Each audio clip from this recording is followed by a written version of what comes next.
forward to some thought-provoking presentations and some interesting panel discussions. Now I'd like to introduce a friend of mine, an advisor, a mentor, a man who has been integral to the development of this event, Tom Byrne. Tom is Executive Chairman of Charter Medical Private Hospital. He's former Chief Financial Officer of the HSE, and prior to this, he held positions of CFO and board member of ESAT and BT Ireland. A graduate of Trinity College Dublin, he's a fellow and past president of the Chartered Institute of Management Accountants and past president of the Trinity Business Alumni. He has held board membership on a number of charities and companies, including Bus Éireann.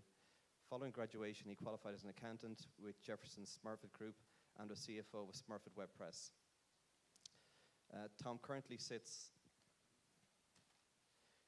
on the board of Audit and Risk Committee with Trinity College. And now I'd like to hand over to Tom. Thank you. It's hard to believe that's one person.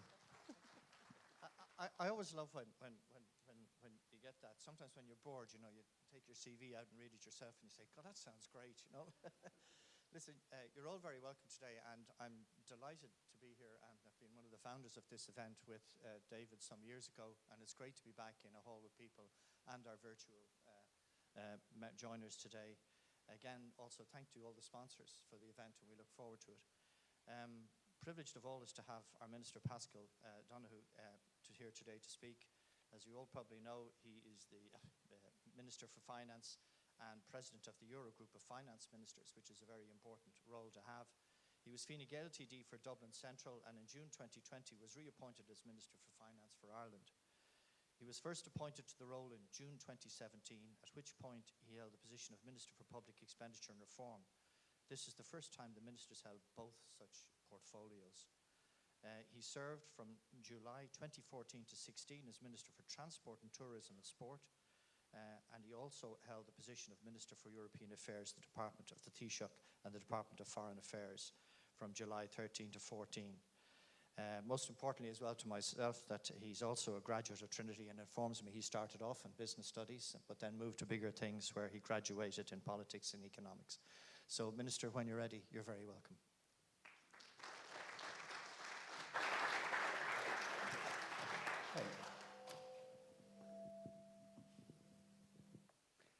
Thank you, Tom. Thank you, David. Good morning, everybody.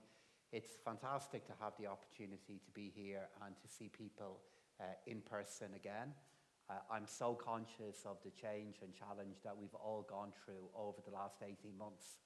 And there's a certain, to be frank, joy about getting people back together in any setting now where we've the opportunity to engage with each other in person, talk about our recent experiences, and far more importantly, begin to think about the future and planning for the future, which is the theme of your discussion here today, beginning to imagine a future in which the digitization of our economies and our societies accelerates and becomes far more embedded in how we do our daily business and live our even our private lives as well. So what I want to do in the few moments that are available to me is talk a little bit about where our economy stands at the moment, give a perspective on last week's budget, and also update you on some of the bigger changes that are underway across the global economy, particularly with regard to corporate tax, and then conclude by just relating that back to the issues and themes that you're thinking about, the role of technology and what that's going to mean for the future of our economy, the future of the European economy, and most importantly, the future of your own businesses and your careers. So if I look at where we stand economically at the moment, it has been a year of such change, a year in which our expectations have had to continue to be revised as we've all done battle with this terrible disease. But if I look at where we are at the moment, actually, I'm going to take this off. That's okay. Can you all hear me? Yeah, okay.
a position in which, as we move through next year, every job we lost, we will get back. What that means for our public finances is exceptionally important. If you look at where we were at the end of September, we're now around €7 billion ahead of where we expected we would be in March of this year. And while it is the case that the Department of Finance, as the CFO of the Irish government, does tend to be quite conservative about the forecast that we use, even with that conservatism about our forecasts, we're in a far better place than we expected to be. That €7 billion of changed economic activity, which means higher tax revenue and lower public spending, means that for this year and next year, we expected earlier on in the year that we would have to borrow around €34.5 billion. We've revised that down now by 40%. And we expect at the moment that for that 2-year period, we'll be borrowing around €20 billion. So still a very, very large deficit, still borrowing far more than I ever thought we would need to do as we went into this pandemic in a position of surplus. It's still a far lower borrowing requirement than we thought possible. And what it does mean as we move into 2022, the only borrowing that we will have will now be borrowing for capital investment. We will now be paying for all of our day-to-day spending out of our tax that we are collecting each day, each week, and each month. But all of that points to two factors that are really important. The first factor is the value of the condition that we were in before the pandemic. We went into the pandemic with a high level of employment, with no credit bubbles in our economy, no macroeconomic imbalances, and with public finances that were in very, very good condition. You know the value of that when you get hit by the unknown. You know the value of having an economy that is in good condition when you get hit by such a huge shock.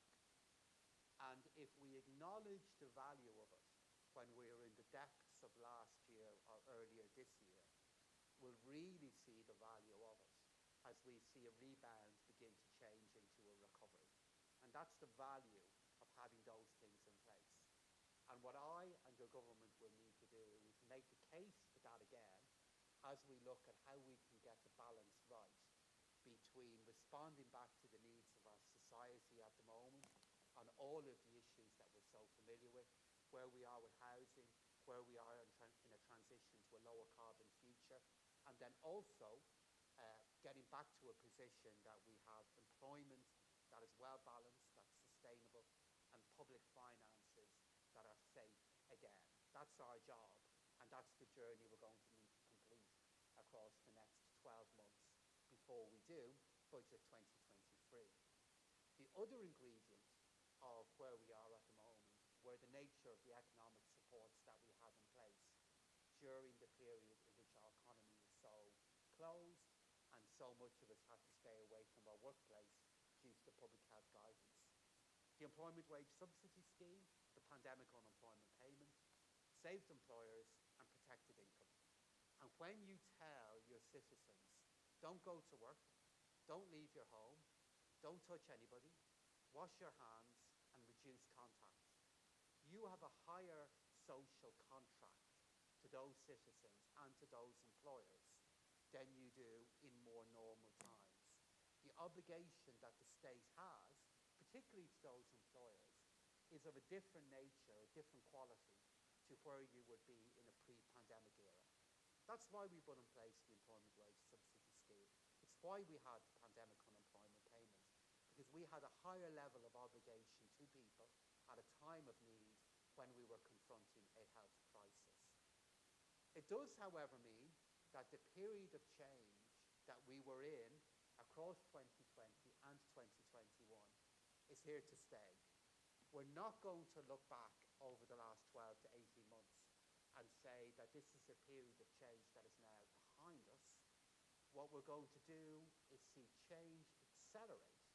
And one of the main catalysts for that change will be what you're doing in technology and the increasingly embedded role that digitization is going to play in the delivery of public services and in Irish and European companies of all shapes, of all sizes, in all sectors. And last week's budget, attempted to put in place, it feels a year ago now, attempted to put in place supports to help with that journey.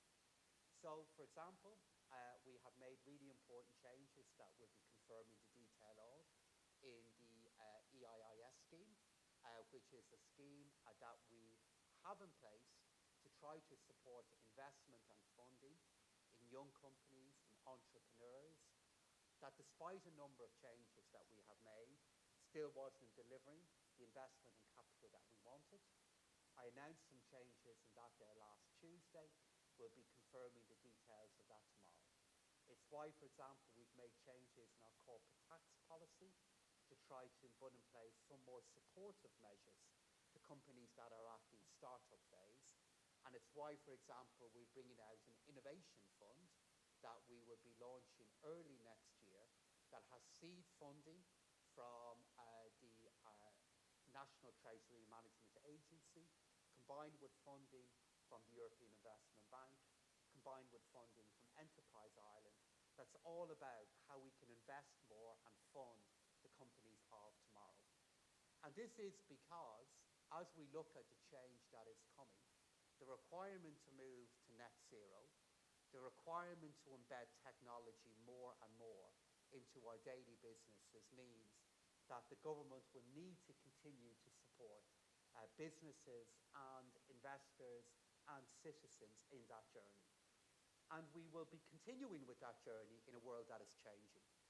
The world of where we are now with what is happening with China, the changed view, for example, of America regarding their place in the world, and the need for Europe to look at how we can continue to strengthen how we share our sovereignty with each other, does mean that the environment that Ireland is in is so different to where we were a few years ago.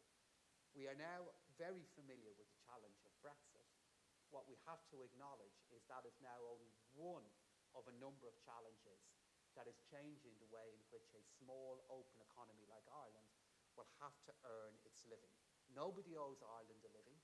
Every country stands out to try and do the best by their citizens.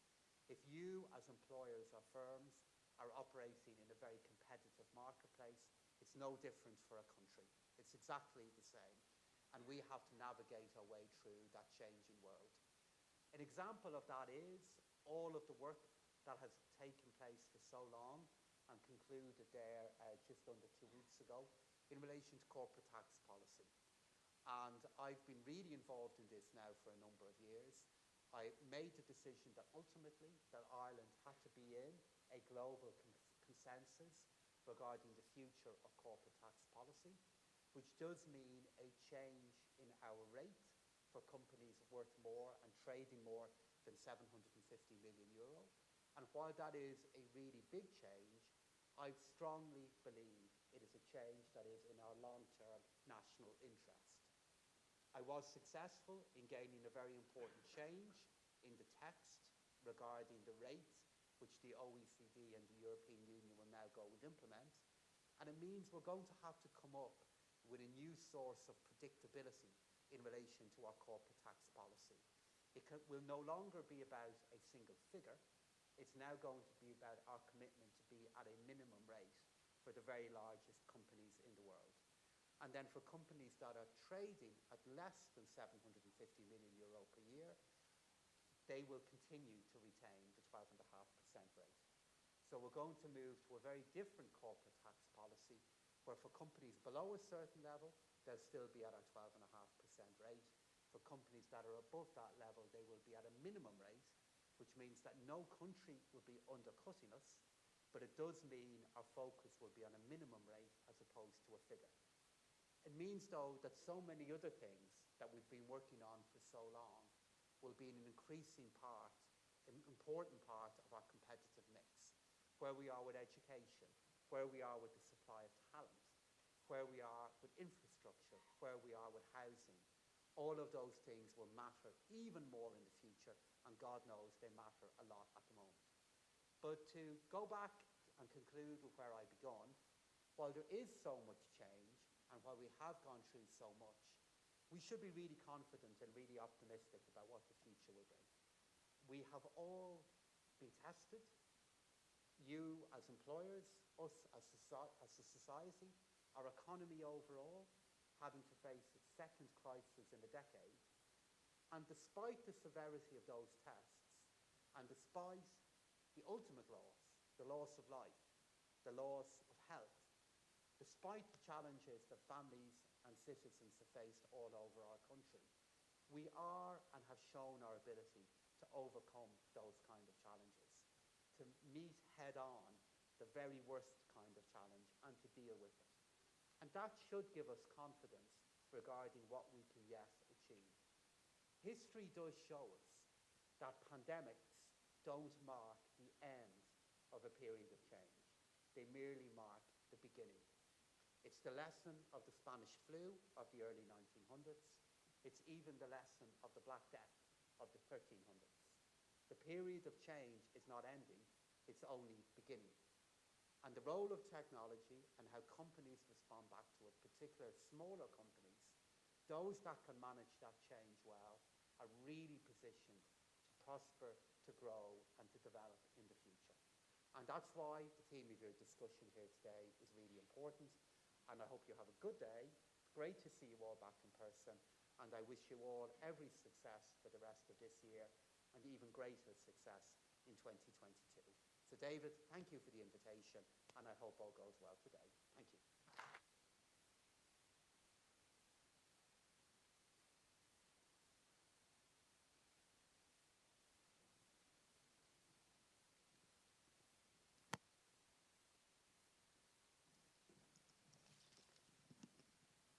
Can you hear me? That's great, thank you. I'd like to start by welcoming you all here today. It's great to be back at an in-person event after a whole year and a half and after our online event earlier this year. Big thanks to Minister Paschal Donohoe for giving his valuable time to come and support this really important summit today, sharing his views on the opportunities of opening up, but also the challenges that are ahead of us post-COVID-19 and with changing tax rates. My name is David Cass. I am a partner responsible for business and finance transformation services for SIA Partners in Ireland. SIA Partners is a global business consulting firm with over 2,300 consultants globally and 50 people in Ireland, where we've had operations for over 15 years, previously as Pathfinder Consulting. We have a stand outside, and I'd love to meet you all during the day if you come and visit our stand and talk to us. SIA Partners have supported this summit since its inception a number of years ago, and it's great to see it grow from strength to strength year on year. And I think its format is a strength, bringing finance people from different industries together to talk about broad issues that impact their operations from all sorts of different angles. And I think that's what brings people together to enjoy this event. I would like to thank all the sponsors for the continued support to keep this going, the speakers for giving their time and sharing expertise today, InvestNet for organising a very high quality event and bringing everything to life in this venue, and of course all of you for taking the time out of your busy schedule to be here today in person and to share this experience with us. So it's my role to kick off the sessions and start the ball rolling on the conversations. So the first session today is on the Office of the Future, and it's being presented by Isabel Catry, who is a partner in finance procurement and real estate at SIA Partners from our Paris office. Isabel has over 10 years of experience in the real estate sector. She supports large organizations and property developers in improving the quality of their renovations, the intellectual services, IT services, and operating services. Today, she specializes in redesigning the business and operational models of these players, offering her expertise in digital transformation and the consideration of societal issues. Isabel also works in transformation for purchasing departments and their internal customers. Thanks to her cross-industry experience, she has contributed to the development and implementation of dozens of innovative sourcing strategies in non-production and core business categories. The renewal of the procurement value proposition through digital transformation and a balanced vision of economic and societal issues is the cornerstone of her successful projects. So I'd like now to welcome Isabel to the stage, and we're looking forward to the session. Isabel. Thank you, David. Everybody can hear me, yes? Yes, very loud. Well, I'm very happy to be with you this morning in real life. And I have to say that I'm very happy to be in Ireland, because last time I set a foot in Ireland was for my honeymoon, and that was 23 years ago. So very happy to be here this morning. So as David was saying, I do handle the real estate practice in SIA Partners, and really helping the real estate players throughout the value chain to transform their operating models, and helping the occupiers or our corporate clients, whether they own or lease their offices, to transform their office, to build the office of the future. Let me handle that. Well, the office of the future is really keeping us very busy at the moment. It's keeping us very busy because it's a very complex question, and it's a complex question for everything that has been just mentioned by the Minister of Finance. So I won't deep dive into the wave of change that has hit companies, and in particular has hit the workplace.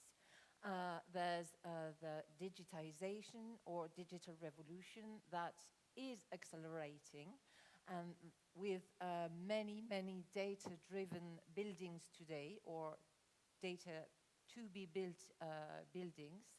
There's decarbonation, which is really a crucial matter today in the real estate area.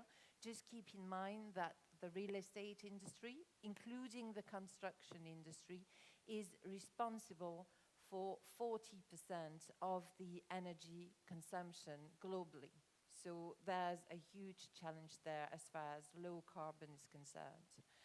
And the third one is that societal or society change that is hitting the workplace with new consumption patterns and, well, the so-called new working ways, which there are many variations of. Sorry for my English.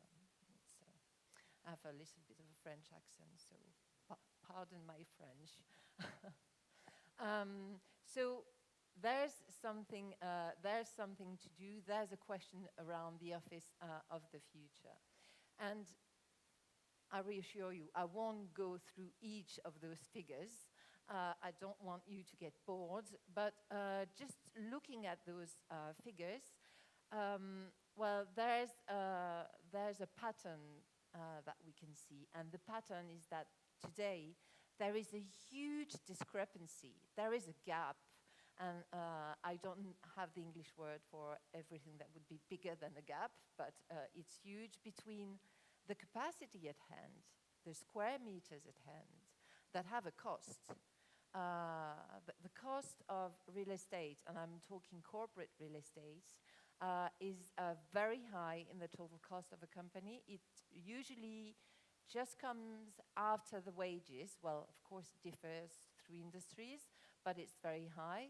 And on the other side, there are users' expectations.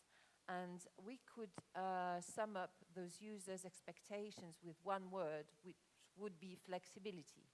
And there's a big difference between one office building, and I'm just exaggerating a bit, which is monolithic, and a need for flexibility. And this ends up, maybe you experience that, but our customers and the ones we work with do experience that. It ends up in people not coming back to the office, not willing to come back to the office, because at the end of the day, I'm talking real estate because, well, this is really my passion, but the office of the future is actually an HR topic, more than a real estate topic, and the real estate should be the answer to that, okay? So, well, there's a discrepancy, and today there are not many moves towards a solution because the problem is very complex. It's a sort of a frozen situation. So I will try to give you some hints to move from, well, a frozen situation to what we call a slushy situation, and then a liquid situation where you find the right response to your real estate challenges. The priorities that we can see here are the priorities that we got from surveys and discussions with our clients regarding how do I build and what are the topics that I should handle building the office of the future.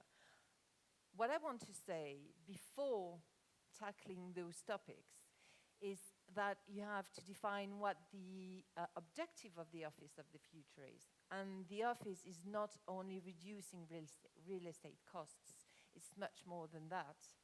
An office of the future project is a strategic project, and this is where the CFO's hand is crucial, because there's a need for the knowledge of the company, financial engineering, and making decisions that are going to be aligned with the business strategy, that are going to be aligned with the company culture, because it's very important too, and that are going to be aligned with talent attractiveness, because the office of the future has to be the key to retain or to grab further talents and even further business, and I will come to that later.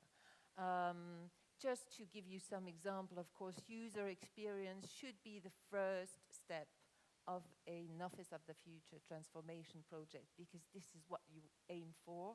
You want this user experience to be seamless wherever people are located. And in the future, I will come to that later again, they're not going to be located at one place, they're going to be located at many places, and then they're going to come to the office to do something specific, not to work only. Okay, so this has to be taken into account. So it has, of course, to do with the layout and the working modes. It has to do with space reduction or enhancement. There has been a sort of wave at some point that said that space should be reduced in the office of the future. I prefer to say that it has to be optimized. Our metric is that approximately 30% of the space has to be changed in the global footprint, maybe more than that, but that would be the minimum to get the flexibility. And it's more a question of rearrangement than a question of reduction, of moving from a place to another, than just reducing the space. Okay. So to give you some guidelines, and really this is what we're looking at, we think that there are 3 pillars in the Office of the Future, in the Office of the Future strategy.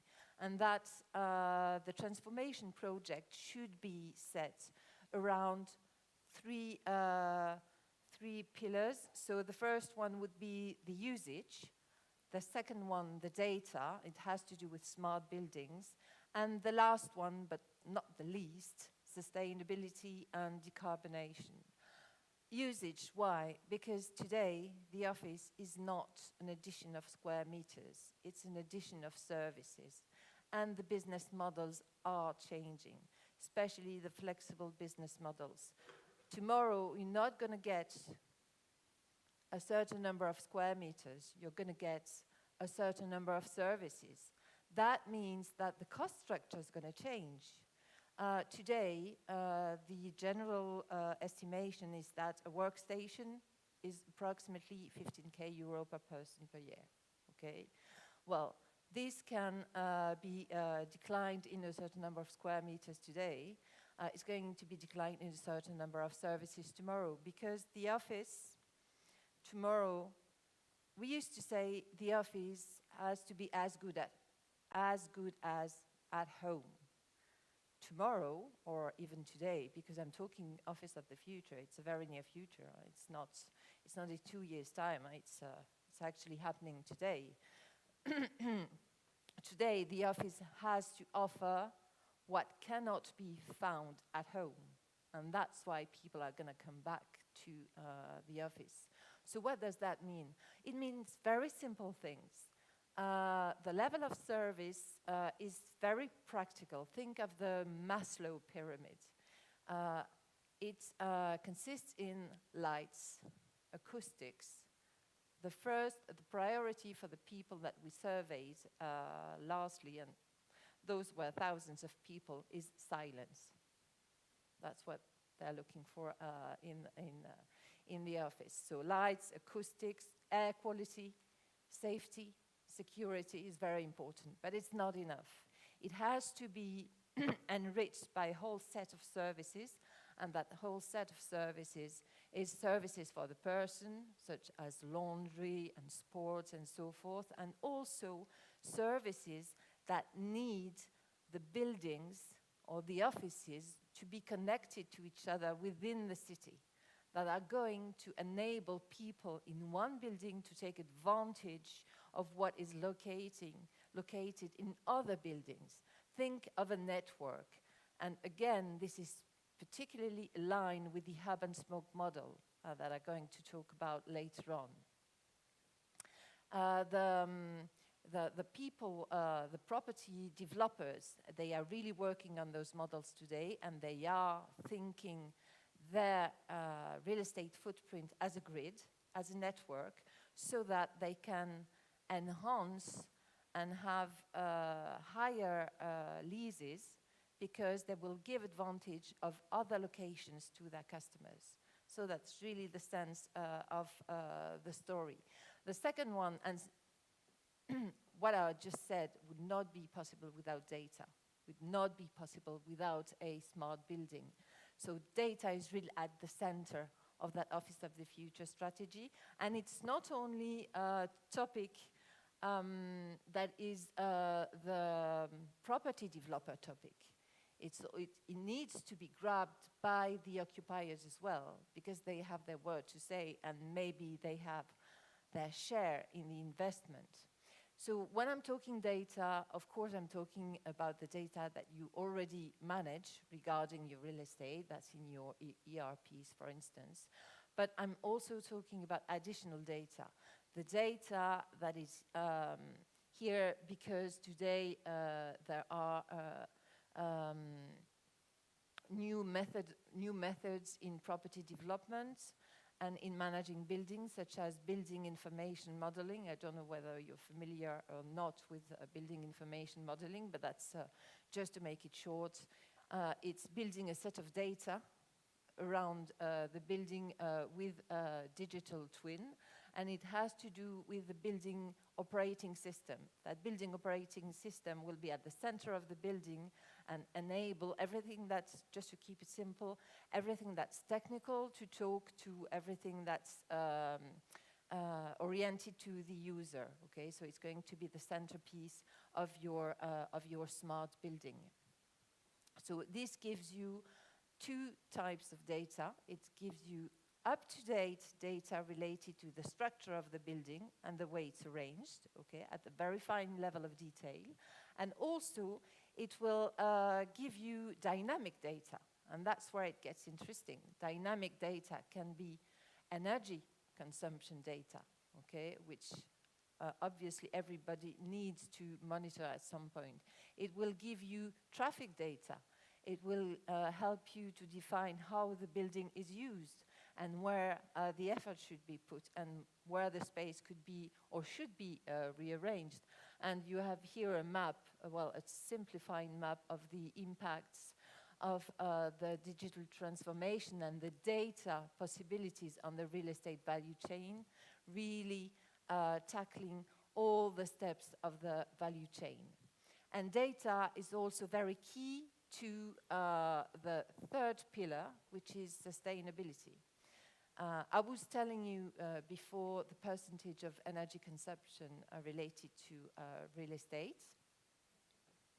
I think that the carbon emission throughout the world in the real estate industry reached 10 billion tons in 2019, which had never been reached before.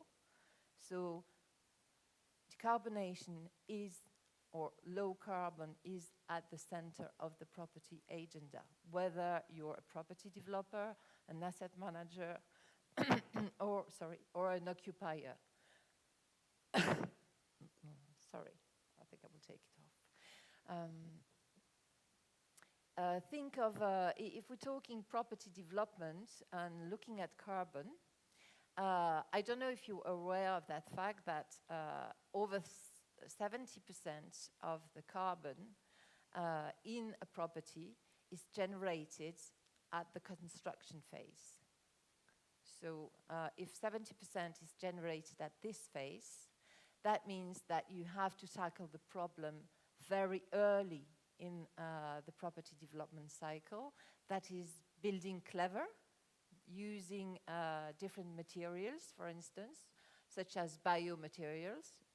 Don't forget that those materials today, they're approximately 20% or 30% more expensive than traditional ones. So there will be a need for a financial equation at some point in there, and that's really what property developers are working on, and we are helping them in finding the right answer.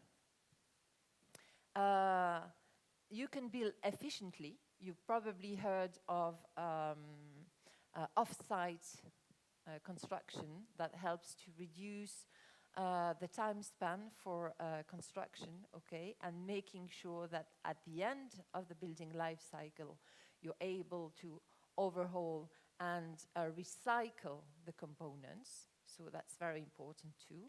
But there are other options. The other options are not building at all, exploring alternatives, and doing something better with what is existing.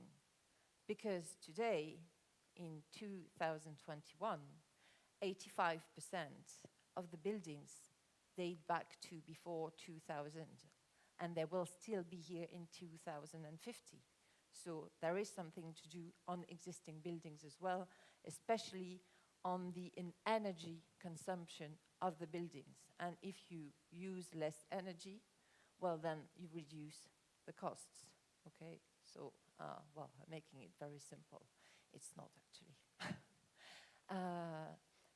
On the financial side of the sustainability, there have been a certain number of governmental initiatives and European initiatives. You've probably heard of the EU taxonomy and the SFDR, okay, which is an obligation for market participants to disclose their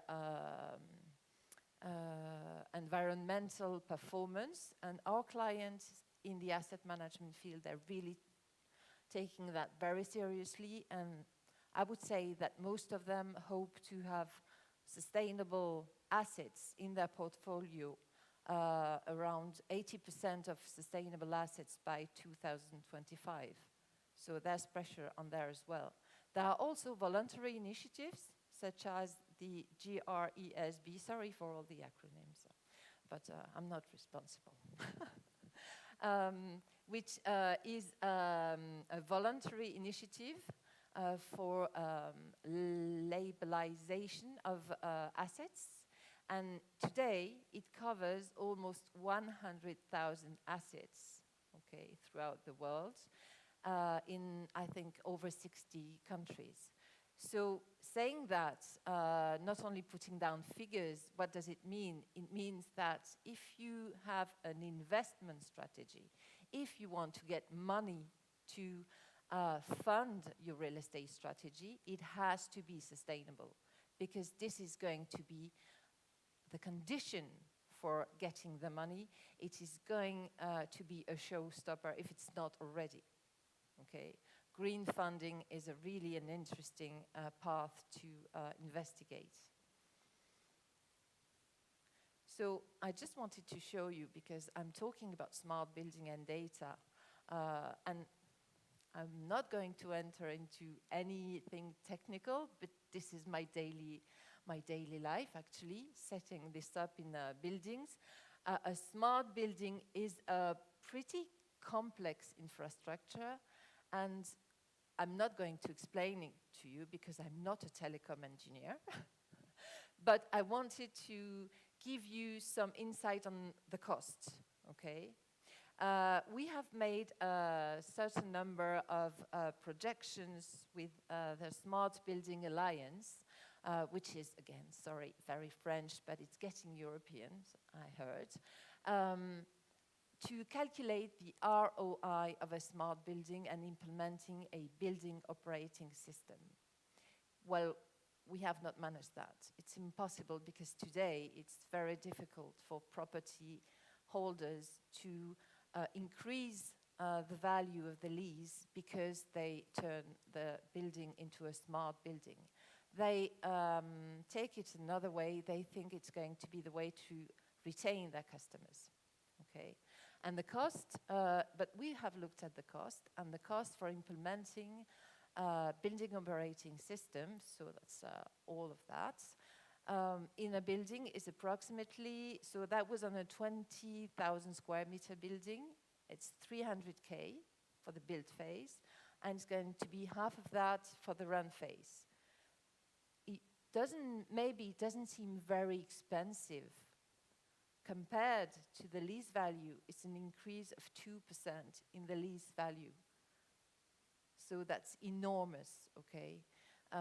Of course, you're going to find some savings at the end of the day on the energy and the space, but I just wanted to pinpoint, even if there are benefits for the user, for the owner, it's going to have a cost, and this has to be anticipated when building the office of the future. So the office of the future, thanks to data, thanks to a user-centric approach, thanks to, well, sustainability as well, is certainly going to be a variation of the hub and spoke model. That is everybody familiar with the hub and spoke model in the room? It's a model where, well, there's a hub and there are spokes, and the hub is, what is the hub? Well, very frequently, the hub is the headquarters, but it's not the old headquarters. As the Minister of Finance was saying, we're not getting back, okay? That the change is happening, so it's not going to turn back to the old headquarters where everybody gathers and it's huge spaces gathering everybody. It's where people meet. It's where people collaborate, okay? So it's like crossroads. So it has to be thought as such, so probably refurbished and even more probably another place than the place it is today, and probably much smaller. And it works as a network with spokes. Of course, home office is one of those spokes, okay? You can have regional offices, suburban offices, and depending on the structure of the network, which would be handled by the company, okay, or owned by the company, and also work with third-party places, which I call co-working. And it's not co-working to do co-working. It's co-working with an objective, with a function, and we strongly believe in that, okay? It's not a drop-in place, okay? It's not going to be an ideation lab. It's not going to be an open space where a team can meet. So it has to be designed as such. And again, with the data to monitor the traffic throughout those spokes and have a flexible model, because everything that has to do with third-party places is OPEX to start with, and is going to be adjusted along the time. So that's the hub and spoke. That's the hub and spoke model, which we are building with some of our customers at the moment. And to get there, and this is really a very simple representation, because I told you that the office of the future is a very complex.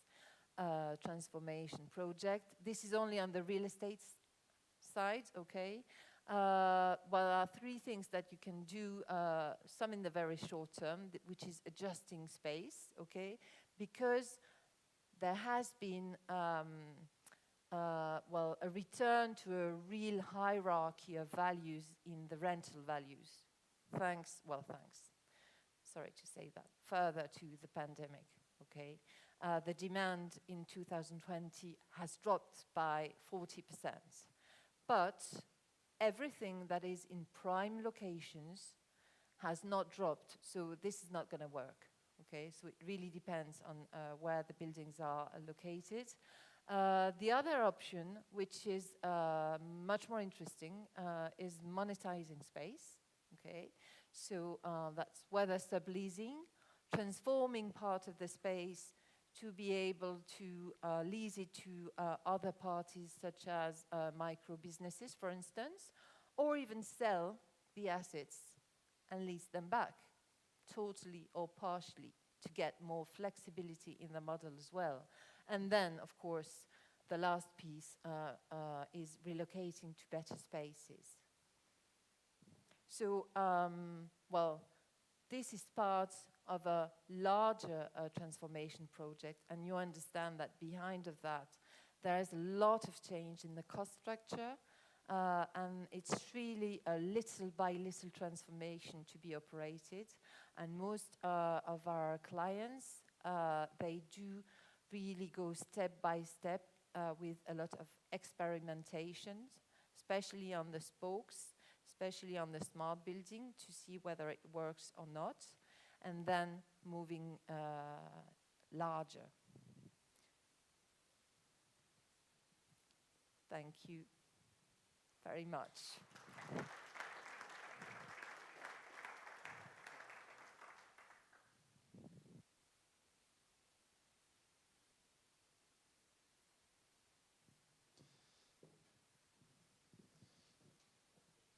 That's great. Thank you very much, Isabel, for taking the time out to come to Dublin today on a rainy day and share your depth of knowledge and insights and experience.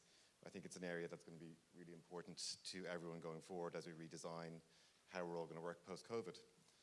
So, moving on with the agenda, our first session today is the strategic role of the CFO.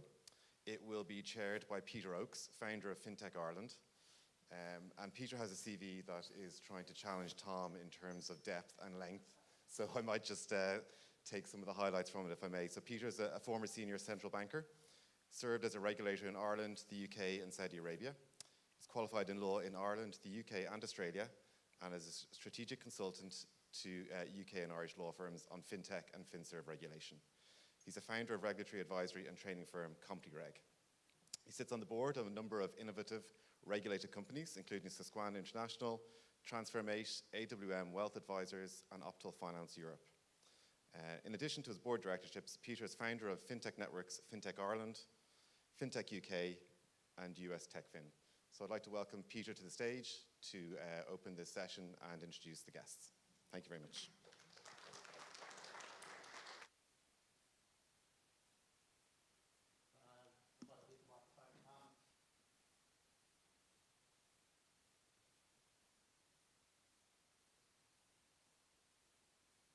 Regulated financial services where I work.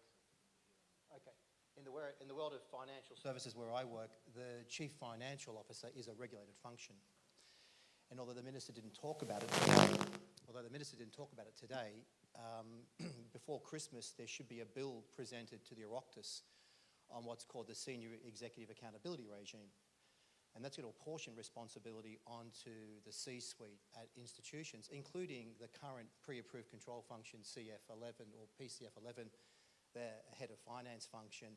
And so it's incredibly important in financial services. But what a killer speech there by Isabel, actually. I was madly tweeting away when you were doing that, Isabel, tagging everybody where you work. But look, in terms of FinTech Ireland, we're a free network, and what we do is we map the FinTech ecosystem, and on that is 357 Indigenous and international FinTech companies operating in Ireland. And guess what? They all need a CFO, right? So it's a thriving area. And one of the boards I sit on tax is TransferMate, which is a fintech, and our sister company is here and sponsoring today, Nora and the guys from TaxBack International as an event partner. So look, what I've got the great pleasure of doing is later on I'm going to invite Isabel back to the stand. I am going to be, I'll ask Avril to come up in just a moment, but I'll be running a panel session with Avril, and Avril, I'm pronouncing your name and forgive me, and Isabel, you're talking about having a French accent. Try having an Australian accent in front of Irish people. Avril, is it, I pronounce it as Avril O'Hara, is that right? I might be close. My wife is Irish, and I often have to ring her, and I say, how the hell do you say this name? It looks like Wazo. It's Oshin. Okay, right. Neve, how do you get that sound out of a B and H? And don't get me going on fathers. Also, I'll be joined by Simon Moores from Bond Secures Health. Avril is with Little Island and also Northern Ireland. And Dave Hackett is also going to join us on that panel from the Information Lab Ireland. So listen, I'm going to hop off now. I'm going to ask Avril if she wouldn't mind coming up to the stand. She's going to talk about the strategic role of the CFO and the relationship, which I think is really important, with the CEO and the influence on the rest of business. Now, as Avril's making her way to the stand, let me just let you know about her. As I said, she's on the board and also Director of Administration, CFO of Little Island and Little Northern Ireland. She's been around in this area for at least 15 years, much younger looking than that, of course, in the area of competitive retail industry in Ireland. I also like the fact that you've got experience in working in Germany and also in Romania, so you bring that international flavour, of course, just like Isabel did to the audience. And as CFO and member of the board of Little in Ireland and also Northern Ireland, you have responsibility for finance, legal, IT, e-commerce, business development, and customer service and audit. Now, Avril and I were exchanging emails last night, and she was talking about the finance person being a technical expert. Well, if that's being technical, I don't know how you get more strategic than that, Avril. So you're very welcome. We're all looking forward to hear what you're about to say. Would you please welcome Avril to the stand?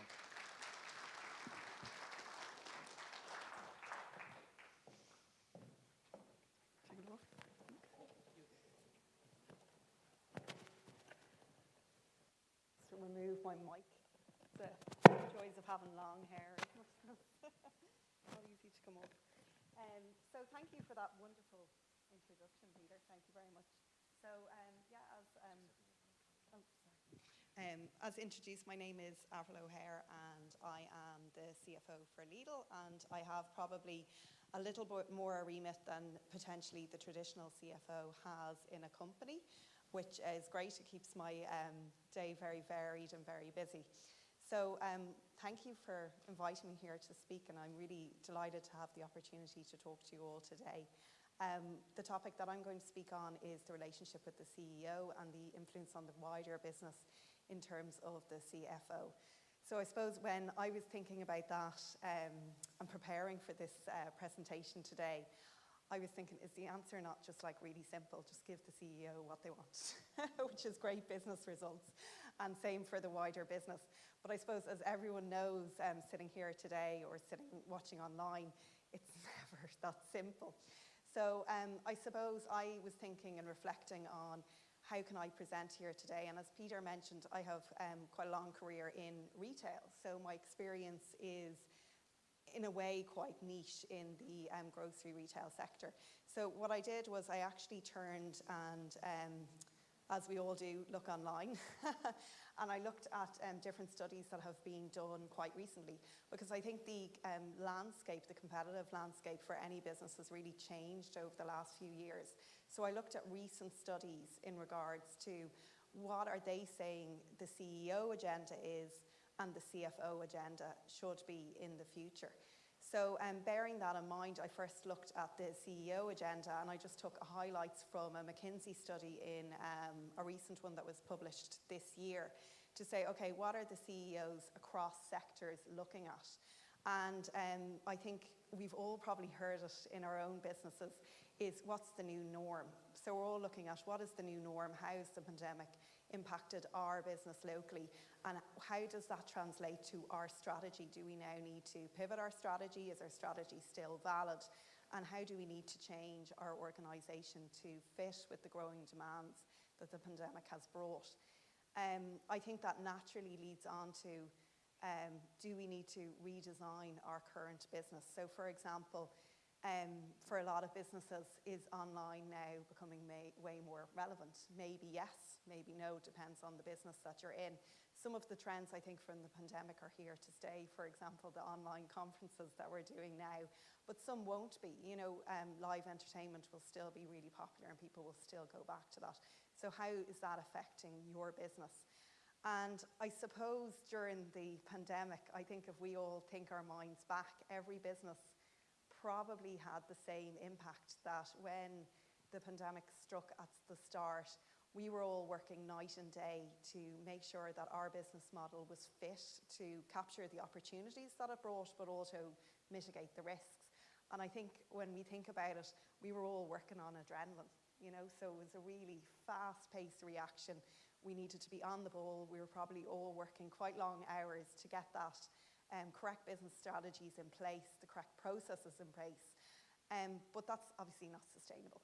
So for the future, we need to be ready in terms of how can we bring in those changes. If something like maybe not a pandemic or something similar comes, how can we have the correct processes in place to have speed at scale?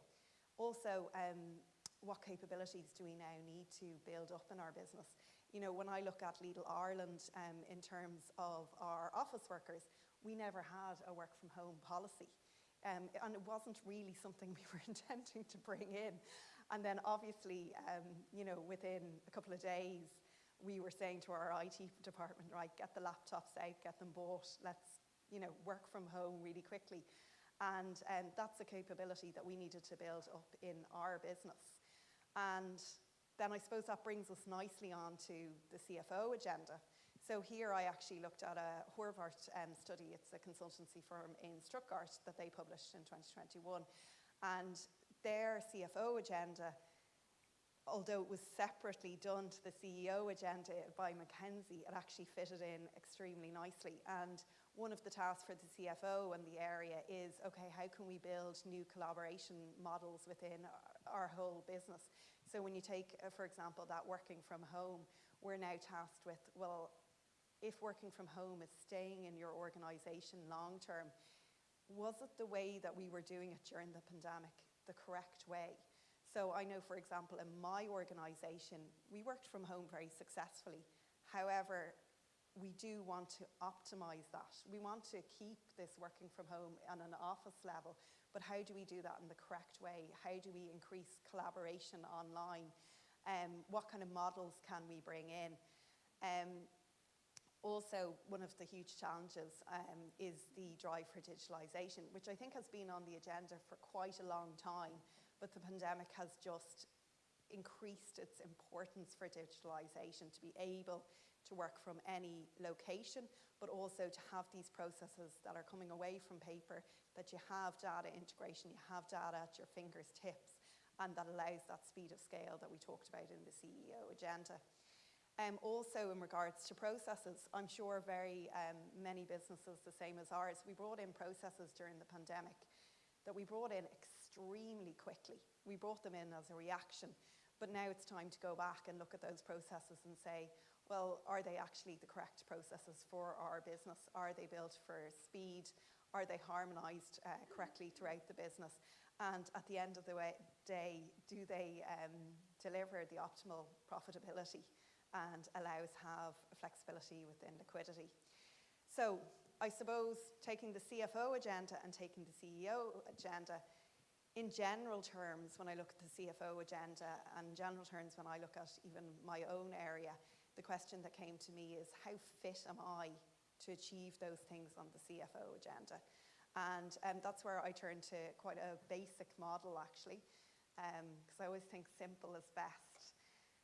I looked at the role of the CFO and the areas of the CFO, and I put it into a very simple model. And I think we all nearly know these kind of buzzwords as well. Are we the technical expert? Are we on level 1? Are we the business partner level 2? Or have we actually achieved to be that strategic partner? And by achieving strategic partner, we can deliver the CEO the agenda that he or she is looking for. That means with the relationship with the CEO will be incredibly strengthened, and the influence on the wider business will also increase to ultimately deliver business results, which is why we're all here. So when I look at the first step, the technical expert, what do I mean by that? It's offering really stable business processes, and that we have the correct processes in place to support the rest of the business. Also easier said than done. You know, even getting the basics right, it's like the foundations of the house. If you have the basics correct, you can build from that. However, when I even assessed my own areas, some of the areas I was like, yeah, we're the technical expert. Other areas I was like, maybe we haven't actually quite got there yet. Reliable internal and external reporting, I think, is a given for a CFO area. It's what we must do, and have that financial expertise to offer the wider business. So when I looked at the assessment and said, you know, ultimately technical expert, steady Eddie. And there's nothing wrong with being a steady Eddie. Everyone needs a steady Eddie. It's the foundation of a business to be able to deliver those financial acumen to make the correct decisions. But ultimately, everybody wants to be a bit more than that. So moving on, we have the business partner. So I think as well, over the years, we've all heard this word, let's be the business partner, the partner for the rest of the business. And how can we actually achieve that? So achieving that is obviously with your cross-functional competencies, not just as you as a person, as a CFO, but also in all of your different areas, that they have the correct competencies to be able to advise the business. So if I take a practical example from retail, you know, the expectation that my tax consultant can sit in a property meeting when they're discussing, are they going to build a store with overground car parking? Are they going to build a store, for example, in a supermarket or retail unit? That tax person can actually actively take part in that conversation and say, well, if you do it this way, the tax implication will be X. If you do it this way, it will be Y. And that they can give that advice in that meeting there and then, so they are contributing to business decisions. Because ultimately, when you come in with your tax advice, sometimes at the end, the deal's already been done, the property deal has already been done, and all you're doing is trying to mitigate the amount of tax that you're paying. Whereas if you were involved at the start of the conversation, you can really help the business and the business results. What I also think is really beneficial, and obviously in my role and the remit that I have in my departments, I've been able to do it, but I think it's still something that any CFO can also be involved in, is this oversight of projects that are going on in your overall business. I think it's really critical to have a really good oversight of that, whether it's actually coordinating that projects or just having an oversight of what is going on at the business, because ultimately you are responsible for managing the profitability of the company and the liquidity. And it's really important to assess what projects are going on in your business. Where is the money being spent? Is the money being spent on projects that are actually of strategic importance and delivering the long-term returns that you need and fulfilling actually the overall business strategy? So the next level, which was the final level I had in the overview there, is the strategic partner. So for me, that's really showing entrepreneurial competencies. So going away from the traditional review of the CFO to actually bringing that entrepreneurial spirit with you. So when I talk about the oversight of the projects and why I thought that was so important is, to say maybe a correct phrase is, the CFO shouldn't have skin in the game. When you're doing projects within your organisation, you know, you'll always have conflicting issues. You'll have maybe commercial wanting one thing, property wanting the other. As CFO, an invaluable position that you have is you're neutral. You're looking at it, and you should be looking at it from a strategic point of view. In the next 5 years, is this project going to bring us forward? How will this affect our profitability? So I think when you're in the different business areas of operations, etc., you know, you have a different stake in the game, and that sparring partner is really invaluable to say to those other areas, is this the right direction? You're spending X amount of money. How is that going to bring the whole entire business forward? And I think when we're talking about the relationship with the CEO and the wider business, there is nothing more important than that, to be that neutral sparring partner, to challenge the decisions that are being made with the profits of the company or with the direction of the company. And that's why this 360 perspective on projects or operations that are happening in the business is so important, that the CFO and the areas of the CFO are intrinsically linked to us and that we're involved in that. I think digitalisation and innovation, I think that's a given. We've heard that for quite a few number of years, that we need to be the drivers of digitalisation and innovation within the business, regardless of whether that's you're responsible for the finance area, maybe you're responsible for finance area and IT, maybe. But whatever area you're in, digitalising and innovation is something that you should demand from your areas, that we should be the front runners in that. We're the ones that have the data at our fingertips. We have the power of integrating that data. So that is something that we need to drive forward. And ultimately also a really good position for the CFO is to also deal with external stakeholders. So often in an organisation, there's quite a number of people who are dealing with external stakeholders. But sometimes that message can get quite diluted because it's quite a number of people talking to maybe quite a number of government bodies, different organisations, and sometimes everyone has a slightly different view. But taking that position as well as saying, okay, I am the central point, you can make sure that you're having one message for your organisation to actually fulfil that agenda. And I think that was extremely important during the pandemic, for anyone who was talking to government agencies during the pandemic, that there's a clear message what you need for your business or your industry. So yeah, that was my take on how can we be fit to deliver that agenda. So I suppose back to a very simple model: the technical expert, the business partner, the strategic partner. As I said, when I looked at my areas of the business, some we were one, some we were three, some we weren't quite one. And I think when you assess as well for yourselves in your organisation, it's a very simple model to use. It ultimately will and can be used to address the CEO's agenda and ultimately have increased influence on the overall business agenda to maximise business results. So thank you so much for your time, and thank you for listening today. Well done. Thank you very much, Avril. By the way, if you're into social media, there's a hashtag for the event today. It's hashtag Finance Summit 2021. I'd love to see it getting a bit of traction out there and maybe even trending in Ireland. A lot of questions I would have, Avril. I'm going to leave my questions for the panel session, but they would actually come about that you spoke on the relationship with the CEO. Actually thinking also about the relationship with the wider board and also with the chairman as well.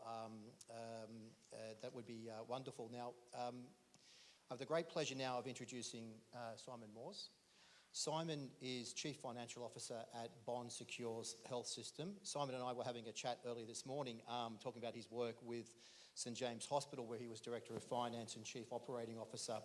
And as I said, he now has the role, actually I should say Group Chief Financial Officer at Bond Secures Health. And a bit like Avril as well, you know, it's obviously not a technical role because you're involved with revenue cycle, group finance, payroll, procurement, and of course also understanding of the health ecosystem overlay with that. And like Avril, you have an MBA, and what's also great to see in these events, in bios, is the return of tennis in someone's bio. So great to see tennis making a comeback. That must have been a COVID take-up sport there, perhaps, Simon. And mate, we're very much interested in waiting for you to come up now, and we can talk about managing transformation in a healthcare environment.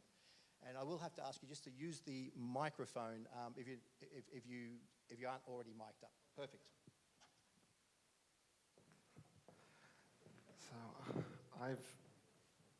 is that okay? Yeah, everyone can hear me? Thank you very much for that introduction, Peter. You've pretty much taken the first slide off me, so that's great. But it's brilliant to be here, and I just want to sort of talk about very quickly sort of managing transformation in a healthcare environment and sort of give my perspective on it.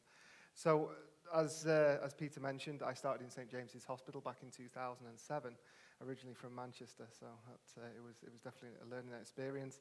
I became a management accountant and then got the opportunity to be the Director of Finance in Our Lady's Children's Hospital in Crumlin, which was a fantastic experience and a great learning curve for me. Then went back to be Director of Finance in St James's, followed by Chief Operating Officer, which if you ever want to know how to manage your hospital, try doing it during a nursing strike. It tends to sort of focus the mind, and you definitely see how it works. I then, in February 2020, became the Group Chief Financial Officer in Bon Secours, and that was a bit of a baptism of fire, and I'll talk to that at the end in terms of COVID and its impact. As Peter mentioned, I'm a SEMA accountant. I've got an MBA from UCD Smurfit and a diploma in corporate governance. And I also have a very busy family life, not only playing tennis, but keeping the two kids in check, and my good lady keeps me in check, so it's a fairly good balanced team. A bit about the Bon Secours Health System. We're the largest private hospital network in Ireland. We have 5 acute hospitals, 1 nursing home. We have over 900 beds, 142,000 admissions and 217 outpatients. So it's a fairly large system that we operate. Our largest is in Cork, a hospital in Cork, and that's our largest acute hospital. We're also in the process of building a new hospital in Limerick, which is really exciting, and obviously the financial challenges of doing that and keeping the construction costs under control is going to be one that I'm looking forward to taking on. We're also part of the Bon Secours Mercy Health, which is in the States. It's got one of the 5 largest Catholic healthcare systems, over 8 billion of revenue that they generate. They've got over 48 hospitals. So we're the European group, if you like, of that network. So it's again challenging dealing with the US, but exciting at the same time because they do things completely differently. So there's definitely entertainment in there.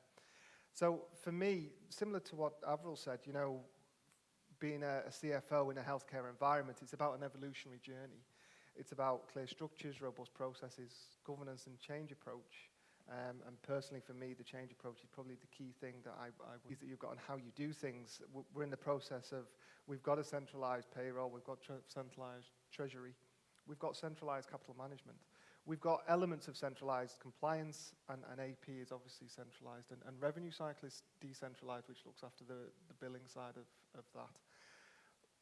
One thing for me is that, we need to extract from the hospitals themselves the centralized functions of compliance, month-end processing, that side of it, and really leave with the hospitals with a clear understanding of being strategic business partners, making sure they understand what we're going to centralize and what we're going to decentralize, and where the value add of doing that is.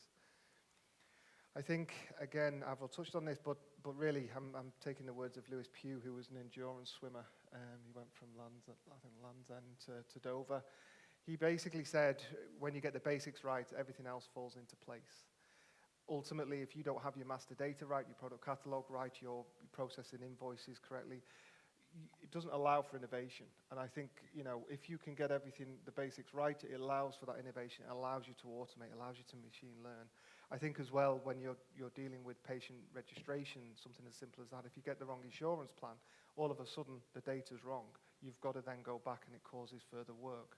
So to me, very much my role as a CFO in transformation is about making sure we are doing the basics right, and there's robust controls and processes over those basic transactions, so that we can sort of automate and innovate at the same time.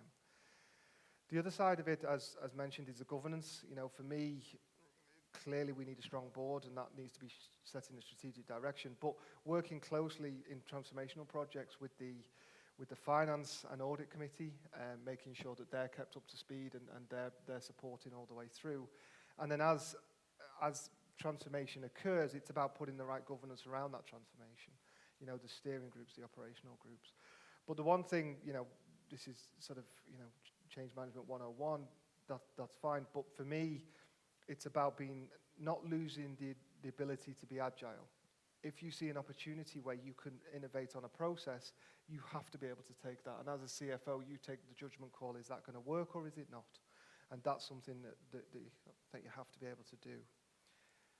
I think as well, the ability to trust your team to deliver, that's also key for me, making sure you've got the right people around you and being able to really trust that they are going to do what they say they do. And that happens, you know, as you grow with the team members that you've got. I think the other side in healthcare, which is slightly different, is a complex system. So when you're doing change management in a complex system as such as healthcare, whether it be in one department or hospital-wide or in the finance function, they all have interdependencies, and it's really about keeping a tight operational oversight of making sure things are going as smooth as possible. So in terms of governance, sort of that would be my approach and how I would manage sort of transformation in the healthcare environment. But the other side of it is collaboration. You know, we can't do this as a finance function, and it depends how you structure it, obviously, but for me, the IT department's key for me because they're providing the hardware and the software. If we've got a patient administration system that is running really slow or a billing system that's running really slow, I've got a productivity issue, I've got challenges there that come up, and so it's about making sure that you're collaborating well with the IT department. Again, data analytics is absolutely key for us. You know, again, that could be in the finance function or it could be outside. If it's outside, it's about getting the data analytics team to understand what you need from them, you know, and be really clear about what your journey is and working with them on a roadmap to be able to deliver what you need to. I think as well, in healthcare, it's about the hospital management team, you know, whether you're in a group or whether you're actually in a hospital itself, and I've had experiences of both. It's about understanding what the team around you need, especially when they're delivering frontline care. What information are they using to be able to make the decisions and move forward the way they need to? And working with other departments as well, you know, HR is a key one for me. You know, they managing the headcount and we're trying to manage budgets and sort of work to how many people we employ and how much that is going to cost us and what's the future cost of that. But when you take that together, you know, you put the patient at the center, the greater chance of innovation and the potential to disrupt the status quo whilst adding value and enhancing the patient experience. If you can't find the patient in the conversation, you're having the wrong conversation. And that even starts at finance, which is, you know, it's the experience of being an operations person and then going back into finance. It just gives you that more focused to be able to sort of enhance the patient experience and add the value to the business. Change approach, again, for me, it's about, you know, as Henry Ford said, coming together is the beginning, keeping together is progress, working together is success. It's about collaborating with people and bringing them on a journey and making sure you're articulating that journey. But personally, the way I tend to approach these things is, you know, Maya Angelou, I've learned that people will forget what you said, people will forget what you did, but people will never forget how you made them feel. And that's really important. When you're going on a change transformation, you have to be cognizant that you are dealing with people. And that's something that sort of resonates with me and how I try to approach change. I think then moving on to the insights, and this is again another really key thing for me. And I've been a big advocate of patient-level costing since I pretty much started in James's back in 2007. You know, from a data perspective, we give budget versus actual, and you can see that it's historic. You can explain what's going on. But in healthcare, patient-level costing gives you the actionable data to be able to influence. And I think, you know, that's where, from the public and both the private side, if you don't understand the cost of what you're doing, how can you change and influence? And I think that, to me, is probably one of the biggest drivers of what I've seen in healthcare to be able to deliver that. also being able to get the patient level costing out of the data that we have allows for planning through data and really planning, understanding what you need to do in the future and how you need to configure your business. I think real-time data as well, a lot of it is patient flow analysis. When you've got 100 patients in A&E that are on trolleys, you need to know how you're going to move those patients through the hospital system and quick. And that is something that is an absolute necessity for healthcare, and it's something that, that's where we want to be in terms of being able to manage future data. And it's those insights that you get from that data to be able to shape what you need. Do you need a bigger endoscopy? Do you need a bigger cath lab? Do you need to have, more beds? All that should shape your decisions of where you're moving to.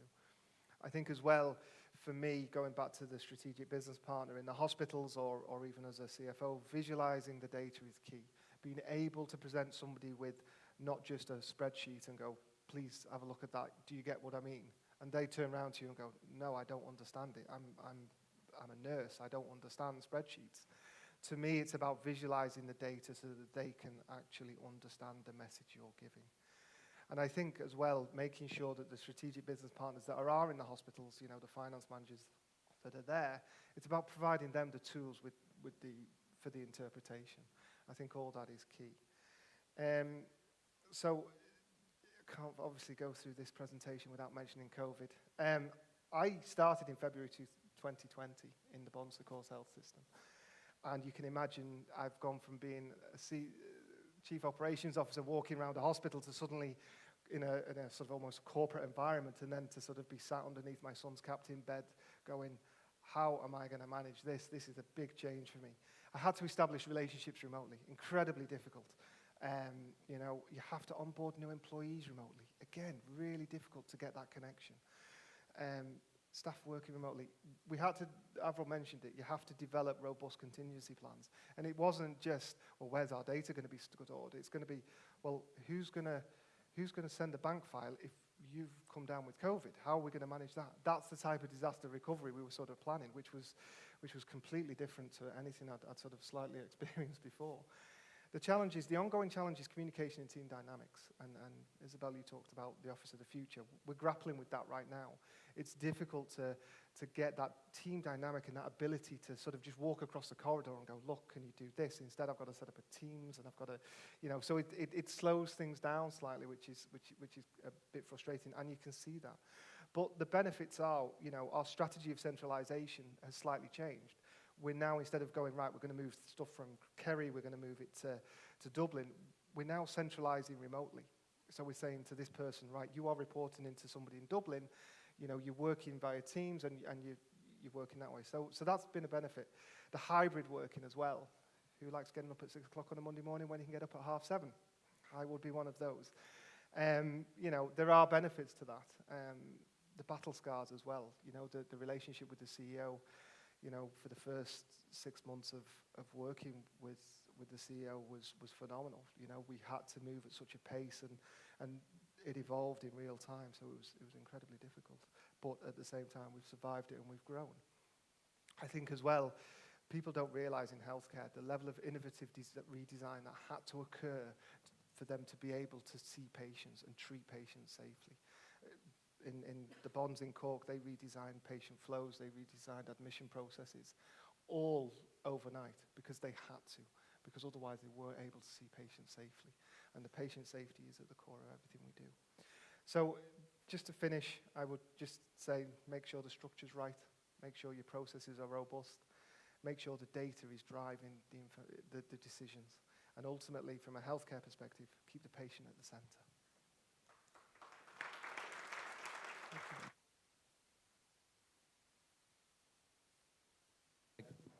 And keep the debits on the left and the credits on the right, I guess, as well. Many thanks for that, Simon. That was fantastic. Have a couple of questions again, which we'll leave to the panel. Delighted that our last presenter before we jump to the panel is with us today. Dave Hackett is Managing Director of the Information Lab Ireland. They're also one of the event partners here today. Now, David's going to talk about the evolution of the CFO and their data strategy. Now, Before he turned to data analytics, Dave was an accountant, so obviously you saw the light. Founder and now manager, as I mentioned, of the Information Lab. And he works with thought leaders in data analysis and enterprise organisations to help design a better data experience and data analytics. And I think really importantly is the visualisation, because one of the questions I am going to throw at you on the panel, so I'll let you start thinking about it, is all this ton of data being thrown at people on the boards, at the CFOs and other C-suites. I mean, how do they handle it? How do they collate it? How do they monitor it? And then how do they respond to it? And I guess a big part of that is how you visualise it. So Dave, jumping from the CFO role now to being an entrepreneur, love to hear your insights. Please, to the stand. Hello. Is the micro? Yeah, it is working. Okay, great. Good morning. It's good to be back to meet everybody in person. We've been missing debate in person for a long while. I think the transactional nature of the video calls has become very tiresome. So it's nice to be back here again. And congratulations to David and Robbie for putting on a great event. It's been obviously a very difficult year. And I hope the next year you bounce back with great strength. So well done. Dave Hackett's my name. I'm the Managing Director of the Information Lab. What I'm here to talk to you today about is bridging the gap between data and finance. So I'm an accountant. I've worked in corporate finance here in ICON PLC. I had a fantastic time watching a company grow from seeds to revenue of hundreds of millions of dollars and employing tens of thousands of people. I've worked as a CFO in tech companies, not quite to the same level as our previous speakers, Simon and Avril, but I very much got a good understanding of the responsibilities and the role of a CFO and what's expected of them. And then in 2016, I set up the Information Lab here in Ireland. And we're a data consultancy business. So we essentially, what we actually do is we work with CFOs and we work with organizations to help them accelerate their digital strategy, because it's kind of hard to do everything yourself. And so that's where we come in. And we ask lots of questions and we understand what you're trying to achieve, and then we help you go and achieve that. So as an accountant, like, how did I get into data? As CFOs, what do we need to understand about data? Like, I get so frustrated sometimes with how data is positioned. It's becoming almost a very kind of repetitive subject. Like, data by its very nature seems to be quite boring, whereas actually it's an incredibly interesting subject. Accountants operate within a framework, rules, regulations, governance. So do data people. They've a deep well of intelligence, of expertise. They've traditions and frameworks that allow us to create economic value much the same way accountants do. I actually think there's a great deal in common between data and finance. And I think if we learned how to communicate better and to speak that language a little bit better, we'd get on fabulously together. And we have to get on well together, because the data people are coming to you to sign off on $3 million budgets for next year and the year after. So we really want to understand what these guys are spending their money on. So my journey started along these lines. As for me, all I know is I know nothing. And it's a wonderful way to get into data, because you get to surround yourself with people who really do know what they're talking about. And I've been very lucky to work with some fantastic people on our team. And that continues to grow as our team gets to grow. So we have, enterprise data architects, we've got solution engineers, functional analysts, we have data analysts, data scientists on our team, and I can ask them questions all day long. And I do, and I probably do drive them mad. But what I'm trying to continuously get from them is, how do I communicate what you're brilliant at to the demands of the CFO or the finance leader, and what they need to get done? And how do we create value within that? So we're really trying to explore the kind of intersection between data, ideas, and decisions. Because really, when you boil it all down, it's about decision making. Like we've just heard today from buildings, and we've heard from health and retail, and everyone talks about data and everyone talks about decision making. So I just want to give a little bit of depth on what that looks like. We work with, just to give you an idea of the environment and what's going on, the likes of PwC. We've trained over 3,000 people there in the last year. And why is that relevant? Because your auditors and your accountants and your tax advisors, they are skilling up massively at this point in time. They're investing deeply into this space. They believe that their employees, their front of house, need to be able to have these conversations about automation and analytics and decision making. The likes of KPMG, we implemented their decision-making dashboards, data visualization across the entire business here in Ireland. So at any given time that they can open up a dashboard and they can understand exactly where their business is. So that kind of real-time decision-making is quite important in the finance function. And I really believe this. We work with, Kate and I work with Dr. James McCabe on communication. So how do we communicate with other people? And I firmly believe that in what he says, that all challenges are challenges of communication. And we see big data investment opportunities fail, and we see other opportunities succeed, and it will all come down to the communication between the people on the data side and the people on the finance side. And so if we go back and take that approach that we know very little and we just want to ask lots more questions to learn more, and we look at communication, I think we can be very successful indeed. So very briefly, what I'll touch on is data as a competitive strategy. I'm going to use a case study I did some research into. Then to talk about communication, consensus, and collaboration. I was delighted to see that mentioned in Simon and Avril's presentation. And then the concept of finance leaders evolving, not just improving. So when we look at data as a competitive strategy, right? So why are we talking about data in our finance roles?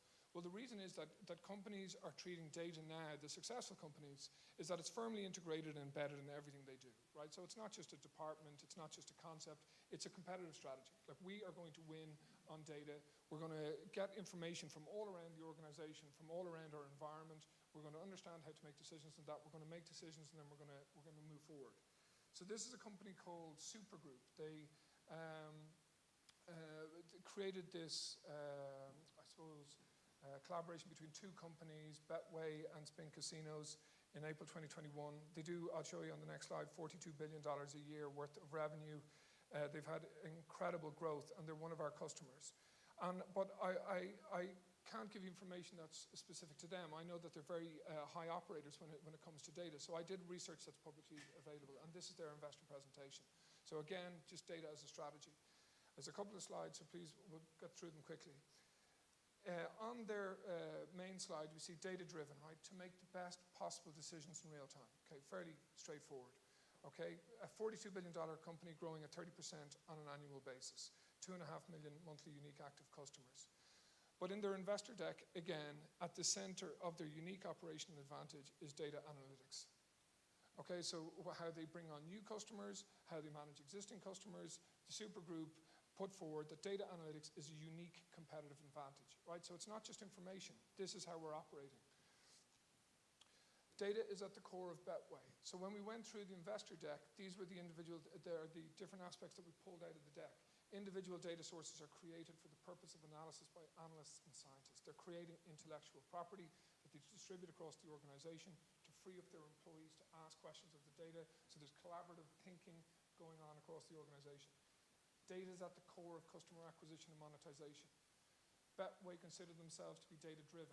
Proprietary data and analytics engine ensures accuracy, uniformity, and robustness of data. Data consistently optimize the customer journey. Okay.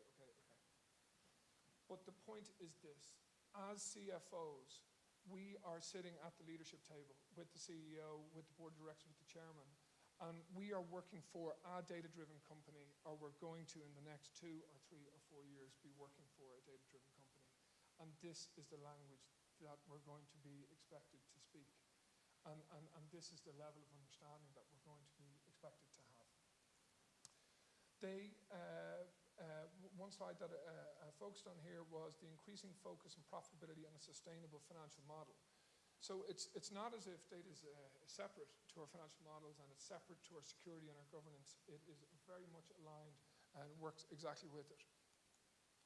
So I think this slide was written by the CFO, but I can't confirm that.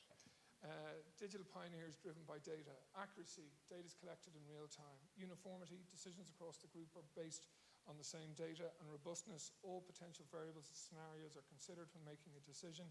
Data and analytics is an integral part of our DNA. That's the CFO, right? We want accuracy, we want a single source of the truth, and we want robustness of information, and we've evaluated the different scenarios. So it's coming to the forefront as a data-driven organization. They're one and the same, in my opinion. So let's talk a little bit about people, because this doesn't come cheap, and it is investment, it's a strategic investment, and it takes time. Their story is quite interesting, because Anthony Workman in November 2017 became their CEO. And he was a marketing director, and before marketing director, he was a marketing analyst. So he's got analytics, like right from the start of his career. And they first hired their data hire in January 2012. And so you can gather this information from LinkedIn, which, by the way, is a very interesting way of analyzing which companies are data-driven and aren't. And in November 2017, Anthony Workman became the CEO. There were 16 data hires in the company. So this is a guy who believes in data. They ultimately want to get to the end result, that $42 billion organization. So what did they do? They hired. So they within 1 year, they doubled to 31 people, and there were 73 data hires in the business less than 3.5 years after he took over as CEO. So they just threw investment at becoming a data-driven organization. Who did they hire, right? So as CFOs, who are we hiring, right? Who is the chief data officer hiring? They hired analysts, engineers, and scientists. And in quite an interesting proportion, 41 analysts, 15 engineers, 3 data scientists. That sits about right for me, the ratio. So our analysts are the people who are asking questions of the data sources that we're creating for them. Our engineers are building our data pipeline, so to go from our source systems, from our financial systems, to get that data right through to the dashboards where we can analyze it. And then our scientists are working on building models that will give us an insight into what is likely to happen then in the future. And that gives us scale. So we've talked about people, we've talked about the investment, and we've talked about scale. If you have a simplified technology stack, and I'd love to know what Simon and Avril are looking at when they're looking at their visualization, it allows you to scale then as an organization. And for me, where does that scale come in from a finance perspective? Mergers and acquisitions. I think that if you as an organization have transformed your finance team and you've transformed data, which is integral to your organization, and it's tip-top like this, you can roll on companies at a fraction of their value where they have not gone to that same level of maturity. I think if you do not get to this level within the next 3 or 5 years, you will be consumed by a company who will snap up you for a fraction of your value. So the sacrifice in value in not investing in data across the organization, I think is extraordinary. So data communication, and why is it important to us as CFOs? Like I said, there's a language, there's a framework, there's structures in place, there's systems, and I'm just going to touch on a couple of those terms now very briefly. But if we look at what is happening in industry, and we see the transformation that's taking place at this point in time, what we understand is that there is going to be very significant investment over the next few years. And so when the person responsible for data comes to you, they're going to tell you that they need to buy the latest tools, whether it's Tableau or Power BI or Qlik or Snowflake. We're going to be on AWS or Google Cloud Platform. We're going to do this and we're going to do that. We need to understand what they're doing, and we need to understand what they're going to do with these tools, because they're going to ask you for $1 million or $2 million or euros a year to be able to purchase all these new tools.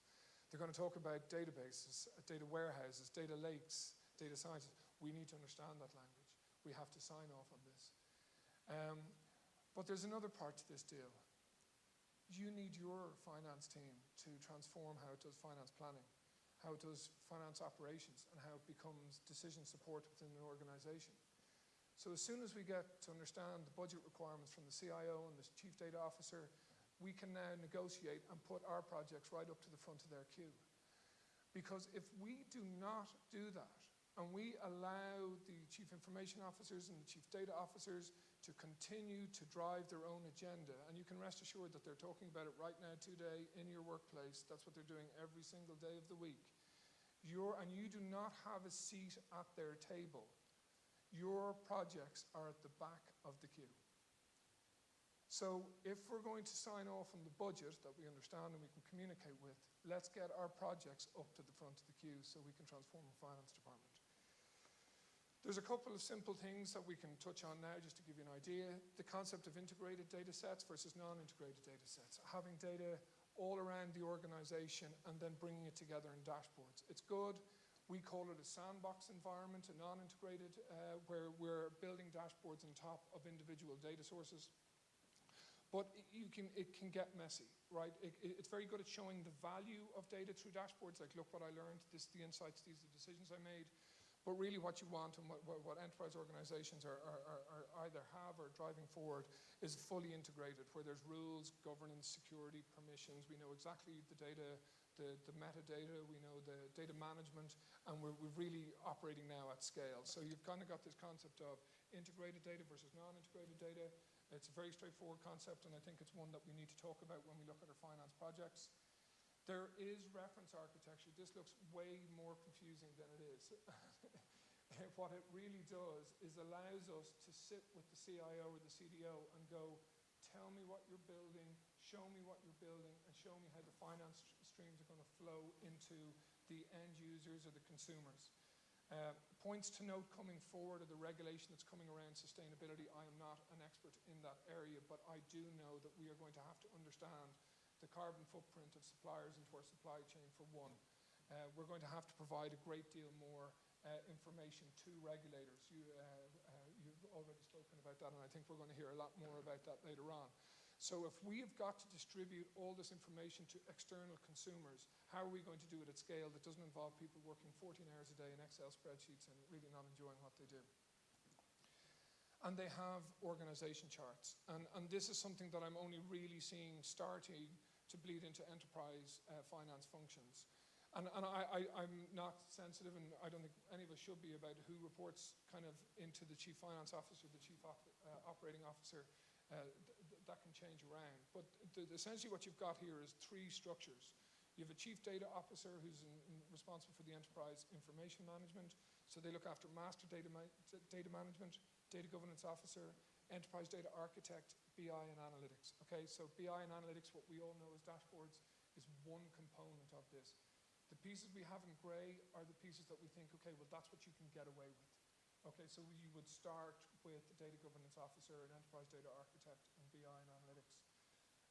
Then you've got enterprise projects and architecture. You know, that's the typical, we need to get this project done and we need to do it very fast. So how are we going to do it? They're kind of moving at a different pace to data management. Data management just wants you to do it properly, and so they're less interested in speed, so it's a kind of an interesting balance. And then your CIO in this instance is responsible for infrastructure and then microservice integration.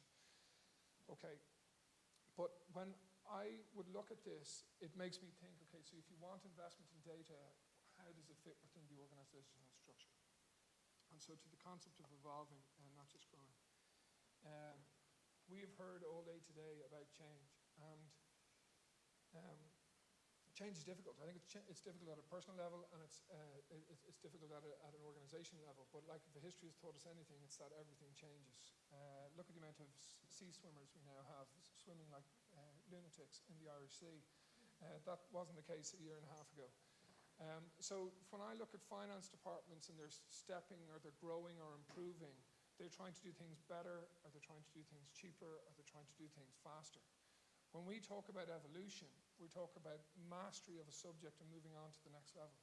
I'm blown away by the high performance that's expected of a CFO in these current times. To have such mastery across so many different disciplines is incredible. But we have to reimagine how we position ourselves within a business and how our business operates and reinvent. It was the story of Icon I was only thinking about earlier on. You know, there was two guys who were essentially unemployed at 40 years of age when they were laid off by a clinical trials company that they worked for, and there was no reason for them to succeed or to do anything any differently. And by the time I started working for them, they were cashing in shares worth, you know, 200-300 million each, and then the business went on and on and on to create economic value and wealth for a great deal of people. But that started from the unemployment line. So reinvention and reimagining ourselves is a really important part of how we consider ourselves as CFO, to move out of what we know before and move into what we can imagine going forward. The concept of shape shifting and then having different skills and strategy. So I wish you the very best with the evolution of the CFO, and happy to answer any questions in the panel session. So thank you.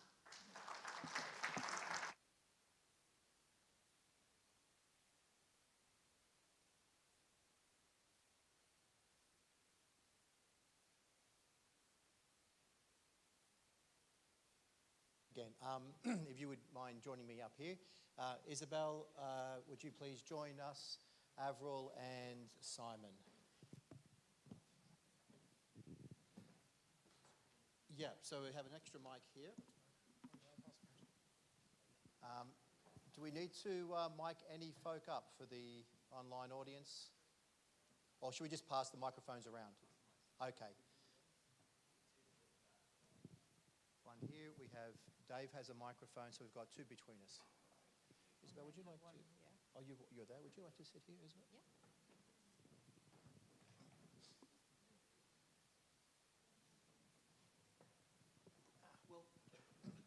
Thank you, everybody, for your attention still, and many thanks, everybody here, for the wonderful, wonderful presentations, actually, all very engaging. I know that although we actually all didn't physically meet up in the new world of COVID, which one of the nice things is someone doesn't have to say to you, Peter, I think you're on mute, which is one of the nice things about face-to-face meetings. But we did have a bit of a dialogue on some emails, just trying to thrash out some ideas of some questions. But as I was saying, the most important thing, I think, for our session is the strategic role of the CFO. And I might start with you, Isabel, if I may, because you mentioned actually a couple of things. And we've got about 20, by the way, we've got about 20, 25 minutes. So we might keep our answers short. I'll keep my questions short. And if I say something stupid, call me out. If you would like to challenge one of your co-panel members in a polite way, I'd love it if you want to jump in and just say, I hear that, but my view is this. That's, I guess, what the audience would like to see, that sort of engaging debate. So you mentioned a couple of things. One I took away from your presentation was you mentioned green funding is an interesting area to look at. Dave, you mentioned the ESG. We have this regulation sitting out there. So what do I start here with you, Isabel, is how can the CFO help setting up an ambitious low-carbon real estate strategy? And you then said to me, in a frugal manner. I mean, Yes. Is that possible? Well, it has to be, actually. So it has to be possible at some point. And my belief is that to do so, the CFO, and just using what Avril showed us, has to be really an entrepreneur in setting up an approach to developing a real estate strategy. And it has to be collaborative and based on sharing, because at the end of the day, there are going to be investment needed, so it has to be done with other stakeholders and external stakeholders. So the role of the CFO at some point is to go and get those stakeholders to participate, whether there are funds, and he's going to have many more chances if he is looking for green funding, having a green project to propose. And he's going to get money back from the data that he can share, and he's going to be able to share the space with other occupants, for instance. So it's all a question of sharing and building a project not on his own, of course with internal stakeholders, but maybe much more in the future with external stakeholders. So that's how it's going to be frugal, because it's not going to be based on property. It's gonna be open, and it's going to be based on usage again. And usage means sharing at some point. Thank you very much. I mean, I think what we might do is just do a couple of ESG type points at the moment, and then we'll get back, because it is quite critical, but I don't want the discussion taken over by ESG, and I've got to be careful because I will keep talking about ESG until the cows come home, because we've got our financial regulators asking us about how we fund green projects. So it's not just the firms that are producing carbon. But what I would like to ask maybe there for you, Avril, is in terms of ESG, what is what do you see the role of the CFO? And one of the things that I can't remember, maybe Dave, it was you, or maybe actually it may have even been yourself, Isabel. Someone mentioned taxonomy. Yes. And then when I was listening to Dave, it dawned on me that we actually don't have an EU taxonomy agreed on ESG, which is one of the biggest struggles coming out of this new regulation. So, giving you that really loaded question, how, as the CFO for Little Island and Little Northern Ireland, do you think about the ESG issues coming down the line and that are already here? I suppose actually just to, unfortunately not to contradict Isabel, I totally I agree. might have to get you to hold that mic to your, Oh, sorry. yeah, just so the folk online can hear us. So you should be. I think they heard that. I think they heard that. No, just to reinforce Isabel's point, I suppose where is my role in all of that? We actually built a new warehouse pretty recently there in Newbridge, and sustainability and carbon footprint and circular economy was actually at the forefront of our mind. So from a CFO point of view, when you're even thinking of engaging in any kind of property conversation of something that scale, you know, you need to be in all the meetings. And actually, there's a really good financial argument for protecting the planet. And as you mentioned with this green funding, it's obviously much better value than, you know, your normal bank loans, etc. So even investing in a building and making sure that it's carbon neutral or it's environmentally friendly, etc., it actually pays dividends. So it really pays dividends financially. So from a CFO perspective, I suppose that's where being that strategic partner, being in the conversation at the start and actually driving that, because from a technical point of view, from a property or construction, it's very complicated to build those businesses, and also to even get the green loan is actually quite complicated to prove that you have actually met the targets that are required to get the funding. So it's a complex process, but I think once you've done it once with a large project, we did it with our head office in Tala, and then we repeated it with the warehouse that we built there recently. You build capabilities within your own area, or you're in your own sector, and but from the finance end, from the finance people, we have to be driving it because it's cheaper.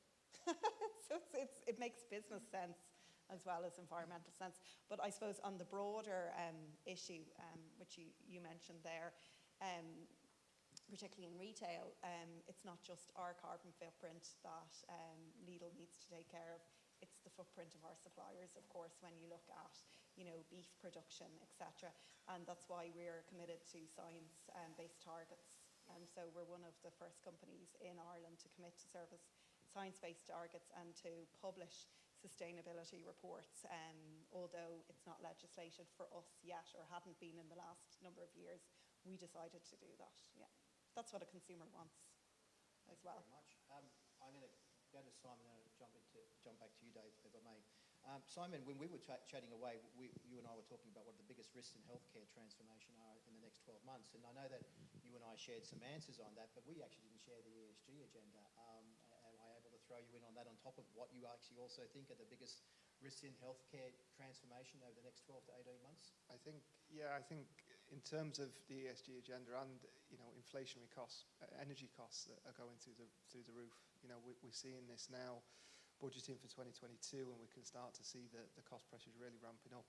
So I think one of the challenges in healthcare is the infrastructure that we're operating in is often old. It's often, you know, to replace a boiler or anything like that takes a significant amount of investment, and a lot of, you know, you've got to take a hospital offline half the time and then to bring it back on. So in terms of, there needs to be a lot of understanding before you can even attempt to do any sort of major changes at a hospital level. And I think, you know, as part of my role as a CFO, it's about keeping an understanding of what is the cost pressures around energy, and then basically working out how we're going to try and save the money, like Avril said, in terms of going, you know, putting generators, you know, solar panels on roofs and stuff like that of the hospitals, because we've got a big footprint. We just need to be using it much smarter. And I think that's the challenge of being able to educate your own self, and me personally, in terms of what are the options out there, and then start assessing them against the costs and benefits that we see. So that would be one of the risks I would see. The other risk is staffing for us. It's about, you know, having the availability of key staff, nursing, you know, allied health professionals, people who are delivering frontline services and delivering frontline care. For us, we've seen a lot of attrition, you know, in terms of nursing and stuff. It's been a hell of a 18 months for anyone working on the front line. So we're starting to see that, and we're sort of struggling to fill sort of vacancies and that. But at the end of the day, it's about understanding what they're looking for when they come to work, and sort of being able to offer as much as we can. Thanks for that, Simon. So that takes me to you then, Dave, because we're talking about the binaries, we're talking about the ones and the zeros, we're talking about the data and making better use of it. And this is clearly in your space. But I know you mentioned ESG in your presentation, and I was at a conference over in London with hedge fund managers that are struggling with demands from stakeholders that are saying, well, where are you investing our money, and what are you taking hedges against that could be good for the economy? But all this is driven by masses and masses amounts of data. So in terms of trying to help someone with an ESG agenda, how would the Information Lab here in Ireland assist them with, you know, just a protocol, for example? Yeah, well, I think it starts with the specialist and expertise. Sorry. Is that better? I'm not sure. Can I use yours? Speak out, they're a little bit Okay. sensitive too. There you go. Okay, so, you know, I think it starts with expertise. And so we work with ESG consultants who are experts at helping us to translate the regulations and what it means for our customers. And then once you understand that, and we're at the very early stages of that, it is then into our kind of forte, which is data capture. Then how do we capture the right levels of information? How do we share information, which I think is going to be very, very interesting. So like the technology is definitely in place now for the distribution and sharing of knowledge up and down the supply chain to external shareholders and stakeholders. How we apply governance and security to that is going to be very, very important. But I think that's how we look at it. So data capture, information, and then sharing then to others. Okay. And there's actually, Dave, am I going to get in trouble if I ask as a question from the audience?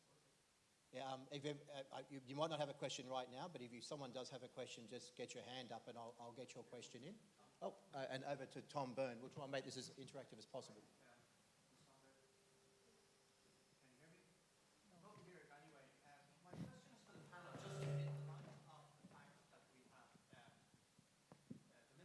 Spoke earlier about the fact that, you know, change occurs after crisis. So unfortunately, I'm reading an 800-page book on the Middle Ages and plagues, etc., and the impact it had. Could the panel expand a bit in their businesses how they see the current COVID crisis, and as a result of that, the changes it is bringing or will bring, for example, in distribution chains, in medicine, and in office and in IT? I know you could talk forever on it, but maybe just a brief summary of that. I'd just be interested in the views, specifically as we see supply chain issues across the UK and other places, and being involved in a hospital myself, the impact it's having and will have, and the changes it'll show in the future. Thank you. Thanks, Tom. Anyone you want to direct that question to firstly? I think potentially from legal person. Legal, over to you, Avril. So I suppose from a purely operational perspective, something that massively changed for us is city centre stores, which were traditionally extremely busy from us. Suddenly, overnight, the business wasn't coming to our city centre stores, and the business were coming to our more rural locations. So that was a real challenge from our supply chain to quickly pivot. Other challenges that COVID brought is that some of our partners, I think everyone's read about different factories that had massive COVID outbreaks. They're our strategic partners. They're people that we wanted to support. They support us and our business. So it was when they were going through those challenges with COVID with their workforce down, how do we support them? And that comes in forms of paying them early, also giving them maybe resources that we have in Lidl in terms of advice, whether that's health advice or legal advice or etc. Because I think particularly as a big company, when you're dealing with maybe smaller suppliers, you have a responsibility to those strategic partners to support them in their time of need, because they then repay that in tenfold as such a great partner. In regards to then the specific finance area or the specific IT area, as I mentioned, we'd no working from home policy, and then suddenly the next day we were like, get the laptops out, find laptops, we actually transitioned really well, and it was interesting for a company that was like, we don't work from home, because we valued collaboration so strongly that we realized, okay, actually, that's totally doable. What I think was really interesting as well from Dave's point, data has never been more needed than when you're not in the office place, when maybe you can't always feel the pulse of the organization because you're not having those conversations around the coffee area, and you're actually relying a lot more on data. So in regards to our company, we actually ramped up our digital teams in regards to data information, and of course those IT processes to allow that. So I think that was really critical. And I think even what Simon said in regards to your digital transformation about seeing patients, and once the online starts, it sticks. What's also interesting for us, I think, and I know I need to keep it brief, so I will, online became more important. We had an online partner, an external partner who offered online service from Lidl. But what was quite interesting is now that the pandemic, I won't say is over, but it's becoming somehow of a norm. What was interesting for us is that people came back to our stores.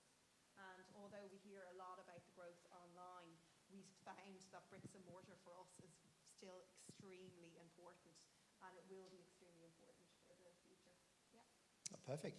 Would anyone like to have a quick stab at that question? And otherwise, I'm going to stand off the podium and just hand the chairmanship over to Avril. Yeah, I suppose to answer Tom's question, we had to pivot really quickly. We saw patients coming in. We had to redesign pre-assessment pathways. We had to introduce sort of online questionnaires for people to highlight whether or not they've had a cough, or they've got a fever or anything like that. And we had to get staff in to be able to do sort of a whole new service of the swabbing clinic, so that we could then suddenly treat patients in a safe way when we're bringing them into the hospital. So really that was the key change for us. And also we saw our capacity massively impacted, because if you look at the slightly older hospitals that we would have had, or we still do obviously, that we have, ultimately we went from a 4-bedded to a 2-bedded room. So that obviously suddenly impacted that we couldn't have 4 people in the room because of obviously social distancing requirements. So that really impacted our capacity and our throughput, not only getting patients in in a timely fashion. Normally in an outpatient department they'd all walk up at 9 o'clock and they'd sit there like this, but that suddenly had to change. So you really had to think about how you flow patients through the hospital, how you bring them into theatre, and everything impacted it. And I mentioned it briefly, but to not underestimate the actual impact that COVID had on our staff and our ability to treat patients safely, and not only safely for the patient, but also other patients in the hospital and also staff in the hospital. So it was a massive change from the ground up, from any interaction with the patient. We had to make sure it was safe for them. So it was definitely one that we've really sort of had to learn as we go, but had to learn pretty damn quick. Okay, thanks. Learning it pretty damn quick. Isabel, over to you. Well, You probably can be heard through your mic, can you? I'm not sure. Yes? Okay. Just the impacts of the COVID on the real estate, on the Broadview, two aspects very quickly. A change in the cost structure, because there has been a lack for materials, there's a lack for staff, okay, because that chain has been, completely stopped at some point. And a lot of people have gone away from it. So now it's generating extra costs. We consider between 2 and 5%, okay, in a construction cost, especially in housing, where there's a lot of tension. So that's a very important impact. On the market, as I was saying before, there's really a part of the assets that are going to be downgraded, because real estate has been a long cycle of increasing, okay, thanks to low rates, with, also very low yield rates. well, they're around 3% now. But really, there is going to be two classes of assets. Okay, the ones that have the digital standing are environmentally compliant, and the others. And the leases are going to fall down. So that's a very important impact of the COVID. Yeah. No, thank you very much. I'm going to turn to you, Dave, now.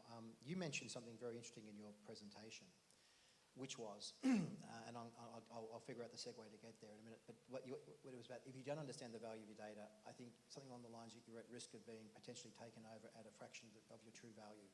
And that's exactly what we're talking about here today, right, in the role of the CFO. Would you mind expanding on that point a bit for us? Yeah.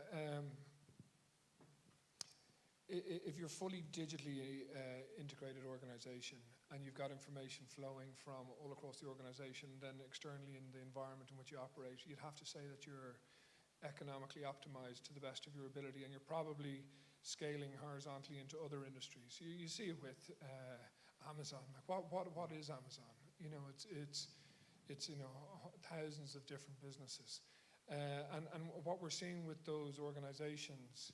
Lidl is a good example. I thought the integration with Buy Me there during the year, you're scaling across. Suddenly you're offering a different service that you weren't offering before. I presume it's the exact same in your hospital.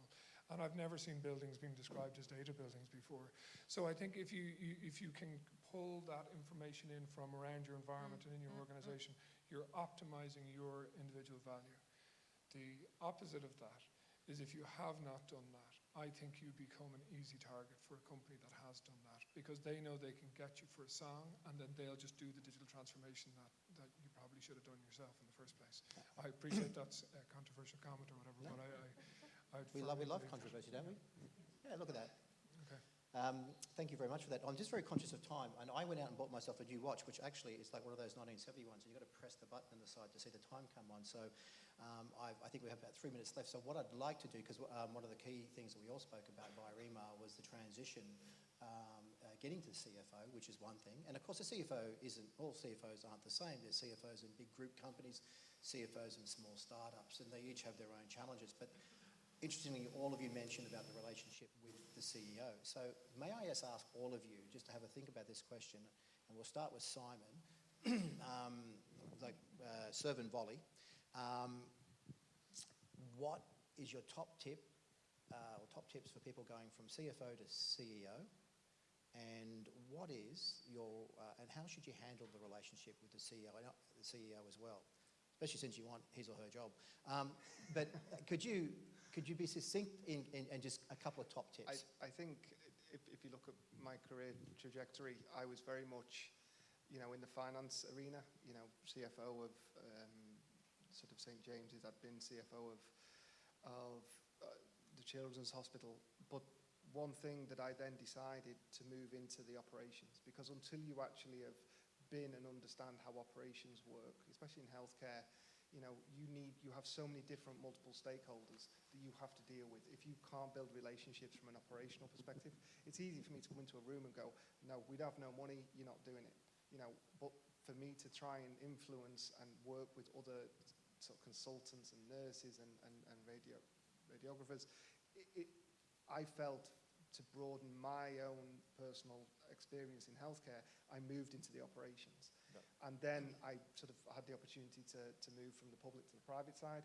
Again, that was just sort of wanting to expand more. And now, in terms of filling the sort of shoes of the current group CEO of Bon Secours, I will take a good while to do that, because he's quite a force of nature, if anyone knows Bill Maher. So.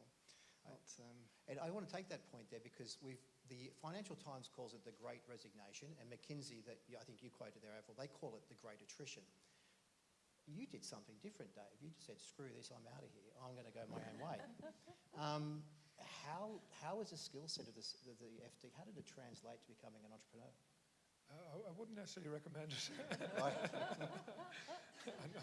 I'm very interested to hear the answer to the other question about going from CFO to CEO. I think to answer your question, because my background was in finance, because I understood financial modelling, and to be fair, because I had worked as an employee in finance for 20 years, I hadn't risked any of my own capital at that point in time before I set up my own business. So I had learned great lessons, and not all lessons, but I'd learned some great lessons at the expense of other people paying me to work for them. So when I went to set up my business, I understood financial modeling inside out. I understood the value of cash and having cash in your bank account at the end of a month and how to manage costs.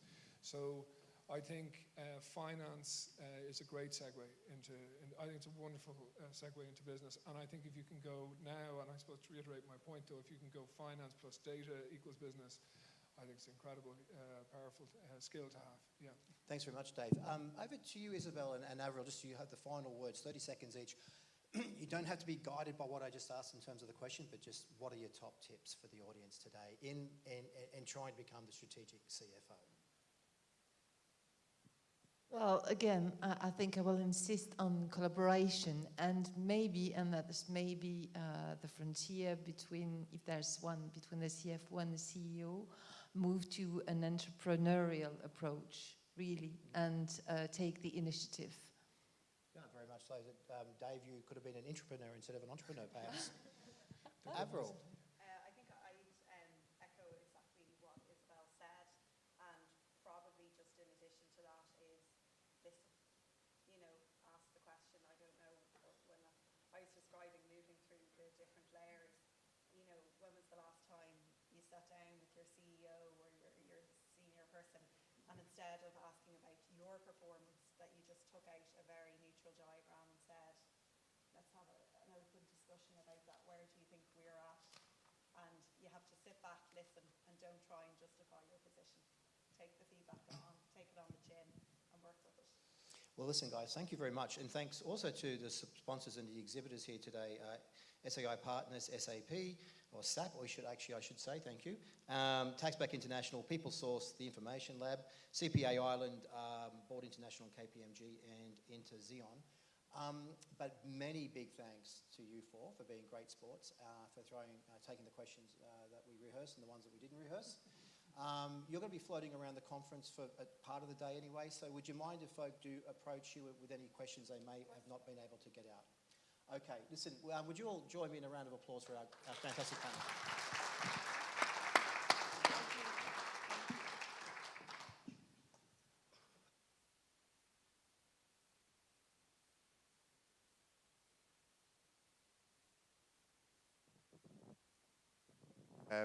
Thanks very much, Peter, and thanks for all the panel there, Isabel, Dave, Simon, and Avril. It's hard to believe it's only been 2 hours. I think we've got through a lot in that period, and we're more or less on schedule, a little bit behind. We have one more segment before the coffee break. So the person keeping you from coffee is Anya Collins, the president of CPA Ireland. So Anya took office as the president in April 2021, serving as vice president before that from 2019, and been on council since 2016.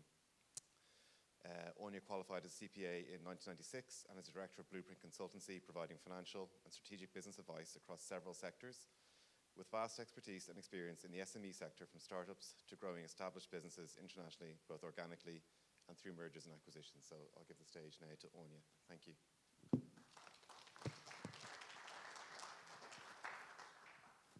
Thank you very much, Dave. Good morning, everybody. It's great to be here. It's great to be back in the room again. And thanks to the guys in InvestNet for organising it today and being brave enough to get out there at this stage.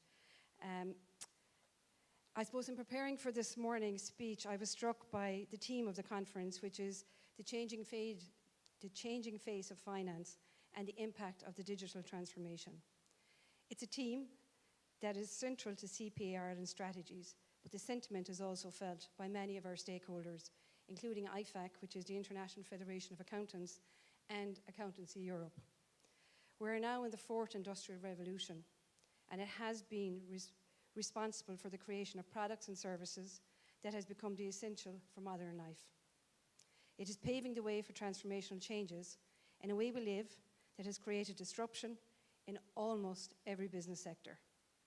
And rather than being afraid of the advances in software and technology, we should remember that just like the car replaced the horse and carriage, it also created massive employment.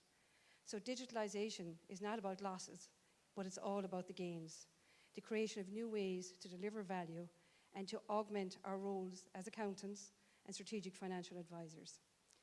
The benefits for organizations going digital are vast, and many have been discussed earlier here this morning. But companies will remain relevant and future-focused. They will attract talented graduates, and there are major gains for those who are agile and willing to adapt. It will help them meet the needs of a digital-savvy customer and clients. It will allow for succession planning. Digitalizing a business now will make it more attractive in the future. It will lead clients and customers into adapting digital strategies. It will allow for greater resource management. It will enhance data collection processes by gathering much more accurate data and incorporating it fully for business intelligence and at a higher level. We'll be all contacting you, Dave. It will improve productivity if you have the digital tools working together, and it will save time on repetitive and momentous tasks, enabling employers to work on a more value added for your business. As an accountant or a finance professional that is starting out in your career, setting up a new practice, or running a large finance department in industry, or 10 years into retirement, change is now inevitable. And adapting to these changes and adopting new technologies are essential. I stand here today as the president of an accountancy body, but I'm also an accountant that's had to face many changes in the profession I choose. We used to have to update ourselves on the most recent legislation or tax changes. Now, along with the core accounting skill updates, we're attending events such as today and receiving training on emerging and disruptive technologies, digital transformations, and data analytics. The accountancy profession is an exciting career choice for any young graduate, and the onus is on us as CPA Ireland and our accountancy bodies to provide guidance and relevant education and development for our students and our members. Recently, at CPA Ireland, we launched a new initiative for our members, the Interactive Digitalisation Hub. The Digitalisation Hub shows students and members how they can benefit from embracing a digital environment, whether they are working in practice, the public sector, or in any of Ireland's industry sectors. This is an exciting time, and this is an exciting new offering for our members and our students.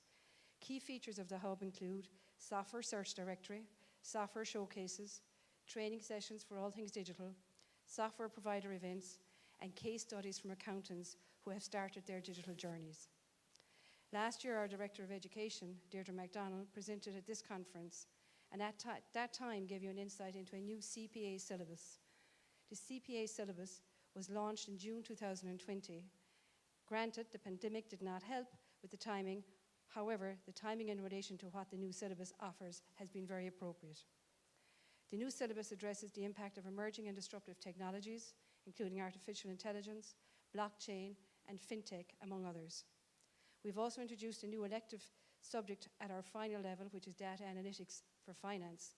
And this subject was developed by the Munster Technology University, Cork, and any student who completes this elective will gain a dual qualification as a certified business data analyst with the Analytics Institute. And again, this was much relevant in the earlier comments this morning, so I think we're all on team. We are also very proud to announce that we've introduced sustainable reporting on both our final level compulsory subjects, advanced financial reporting, and strategy and leadership. It is our ambition that our students will be the pioneers to drive the increase in sustainability reporting among many categories. Since March 2020, many organizations have shifted from their office that may have been a remote-friendly to remote-first or a hybrid companies. With that shift, the cultures of our organizations have changed. People hired during the pandemic view company values differently to those who were hired before the pandemic. Our new cultures are based around employee engagement, communication, and technology, and there is a huge surge in employer demand for solid core remote working skills, which are becoming increasingly invaluable to employers. CPA Ireland launched CPA Training Remote, a remote working skills course for CPA Ireland students, and will support CPA trainees in the development of remote working and core accountancy training skills. In developing CPA trainee remote, we also listened to employers' wants and needs. We collected feedback on this at our conference in 2019 and employers told us that some trainees, even those with first-class honours in accounting and finance, were missing some of the essential skills.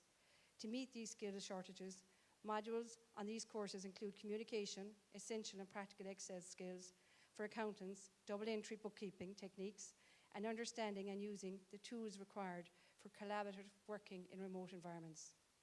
Recently, we carried out a survey and asked all of those newly registered students why they choose CPA Ireland. The top answer was employers' influence. To assist employers, later this year, CPA Ireland will be launching a brand new bespoke online course, Effective Mentoring Procedures. This course is designed to help our employers with mentoring trainees in a remote and hybrid work environment. On completion of this course, delegates will understand how to best engage with your trainees in a remote environment, which will positively impact your business and your practice. The above course will be added to the suite of employer benefits, including a free recruitment service where we match employers with trainees.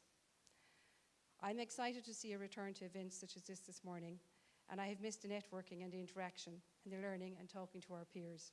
And this morning has been wonderful. I'm also joined today by my colleague Gillian Peters, who is our Director of our Business Development in CPA, and we'll be delighted to talk to you again about more insights into CPA Ireland and help you. We will be around for the day. And finally, thank you again to David and Rob for organising this great event. Thank you. Enjoy your coffee.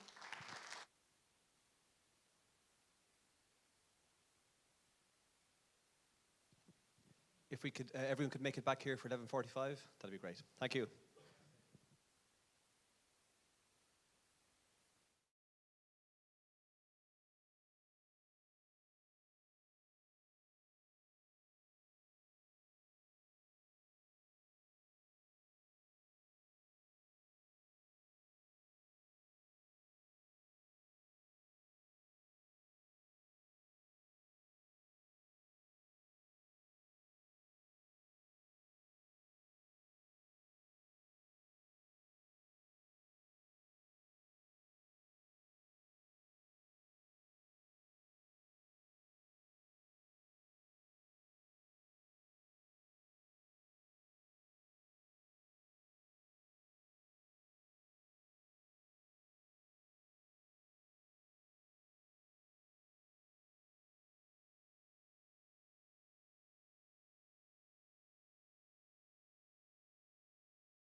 Thank you, Kieran.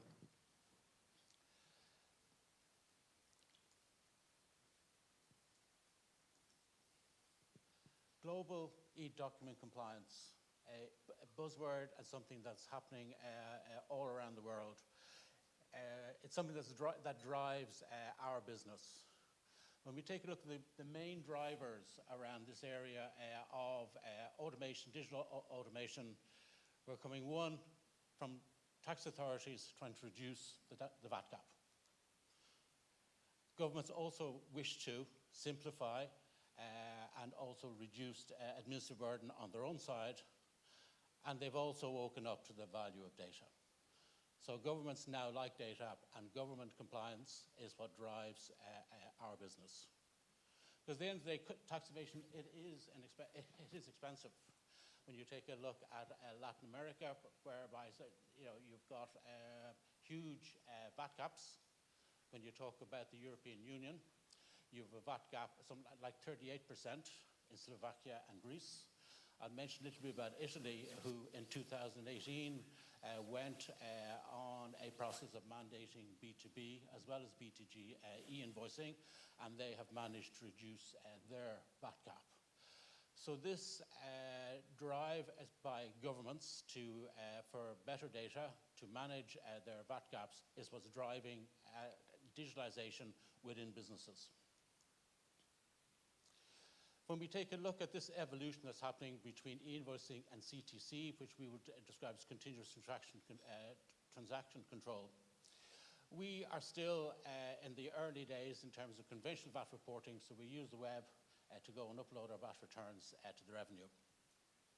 Like digital tax reporting in other countries is moving forward. In France and Austria, you've got on-demand tax reporting.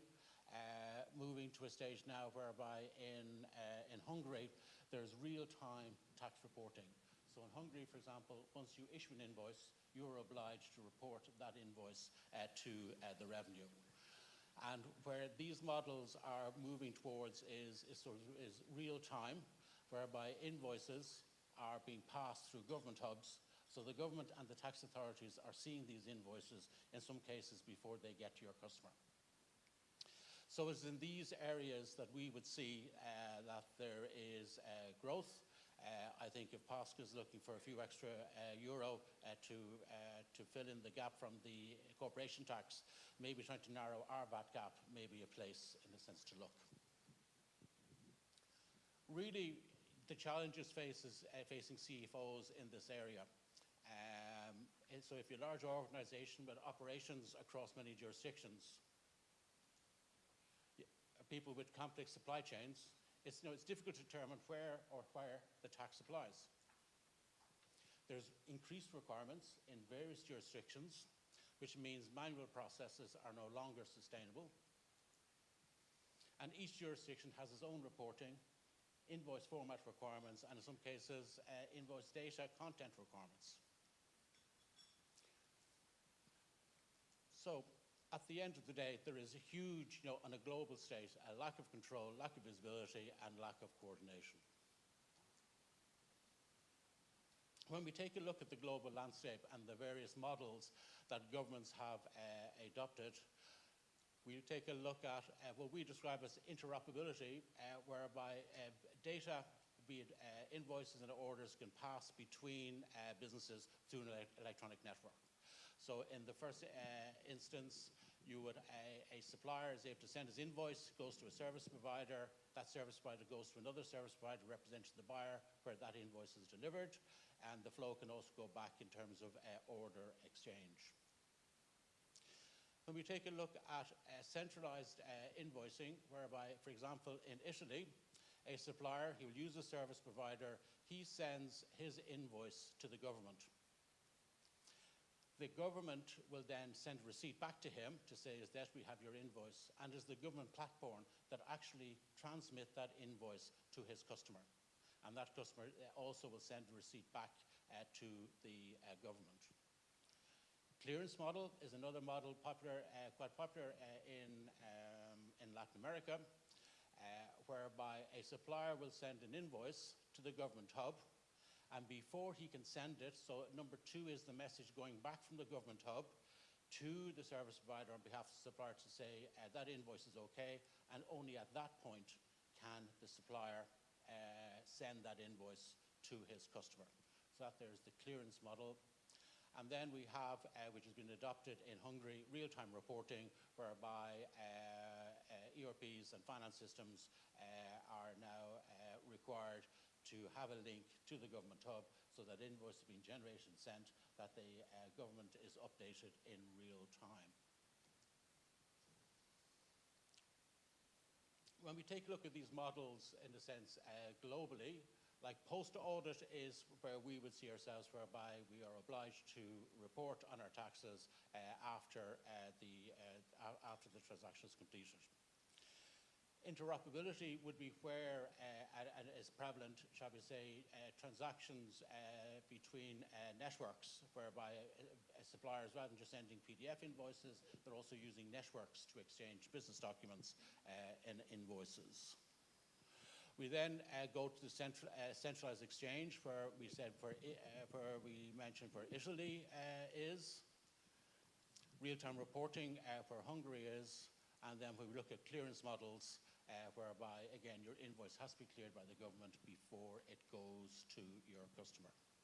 Like all of these mandates and projects are all driving the requirement for organizations to automate their accounts receivable processes, and also, for example, in the case of Hungary, in Hungary next year, a supplier, a buyer is able to download all his invoices that he's been received from the Hungarian government hub.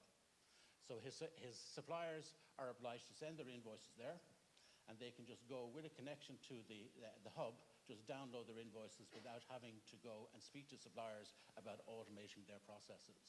So these sort of models are what are helping and driving digital transformations within AR and AP processes. Like we would deal with a number of very large global organizations, whereby some of the larger customers are asking them to send invoice electronically. And they, in some cases, are operating 4 or 5 different manual portals where they're uploading invoices for some of the larger customers, which is taking time, and they want to sort of move away from that. And that's a little bit in terms of networks where we come in, but I'll talk a little bit about that later.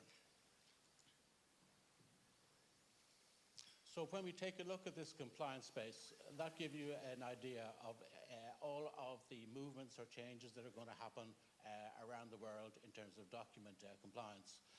Our CEO felt that slide was a little bit busy, so we gave him this.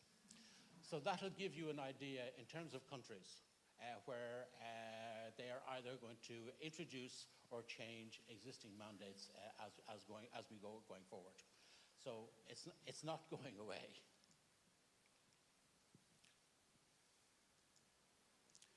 So let's take a look at e-document compliance from an Irish perspective. We're fairly behind the curve. There was an EU directive issued in 2014 that required all government bodies to be able to accept accept electronic invoices on contracts that exceeded EU thresholds from April 2019. Subcentral bodies like the HSE, local government and other government entities were also required to accept invoices electronically from April last year. And in addition to the legal requirement, government policy here is that those organizations that sit behind shared services should accept invoices from any supplier that is prepared to send them. In March, the OGP, they established a framework agreement and selected PEPO, which is an e-invoice network used and adopted in many countries around the world, which I'll talk about in a minute. They've adopted that as being the manner in which invoices can be delivered wholly electronically into government agencies here. Like from a central government point of view, all the government partners are moving to essential shared services. It's built on Oracle, and the National Shared Services Office will soon be ready to accept e-invoices in volume. They've updated the processes whereby they are now able to receive the invoice electronically and workflow that so it gets approval and do the automatic matching. So that's something that they will soon be able to move forward with. Local authorities, the HSE, they are able to comply, but they are not willing or not ready really to receive e-invoices in volume. They need to go and deploy workflow, deploy matching within their ERPs. While the HSE did start a project between the pandemic and the cyber attack, they've sort of had to scale that back a little bit. But again, they are trying to go and automate their accounts payable processes and requiring suppliers to send invoices electronically. At the moment, there's no mandate on suppliers to submit invoices electronically. A lot of governments, if we take Italy, for example, they started with a mandate business to government. So any supplier sending invoices to government had to do so electronically. They've subsequently mandated that all business-to-business invoices should be done electronically as well. Like we know that Italy did have a very, very large VAT gap. They introduced mandatory B2B invoicing in 2018, and they reckon that they have decreased their VAT gap by something like 10 to 12%. So they found another €4 billion in Italy as a result of digitizing and driving this sort of practice among suppliers.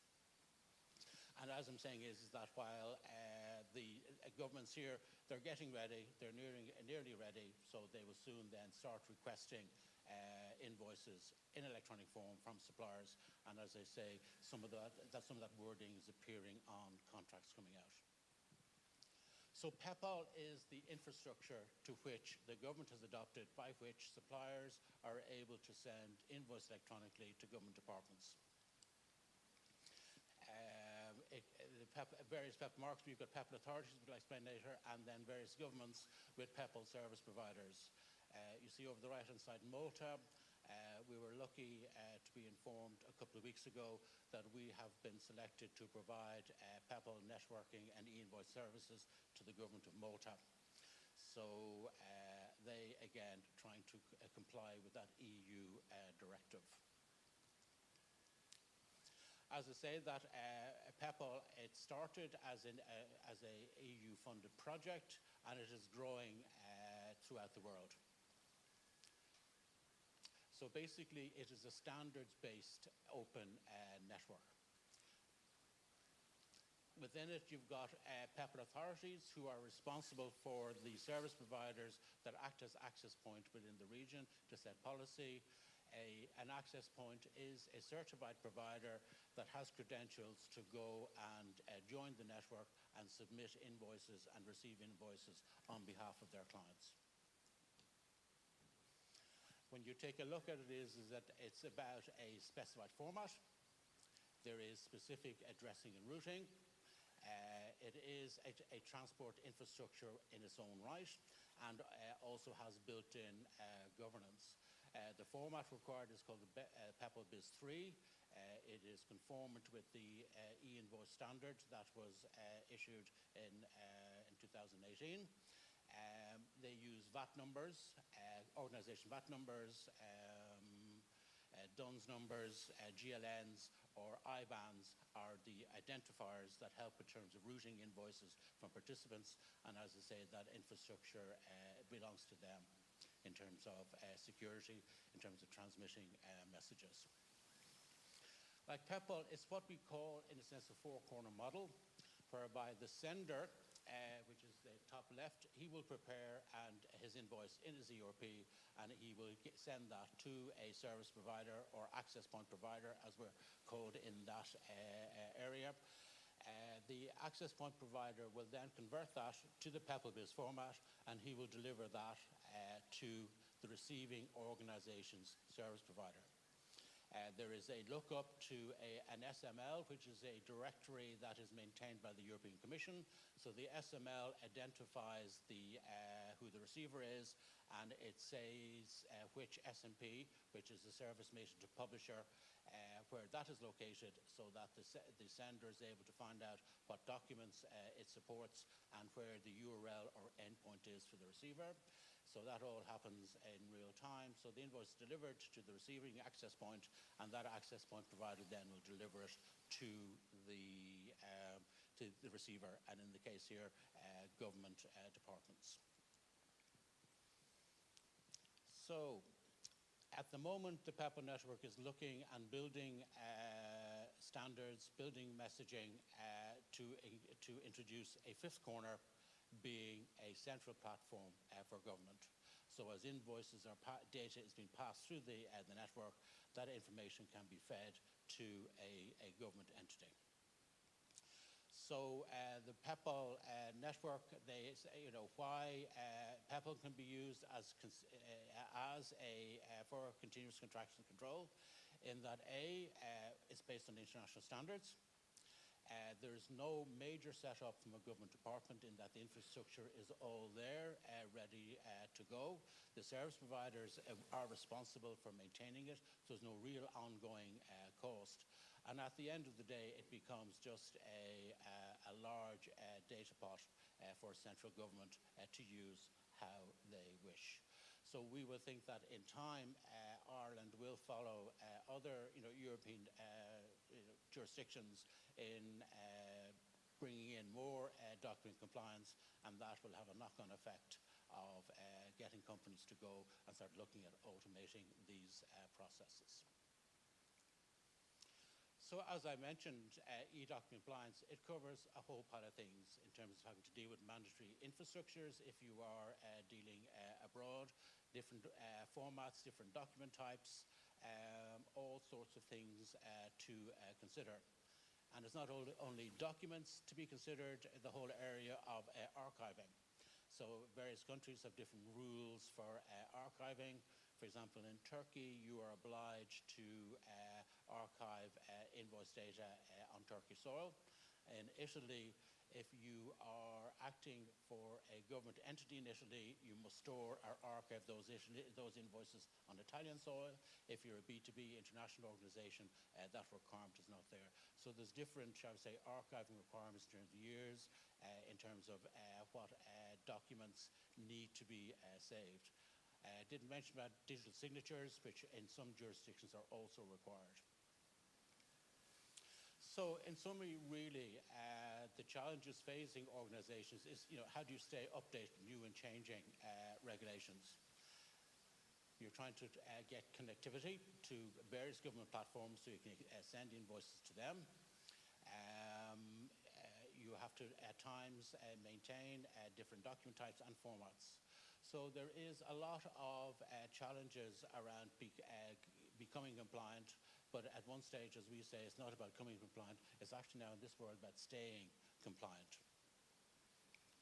So in summary, I would believe is that these e-document managements are driving government organizations and businesses to digitize and automate their AP processes. CFOs, they're actively investigating how to incorporate these rapidly changing evolving regulatory landscape into their businesses.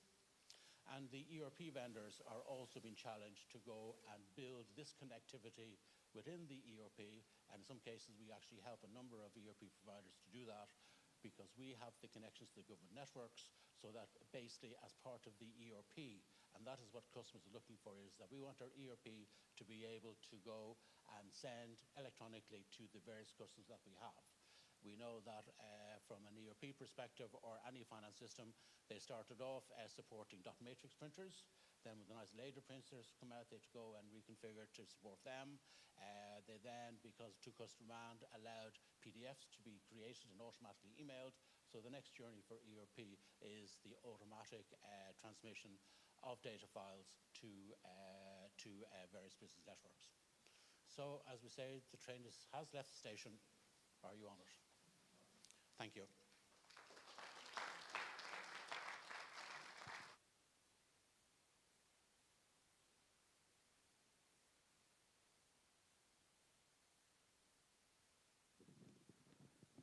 Thanks, John. Clearly based on the slide of the flags, an increasingly global topic. The next speaker I'd like to welcome to the stage is Rachel Tubridy. Rachel Tubridy is the founder and MD of PeopleSource, a business that she founded in 2015. She's a really strong and successful career in recruitment. She started in London in 1997 with Advantage Resourcing, and moved back to Ireland in 2008 and joined Michael Page as country manager, and then joined Brightwater as partner and in the executive recruitment team. And I suppose in all of that, clearly spotted the opportunities and the benefits for both clients and recruiters in terms of using with a specialist recruitment firm. And really successful business while dealing with clients locally is placing people all over the world, I'm sure she'll talk about. So delighted to welcome to the stage.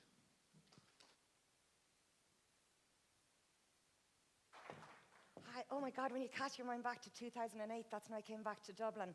I have 3 brothers and they were saying, come on back, Rach, it's brilliant over here. And the recession hit the next morning. I was like, what the hell? This is not good. Thank you very much for the introduction. My name is Rachel Tuberty, founded PeopleSource, and I'm here today to talk about, for 15 minutes, this says 4.5. I'm fast, but not that fast. Is retention and recruitment. And I've been talking to everybody today, and everybody's kind of going, oh, this is really interesting. So I don't feel any pressure at all. Just need to remember to breathe. I have to do this myself. Great, excellent. Next. I'm going to talk about 4 main topics here. Oh my God, no, 4 main topics. Hybrid is here to stay for now. Salaries are increasing. 40% of employees are planning to move. That doesn't mean they're going to move, they're just planning to move. And organizations are expanding. Now, these all sound like potentially bad things, but there is good news. 80% of employees are really happy where they are. So there's no magic bullet, or silver bullet, I think is the phrase. So it's all just about tweaking. So a lot of the slides I have today are just going to pose a lot of questions, providing you hopefully food for thought. But if you have any questions afterwards, please don't hesitate to ask. So hybrid is here to stay for now. This is the hardest one, I think, because there is no one solution that fits all. Every candidate who I speak to who is looking for a new role, the first question they ask me is, what is the work from home policy with that company? Only about 50% of the job descriptions I get from companies will know what their work from home policy is. People are saying it will be in line with government guidelines, we'll know after Friday, et cetera, et cetera. But people don't like that uncertainty, so if you're really trying to attract talent, just have something there. The main one seems to be 3 days in the office. Some people are kind of rolling that in slowly, so they're doing 1 month in October, 1 day in October, 2 days in November, 3 days in December. But just have something that you can go out. It's easier to give that policy to people coming in because they don't know any different, but it's for the people who are existing, who've been at home for the last year and a half, and then suddenly maybe HR is delivering at 3 days from back in the office. That doesn't suit everybody. People have had time to drop their kids off from school. They don't want to go do a commute. Like, I don't know if you've been in Dublin recently in traffic. We're back at 91% of traffic levels from 2019. Like, that's 91%, and we don't even have everybody back in the office yet. So that's only going to get worse. So what's the message? Just make sure you have one. Who's delivering it? Yes, it can come out as a company-wide one, but in my opinion, the best thing you can do to retain your staff is to have somebody sit down with each of your staff members on your team and just listen to what the issue is. Is it that they just want to have a flexible start time, or pick the kids up from school in the evening, or get to the GAA match, or whatever it might be? But it doesn't take much. We've done it for a year and a half with nothing. So if we can just accommodate, you'll hang on to your staff. We asked in a survey in April of this year, if your company offered you more flexibility, are you more likely to stay? 70% said yes. So we know a one size doesn't fit all. So what's the message? Who's delivering it? That should be the team, the team leader, I would say, or the manager. And is it landing? If people are running out the door, it's probably not landing. So make sure it does try and land. Not make sure, but give it your best shot. Salaries are increasing. Latest central bank report said that 5% salary increase across the board. That's across the board. We're talking about finance professionals here. It's definitely 5%. I know my coffee's gone up by 10% every time I go to buy it. House prices have gone up by 7%. You name it, everything seems to be going up at the moment. But across the board, the market says 5%. That doesn't mean everybody can give a 5% salary increase, but definitely highlight what you can do for the team. So again, retaining your staff. What else can you offer? Can you increase the pension contribution? Can you add extra holidays? That's what people want, and it doesn't really cost huge amounts. Can you have flexible hours? A lot of people said as well that If they were offered part-time hours, so maybe if they went down to 4 days a week, it might save you on a salary as well. You know, there could be win-wins. You're just trying to hang on to your staff if you want them, is what I'm saying. You know, obviously don't accommodate anything if you don't want to. But if you can, you know, maybe try and think outside the box. And I hope this isn't really teaching you to suck eggs. It's just to give you ideas or alternatives to look at. Pension contribution, as I said, healthcare, or maybe increased healthcare or family healthcare instead of individual healthcare. You know, there's lots of different things to play with apart from just salary. But certainly, if you are doing it, promote it. If you're going out to hire, promote it as well. And do you have defined career paths? I stood up here about 2 years ago, and it hasn't changed, but in the, an average tenure of a staff member is about 5 years. So if you can retain your staff member for 5 years, you've probably got the max out of that staff member, and they've probably given you the max as well. So another thing you can be offering is maybe continuous development. A lot of candidates might be looking at out in the job market because they're saying they don't have any staff management. They can't get progress in their career because they can't get staff management internally. If you can give your current staff members, you know, I suppose extra skill sets, extra data analytics or extra digital skills, you know, you're getting more from it, and hopefully they're getting more from it as well. But if you can get a plan for 5 years, you've got the max, but hopefully it will have worked for you. Another thing you can do is get them to train their successor as well. Saves you time. Something to think about. Salaries increasing, so we know that, but there are alternatives to just salaries. 40% of employees are planning to move. No matter what report you look at, it says 40%. Chemi Business School did one, Microsoft did one, Workhuman did one. Everybody's saying 40% are planning to leave. Now that doesn't mean, as I say, 40% will leave, but it does mean they're out there in the job market looking to leave. And if another company can offer a little bit more flexibility, a little bit more money, or whatever it might be, they will go. However, we did do another part of our survey that said, if you were offered more money as you're handing in your notice in your current company, 77% said they'd stay. So again, we're just tweaking around the edges. What else can you provide? It costs it costs about 60% to replace somebody on your staff. So if you can pay them a little bit more or offer them a little bit more, I was thinking like a long-term incentive bonus. If you've got somebody there for 5 years and it's going to cost somebody maybe, I don't know, if they're on 60 grand, what's 40% of that? 40K? 60% of that? Anyway, you know what I mean. If you can offer them maybe an extra 5K a year for the next 5 years, that's 25K you get out of it. It's going to cost you 25K to replace them nearly. Not everybody has that money, but it's something to maybe consider. Anybody agree with this? Are you all going, is she crazy? What is your retention strategy? Do you have one? How are you holding on to your staff? And this is the question I'd like to ask, and I'm going to ask this in lunchtime. What has changed for the better post-pandemic in your company? Have you got more flexible hours? Have you embraced new technology? And if you've done something, when you are looking out there to get staff or hire staff, or, make sure that goes on your job description or it goes out in your message. People want to know how companies have coped throughout the pandemic. Were pay cuts given? Were headcount reductions given? Were they accommodated? Was their company culture alive still in the last 18 months? So if you've done something for the better and you're looking to hire staff, make sure that message gets out there. Because all we get sometimes from a recruiter point of view is the tasks that you want somebody to complete. And it's a lot more than that. I know we're talking about digital, but my role is people. As is yours when you're hiring. Organizations are expanding. Where am I going with this? Oh yeah. So the last couple of slides are about retention, kind of hanging on to the staff that you've got. This is if you're going out to now try to promote your business to bring on staff. If you lost 40% of your staff overnight, or even if you're looking for 20% to increase your headcount, this is what I suggest. There's 6 or 7 questions there. I don't believe you have to do all of them, but if you have answers to some of them, it might make your recruitment process a little bit easier. The first one I've put at the top one I'm just going to really look at is how engaged are you in the process? And I've said this before, so sometimes I sound like a broken record, and I'm really sorry. But you, as leaders in your business or leaders in your team, you know what you want, and you give that message or you delegate that role to, say, you know, a team leader and say, this is what we want to expand. Team leader gives it to a HR business partner. HR business partner gives it to a talent acquisition team. Talent acquisition team gives it to a recruiter. And what's lost in translation? What you want, what they want. Recruiters are rubbish. The client can't make up their mind about what they want. A complete disconnect. So I would say lots of communication. If you're going to go out in a hiring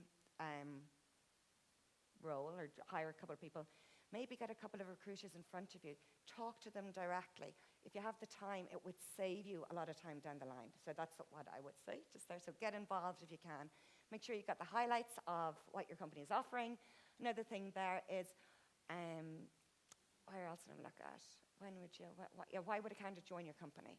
You know, why are you there? I asked a client, the client was insisting that people are in the office 5 days a week, the hours are 9 to 5, there's no flexibility, no nothing. I was going, Jesus, I said, why do you work here? Because this sounds like a nightmare of a place to work. He said, we've got the best leader I have ever worked with in a company. It didn't sound the best leader now if you had to be there 5 days a week, but anyway. That's something that's not going to be on a job spec, but it's something you can tell candidates, sell to candidates, and hopefully get a bit further, get a bit more buy-in. 4 more minutes. I'm not going to go through that one by one. But the number one reason people are leaving is getting more flexibility. A lot of people have already discussed flexibility here today, so I'm only just echoing what everybody else is saying. But if you get later start, earlier finish, later finish, just different hours, part-time, couple of days a week from home. Some people are only doing 1 day a week, 1 day a month. There is no right answer, but the more flexible you are, the more chance you have of hanging on to your stuff. And number one reason, the positives, I said I'd finish on a positive. This is a survey we did earlier on in the year, just by the way. We had over 2,000 responses. 75% of these people would have been in a finance function. So 75% said the company had maintained its company culture, which is a massive achievement when you consider everybody moved from home for 18 months. 75% felt valued as an employee. So that is huge. One thing I would say is this was done in April, May. I'm not quite sure everybody's feeling that way September. Like, words I'm hearing are exhausted, overwhelmed, inflexible. So I think this is waning. But back in April, it was up here. 80% would recommend the company is a good place to work. If you are hiring and looking for staff, get your own staff out there. They love working for you, so promote that as well. This is another thing, again, trying to retain staff. Upskilling, a lot of businesses have educational allowance. So 75% believe it's the company's responsibility. I don't believe it is, but I think send that message out to your current staff to say what you want, what can we do, what can we pay for, what can we help you with. And that's what I said, 68% said people would stay longer if offered flexible and part-time working. Part-time is a really big thing. People talk about the great resignation, but I read it in the Times the other day, it said the great reflection, and that's what's happened. People have just said, hold on a moment, I've been at home for the last 18 months, the last thing I want to do is go back into the office. There must be a better job out there for me that allows that flexibility, and again, it's just coming back to that flexibility to accommodate. So what I would say is what I would suggest, I'm not telling anybody to do anything, but what I'd suggest is just to think about. Trust, I think we've done that. 18 months, we went overnight working from home. The trust is there. If it's not, that probably does need to be looked at. But just listen to what your employees are asking for. It doesn't mean you have to accommodate everything, but if you can accommodate it, would be great. Engage, so just listen, see if there's a happy medium, and communicate. I think somebody else mentioned communication earlier on, so definitely do that. And just to recap there, that a replacement cost can be as high as 50-60%, but costing anything up to 90 to 200%. And everybody knows the pain of replacing somebody, training somebody in, particularly remotely. It's no fun for anybody. Nobody's enjoying that. So first option would be to look internally and try to hang on to your stuff. Now, that's my presentation. But I just want to say, I put this on everybody's table. What is this? Anybody see this? This is something you put in your pocket, but you bring it home and you put it on your laptop camera, and it's a camera cover. So it means even if you forget to turn off your Zoom meeting, just turn this across, so it's very private. It's very good. I would absolutely take these home, everybody. Okay, thank you very much for your time. Cybersecurity is also usually important. Cybersecurity too. Most attacks come through webcams, apparently. Now, our next speaker is Jason Cody, and really delighted to welcome. He joined SAP in 2000 as financial controller, and in 2007 became the CFO for SAP in Ireland. His role was responsible for providing financial leadership and oversight to SAP's group operations and legal entities in Ireland, and has a workforce of 2,300 people, which in any context is huge, right? And it also just shows the scale of the business globally, but more importantly, how big it is here in Ireland. Prior to joining SAP, he worked in the United Kingdom in a number of sectors, including FMCG and publishing, and he is a member of the Chartered Institutes of Management Accountants, so delighted to welcome Jason to the stage.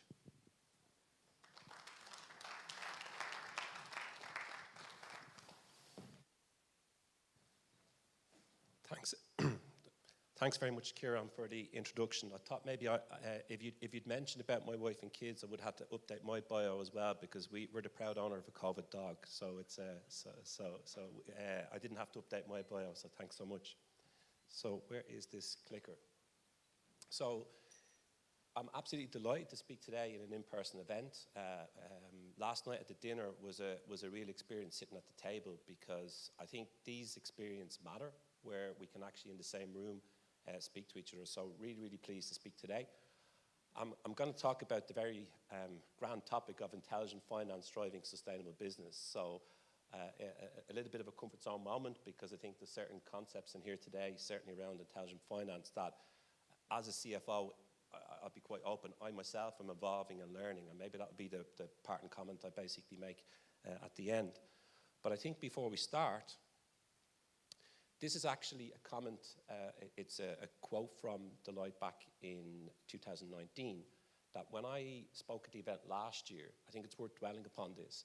What I spoke about in February last year was that companies who are more advanced in the use of information and communication technologies were better able to withstand the economic crisis in 2008 and 2009.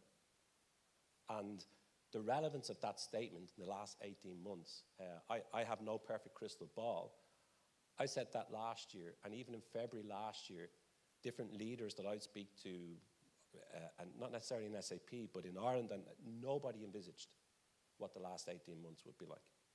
And I don't think anybody has a perfect crystal ball on what will happen next. But I do think CFOs and leaders have that responsibility now to perhaps ask some more interesting questions about the future than perhaps they ever would have before. I won't ask for a show of hands, because I think I know the answer to this one. Who in the last 18 months has not experienced in their personal and professional lives a different relationship with technology? It is so stark. I mean, I've seen, I sell Christmas trees with my son's scouts. So they innovated and went where you basically pay online. I've seen it everywhere, professionally and personally, and I think that there's plenty more left in this discussion. Just following on from that, in 2020, what McKinsey said is that 2021 will be the year of transition, and bearing any unexpected catastrophes, individuals, businesses, and societies business and society can start to look forward to shaping their futures rather than grinding through the present. That grind is still with us, and even in emerging now, and I'll touch upon the next slide, the way we went into the pandemic was completely unforeseen, and the way we're emerging out in the recovery is offering some interesting questions basically as well. I don't think it was at such short notice that the way that businesses had to repivot, now when they're repivoting out of it, there's perhaps some interesting questions that they need to ask themselves. So I think, back to what Rach said, I think sometimes it's more about asking questions at the moment rather than actually looking for the answer. I think there's enough bright minds that will work the answer out in the end, but it's just really about asking those questions. With that in mind, if we do speak about the journey to recovery and the role of digital technology, we've had digital technology for a long time, for many, many years now. But when we look at if there's such a thing as a normal version of a slowdown, finance functions, typically speaking, and leaders, when they would see it coming, they would start to react and think differently in the slowdown, focus on the ROI of where they're making their investments, use whatever technology and insight that they have to basically make a different kind of decision, perhaps steer the business in a different way. Last year, this happened out of nowhere. And I think and not all organizations, some organizations have thrived during COVID and during the pandemic, and other ones not. But I think when we look at where organizations end up, where they were in an economy or an environment where they're effective in a recession, the operational resilience that they needed to have, the normal comfort zone of a finance function in terms of looking into the liquidity, the risk management, etc. There's a lot of technology out there that can enable organizations to be resilient in that space. But even if you have the technology, the question I would basically throw out to everybody in the room is, how many organizations, going back 2 years ago, had a pandemic on their risk register? Very few, I would say, if at all. So now I think finance functions and leaders have that opportunity to kind of re-question, not just using the technology, but the mindset about what kind of questions that they're going to ask the next time round. And then that leads us to, that in doing the so-called normal cycle of what can happen, as we go into the recovery, the role of sustainable innovation becomes clear. Because for certain industries and certain companies, that recovery trajectory has the opportunity, if we bring sustainable innovation into it, that it could be a long way off before that organization sees another dip, if they ask the right questions. And in fact, they could transform and transform and transform. And if another recession does come, they will have a different style of resilience to react in a different kind of way with the learnings that they basically would have had in the last 18 months. So, sustainable business, why would we even take that basically into our way of thinking? Well, the fact pattern bears it out. The addressable market is huge. The addressable market is $12 trillion. The relevance has never been more there's never been more relevance when we look at the US the UN Development Goals. The stakeholder management has completely changed because you've got investors, you've got consumers and employees, all that have a big vested interest in that whole idea of sustainable innovation. And sustainable is not about climate. It's about across your entire company, what way do you operate differently to grow and thrive basically in the future. It's not just about climate. That probably hopefully when the pandemic starts to dissipate, the next crisis is the climate one. And it's one that everybody in this room, of course, I'm sure has a big interest in. But I also think as well, and I'll speak about it in a few moments, is that broad idea of how a business chooses to operate in the environment that we operate in becomes a conscious choice that we need to question ourselves upon as well. So that brings me to SAP, and thanks for the very kind words on SAP and the scope and size of SAP. So to put SAP into perspective, I could share with everybody lots of statistics about SAP. But to summarize it, SAP touches 77% of the world's transactional revenue. So that means SAP has a big responsibility to be relevant when it comes to sustainability and sustainable innovation. So SAP's purpose is to help the world run better and to improve people's lives. That's a very bold statement to make. I'll give you a couple of illustrative examples in a moment about how SAP makes a conscious decision to be that kind of company internally and to make itself relevant to share that experience, as well as the technology organizations that have that kind of shared mindset around this way of thinking. So from a sustainability perspective itself, SAP is very, very passionate about creating a positive economic, environmental, and social impact with planetary boundaries. It does this in two ways. So it does it by being an enabler, which I'll speak about in a moment, but also being an exemplar. And being an exemplar is don't ask somebody to do something else that you don't do for your own self.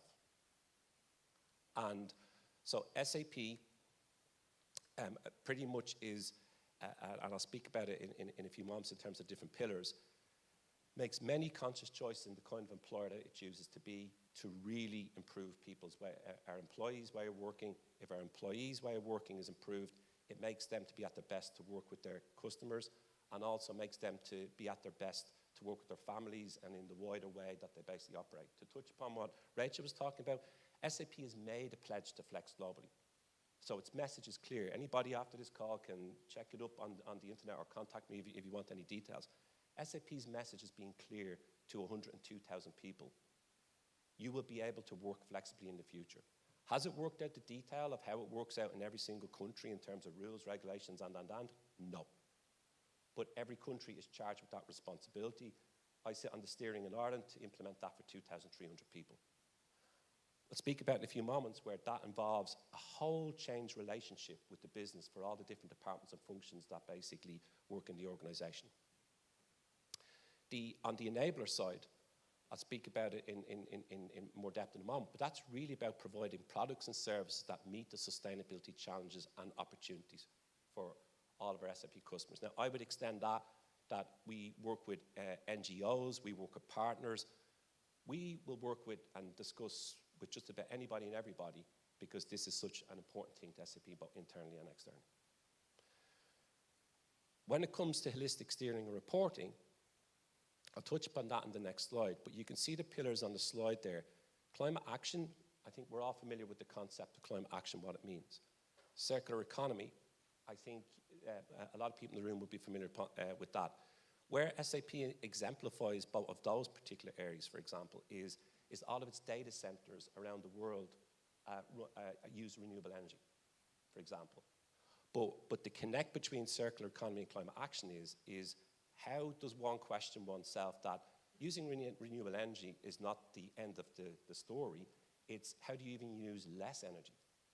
So, and how do you avoid waste? And that's why those two particular topics would be connected together. Equality for all this is where, as we go to the right hand of the slide, this is where it goes into areas that are typically perhaps not in people's minds about what it takes to sustainably innovate, because you're people in front and center to that. SAP, as I mentioned, has over 100,000 employees. In Ireland, we have 50 different nationalities. So a whole focus on people and diversity and inclusion is key basically to this as well. And then that leads us into the skilled, healthy and inclusive workforce, and also into the social and inclusive entrepreneurship as well, because we need to extend the mindset around this both internally in terms of entrepreneurship, but also more broadly from an external point of view. All underpinned by ethical business practices. So when it comes to things like respecting human rights, when it comes to sustainable or ethical use of digitalization, these are all things that basically matter to SAP. And it goes without saying that the UN Sustainable Development Goals are the common framework that SAP subscribes to.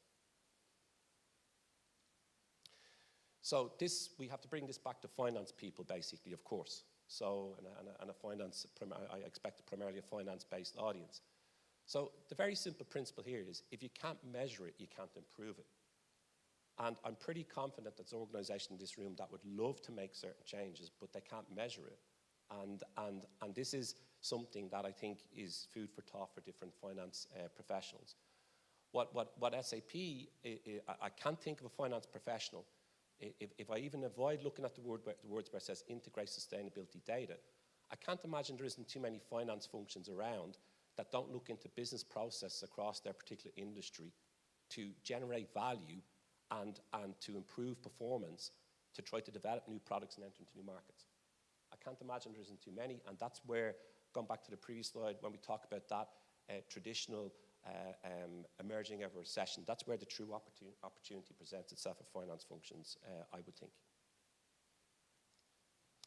So when I mentioned about being an exemplar, so you can see the way that SAP, I won't read the slide because I guess everybody can see it, but SAP actually, I think it's since 2012, actually publishes in its financial results an integrated report about where it measures against everything that I've shared basically today.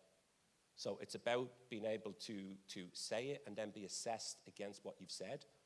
And we can see here that this is the way that these different organizations assess SAP. And I mean, I think the most stark one at the top of the slide is on the Dow Jones Sustainability Index, we are #1 in the software industry. So when we talk about the SAP value proposition, so in the middle circle, I've got colleagues here who are far more au fait with the technological aspects of how SAP's business technology platform works, how we have our intelligence suite, our industry cloud, how we have our business network that spans all functions, all industries, where business process intelligence comes in. I'm not going to talk about that. The piece that I would really like to highlight, please, is the sustainability management part. Because we can see as we work around the slide, and I won't dwell upon each point, but as we pivot around the slide, the whole idea is that you can use technology and the mindset in your organization, if you can channel tune them together, to generate value for your shareholders, for your employees, for all of your stakeholders in a way that, simply speaking, hasn't been done before.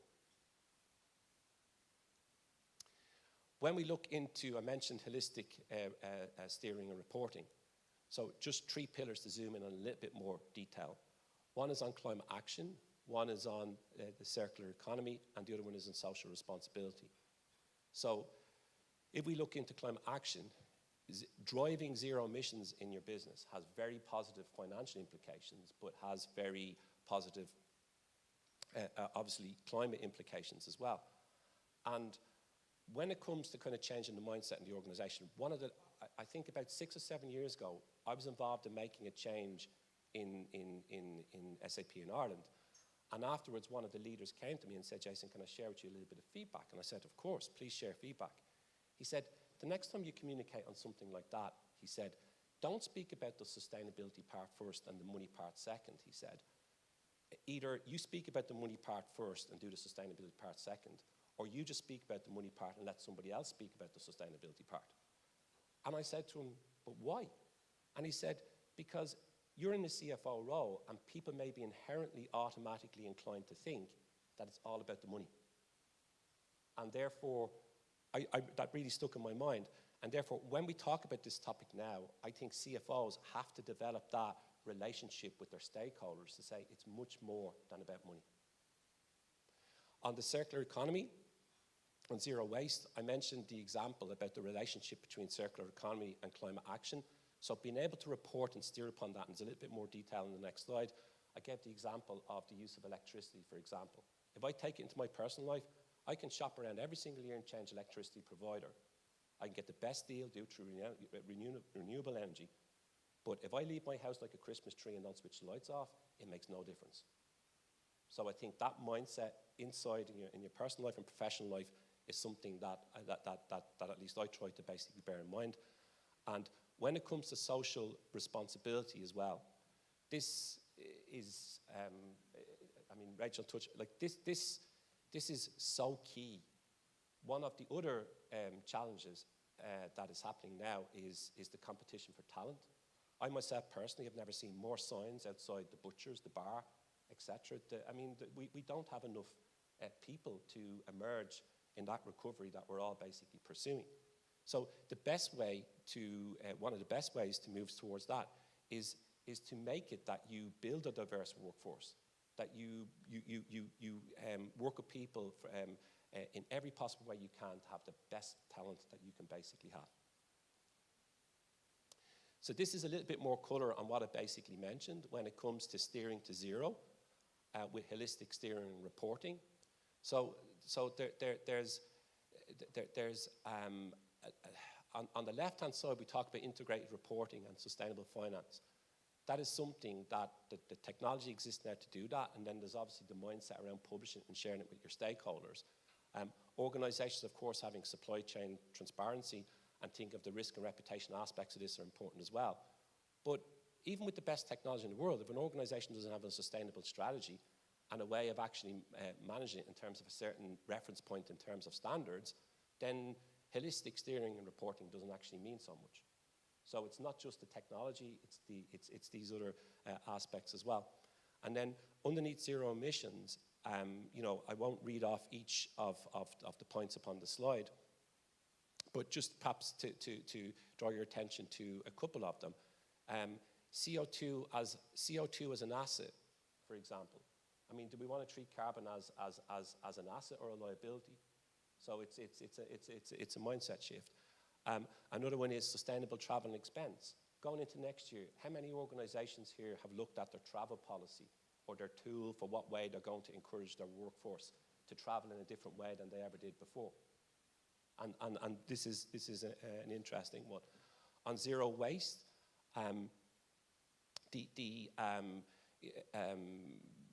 with the circular economy is how many organisations here have the opportunity to work with suppliers that share their values around zero waste as well? Because it's a little bit like the electricity example. If you get a great deal off a supplier on something, if that supplier in turn has a huge amount of waste built into their value chain, then you are actually inadvertently contributing towards waste in the world that, simply speaking, need not be there. So I think finance functions, when they work with their procurement functions, have a big opportunity there. And if we move on to zero equality, I mentioned there that in terms of the whole focus on diversity and the employees and business ethics as well, I think is really, really important as well, because in SAP's Pledge to Flex or in the whole way that people work from home now, we need to make sure that our workforce remembers that the rules of work also apply at home. But doing that in a way where we communicate in a different kind of way is going to be an interesting challenge. I haven't quite grappled my head around that one just yet. But I do think it's going to be an important component of how CFOs and risk functions and compliance basically works as well. But these are all business challenges, all there to be overcome, and most certainly, in my opinion, not insurmountable. So, in summary, if we really want to look into an intelligent enterprise, we can, as finance professionals, I believe we can have it both ways. So we can be intelligent in how we run our businesses. We can be more resilient to help us through that trough that I mentioned previously. We can be profitable and we can be sustainable. So they complement and they don't contradict.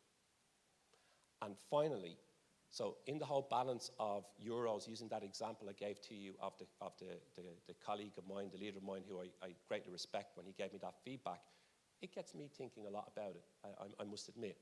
And working off a comment that was made in 2018 from Accenture, in broad terms, CFOs have to think about life after automation. So if we believe that 80% of the finance function could be digitized in some way, CFOs have to ask, what's left? So we have to reinvent ourselves. And that reinvention, if it doesn't include sustainability, then I really just wonder. And that long-term value creation piece. So that's one, and I mentioned to Kieran earlier on, that this is one that I think that all CFOs, when I made this quote earlier on this year, I was involved in a roundtable, and they said, Jason, is that because you're planning to retire?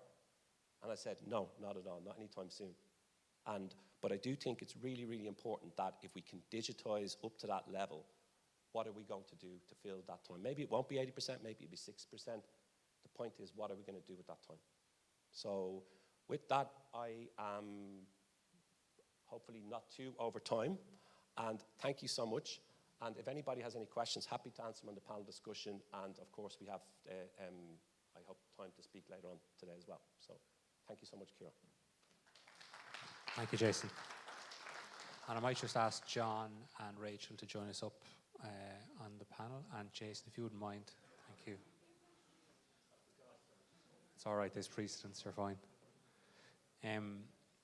So I suppose conscious, right, that we're keeping you from lunch, right, so we won't take too long. But I might go straight to see if there's any questions in the audience for what was on. We have a gentleman over here.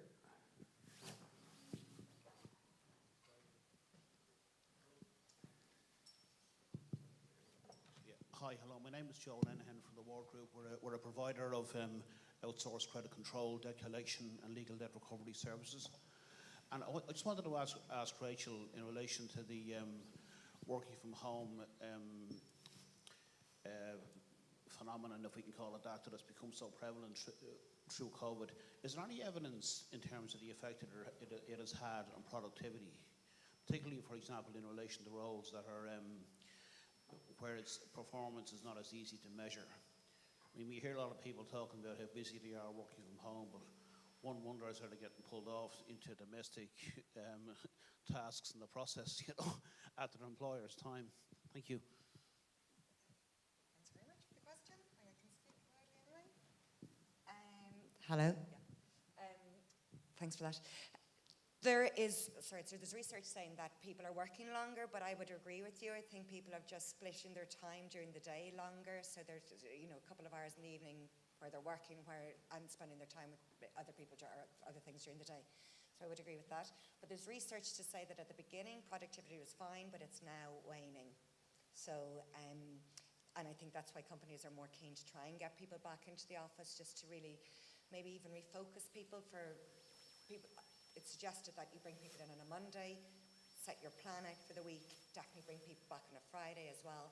But yes, you're right, the research is showing that there is a reduction in productivity just at this moment in time. But I think we are just adjusting again to yet another change.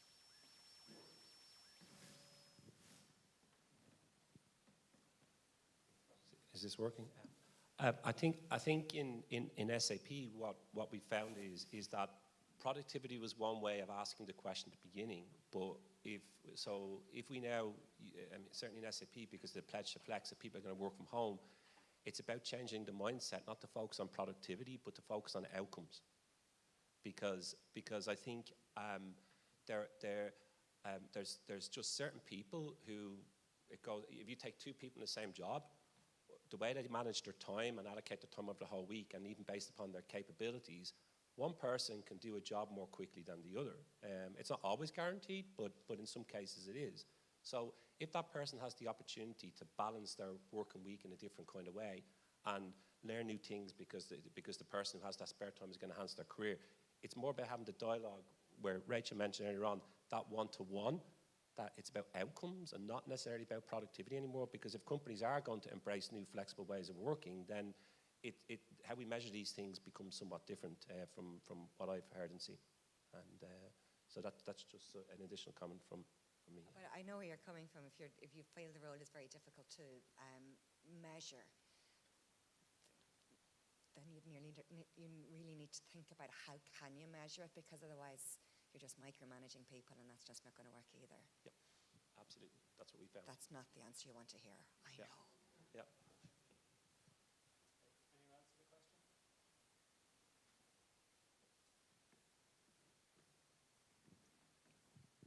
Presentations are obviously clearly excellent. They answered everything. I might, if it's okay, I might start with Rachel, but then might go around to the two, if that's okay. Just, we talk about transforming face of finance.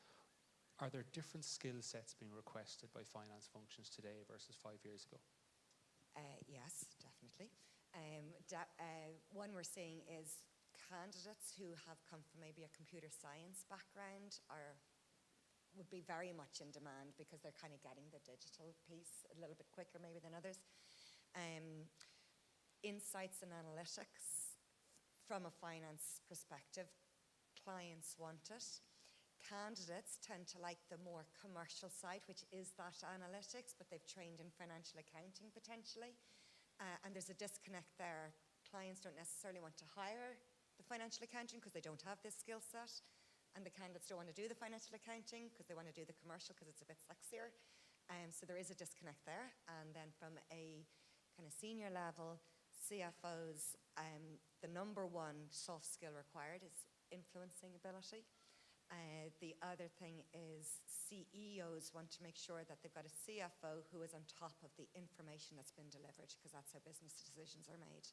So a CFO who embraces technology and has a good personality. And John, maybe building on that huge generalisation was outrageous to the community at large. Sorry. In terms of what you're seeing, right, that kind of digitalization of business documents, is it finance functions or IT functions that are kind of driving that, or is it a bit of both? No, it is a bit of both, in that you can't digitize unless you have, in a sense, the capabilities within, particularly your ERP.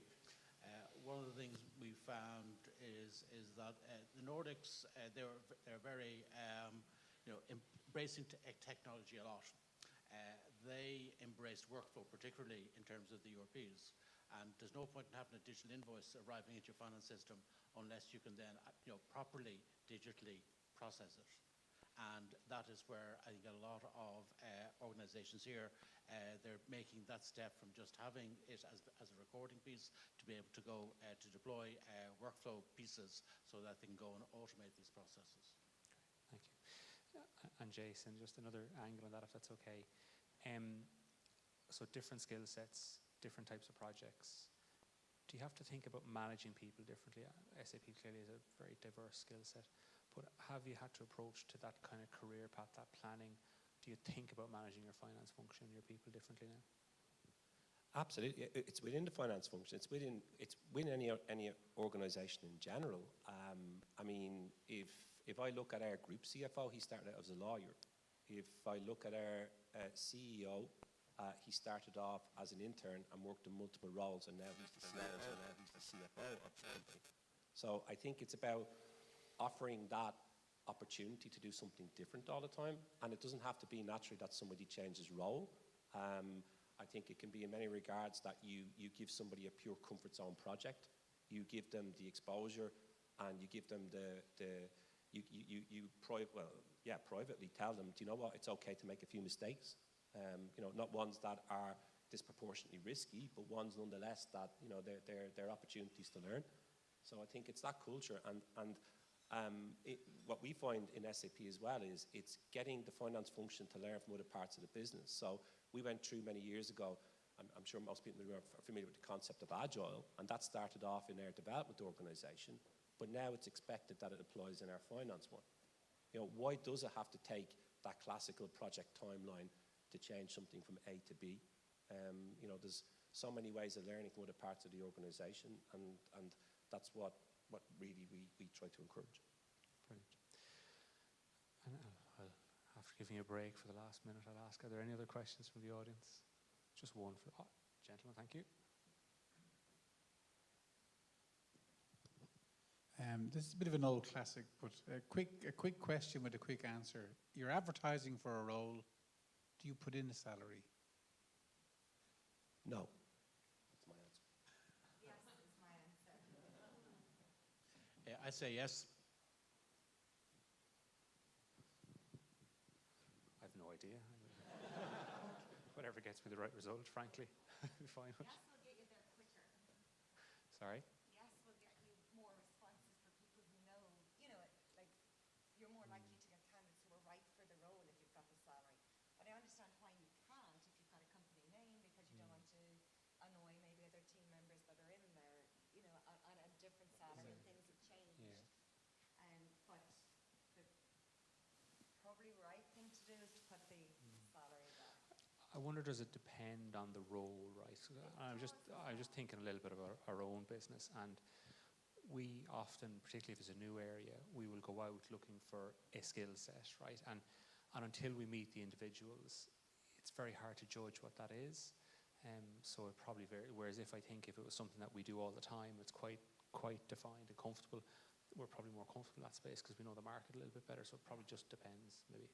It does depend, generally.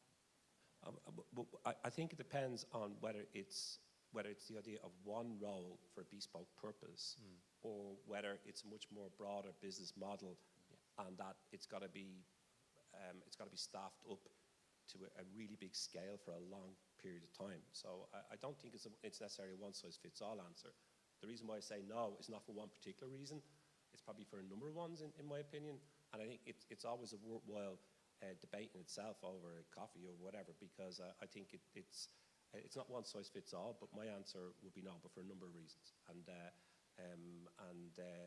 But I'm sure there's many instances where it does work. But on a broader level, I would say, what I would say is transparency around the topic is key. So I'm not advocating in any shape or form that transparency isn't important. Internally, there should be perfect transparency, not just of career paths, but also of compensation. Because if you can link those two together, I think you get many positive benefits, some of which you touched upon, I think, in your presentation, Rachel, for sure. Yeah, so that would be my answer. Any other questions?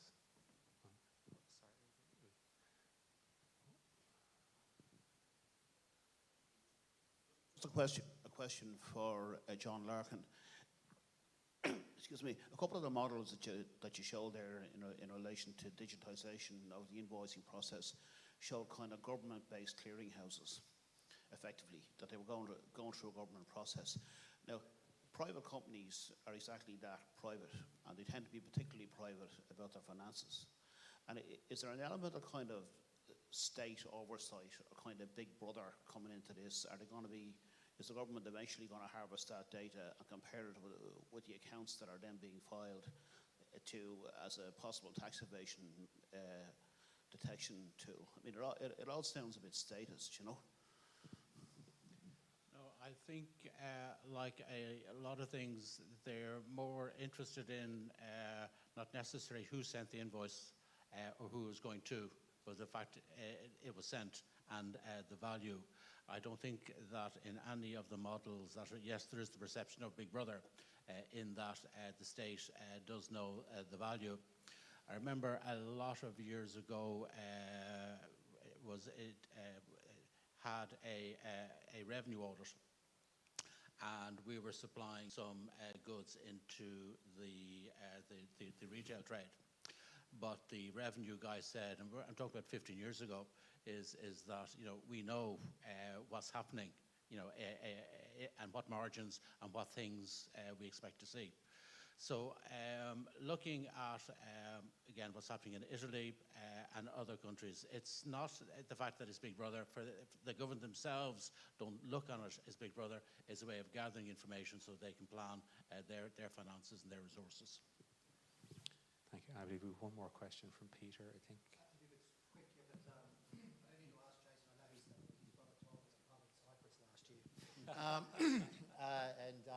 We actually went out and put a salary in for our CFO after not getting anything in at all. And we found a fantastic lady, and that's a battle I always have with one of my CEOs on that topic. But a little bit of a follow-on here, John. Have you run numbers on the leakage in Ireland? I mean, the 4 billion number sounds fantastic for Italy to recoup. Yeah, no, there's no, I know, I think the EU at the moment have just got a general EU-wide statistics on the VAT gap. But not on a country-by-country basis. I think some, you know, of course there's leakage in terms of VAT. I'm looking in terms of, okay, when will it come our way in terms of Ireland? I wonder at times, I'm 62, with the government keep extending the pension age, I'm wondering will I still see this happen in my working lifetime? So, no, it will, in a sense, it will come because it's the evolution. And again, as Jason said, is that CFOs and organisations, you know, we have 80% of the processes are automated, and this all forms part of that sort of automation. So it is going to come. Thank you, everybody. So look, we're break for lunch. Not sure. I think we're back at 2. I think if I'm correct. Okay. And look, if you just help me in the usual way, thank the panelists for the great presentation.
3:30. It is on digital transformation, finance managers, changing environment. This session will be chaired by Brian Hayes, CEO of the Banking and Payments Federation of Ireland. Brian served as a member of both houses of the Irish Parliament from 1996 to 2014.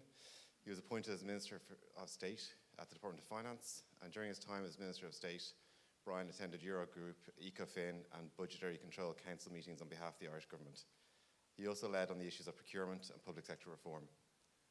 Following his election to the European Parliament in May 2014, Brian was appointed to the European Parliament's Economic and Monetary Affairs Econ Committee and was also elected as Vice President of Econ. In 2019, Brian was appointed as CEO of the Banking and Payments Federation of Ireland and serves on the board of the European Banking Federation. I'd now like to introduce Brian to the stage, where he can take over as chair of this session. Thanks, Brian. Thanks very much. So, good afternoon, everyone, and thank you very much for the warm introduction. And it's great to see so many people here and at home, as I understand, they're online as well. So, in the unusual circumstance of the past year and a half, 2 years, it's great that we can come together to discuss all these issues as people interested in finance matters across the industry and stakeholders.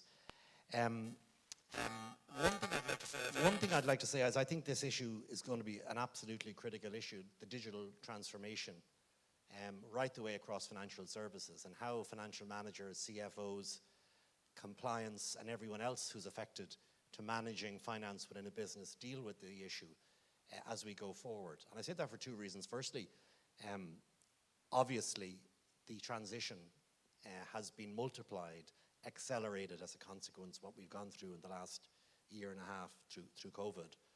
But also, if you look at the annual PwC survey of CEOs across the European Union, the top 3 issues that come out for you are 1, cyber fraud and dealing with the issues of financial crime, making sure customers are kept safe in the context of PLCs across the European Union.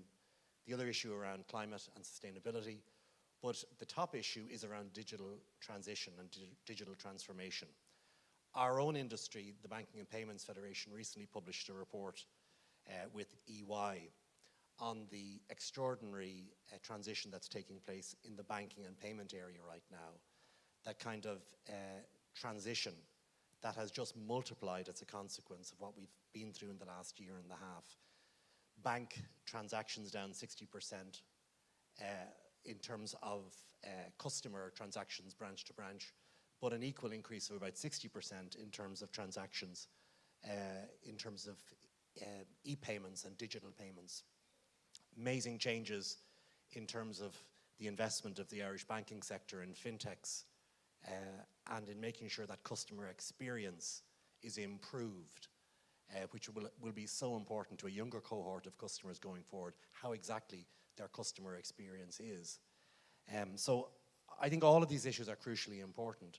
If you look at how the banking industry in Ireland, in terms of provisioning, risk, compliance, distribution, the onboarding of customers, e-identity, how we transact business in an instant payment level, all of these issues come to the focus of industry, whether you're a traditional bank or a new digital bank. And I hope in the session this afternoon we're going to get a flavour of people who come from the tax area, from a new digital bank in Ireland and across the European Union and elsewhere, Revolut, and also in the area of public transport. I'm always fascinated, if you look, when I was in the European Parliament, the one country that's done more from a public policy perspective in moving public administration to online and digital transition is Estonia. It's a small open economy. Amazing things have happened there. They have really led out in terms of digitalization and making that transition happen. And there's no reason why, in terms of public and private working together, we can't get the same kind of synergies going here as well. So we have 4 terrific speakers for you this afternoon, ladies and gentlemen, and then we're going to have a Q&A session at the end, and I'd encourage as many people as possible to ask questions during that session. Lisa Dowling is the Senior Global Partner and Head of indirect tax, advocacy, advisory and compliance for TaxBack International. It's a very successful business. It's known to people internationally, but also here in Ireland. So I'd like Lisa now to come to the stage and make her presentation, and then we'll take it from there. Lisa, the stage is yours.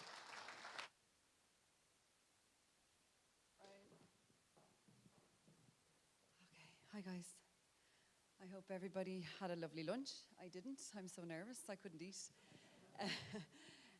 And we thought, after lunch everybody's tired, and so we thought we'd, head into a really riveting topic and cover VAT.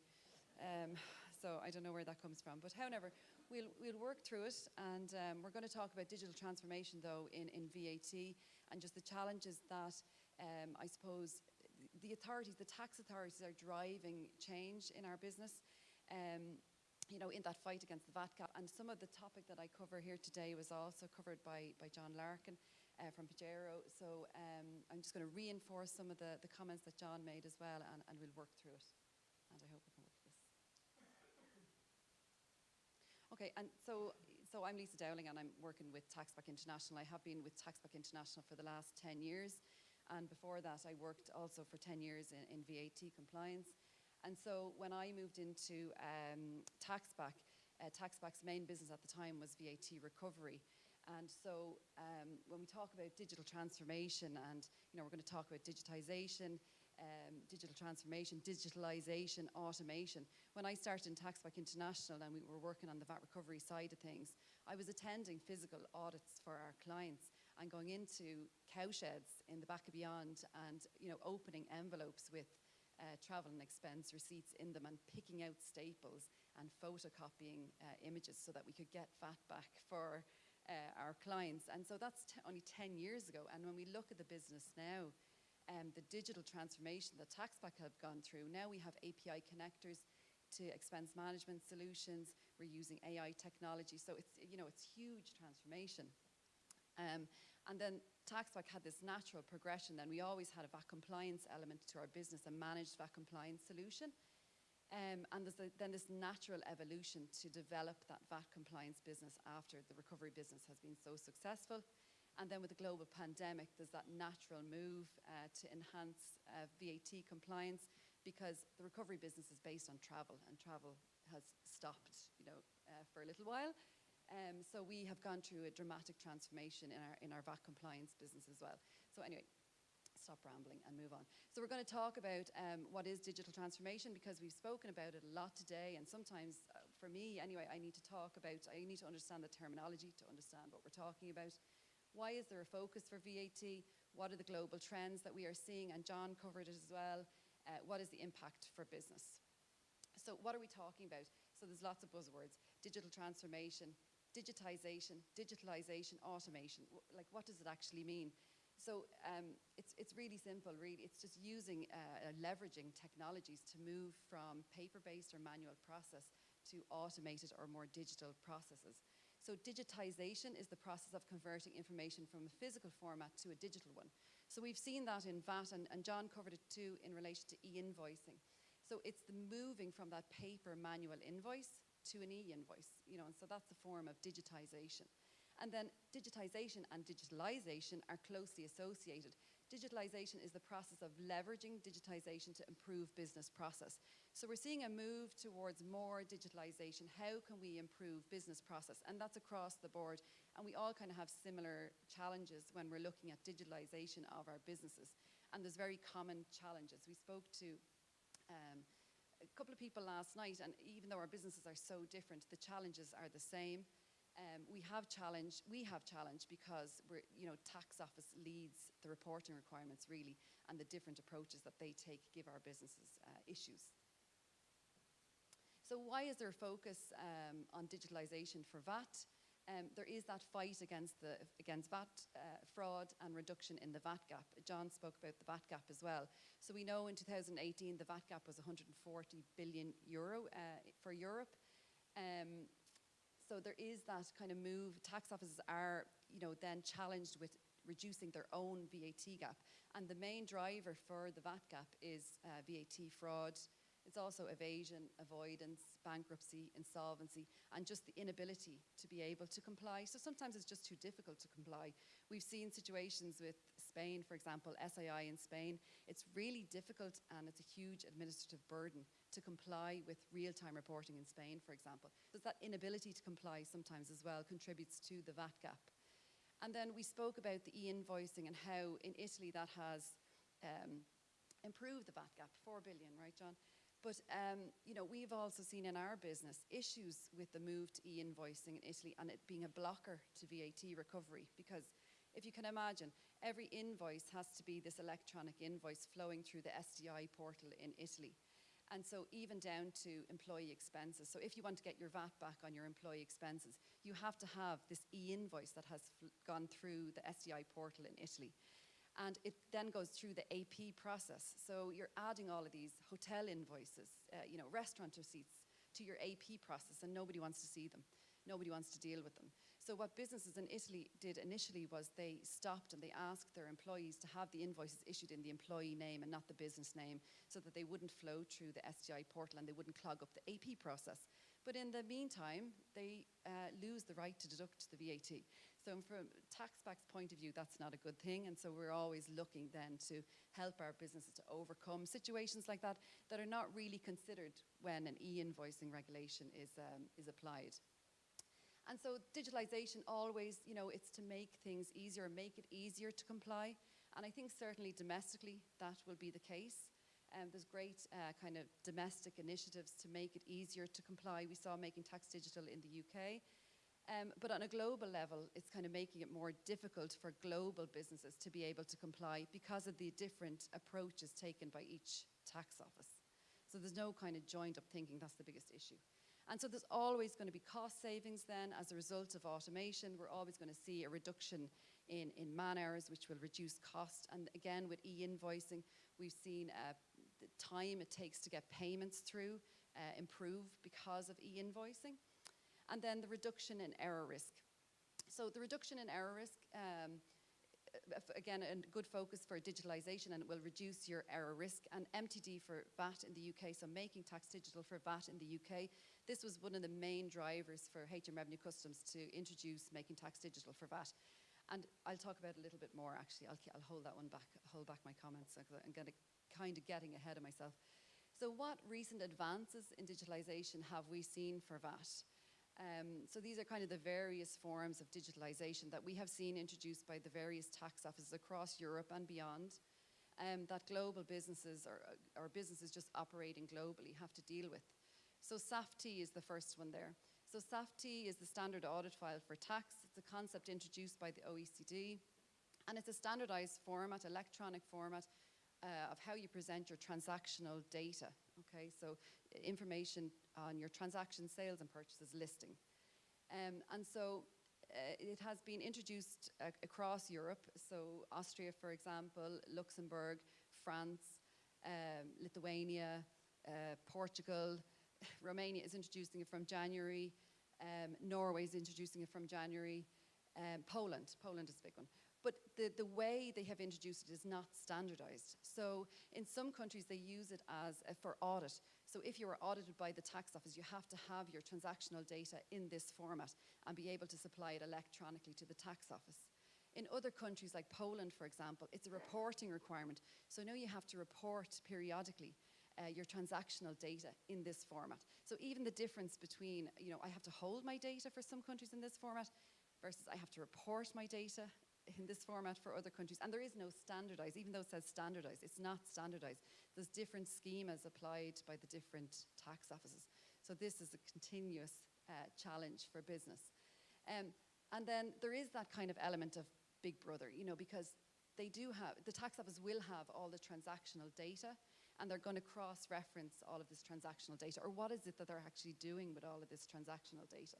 So they're using it to make kind of better audit, you know, more efficient, focus on anomalies, and this is what they're using it for. And then Making Tax Digital in the UK, introduced in 2019, April 2019 in the UK.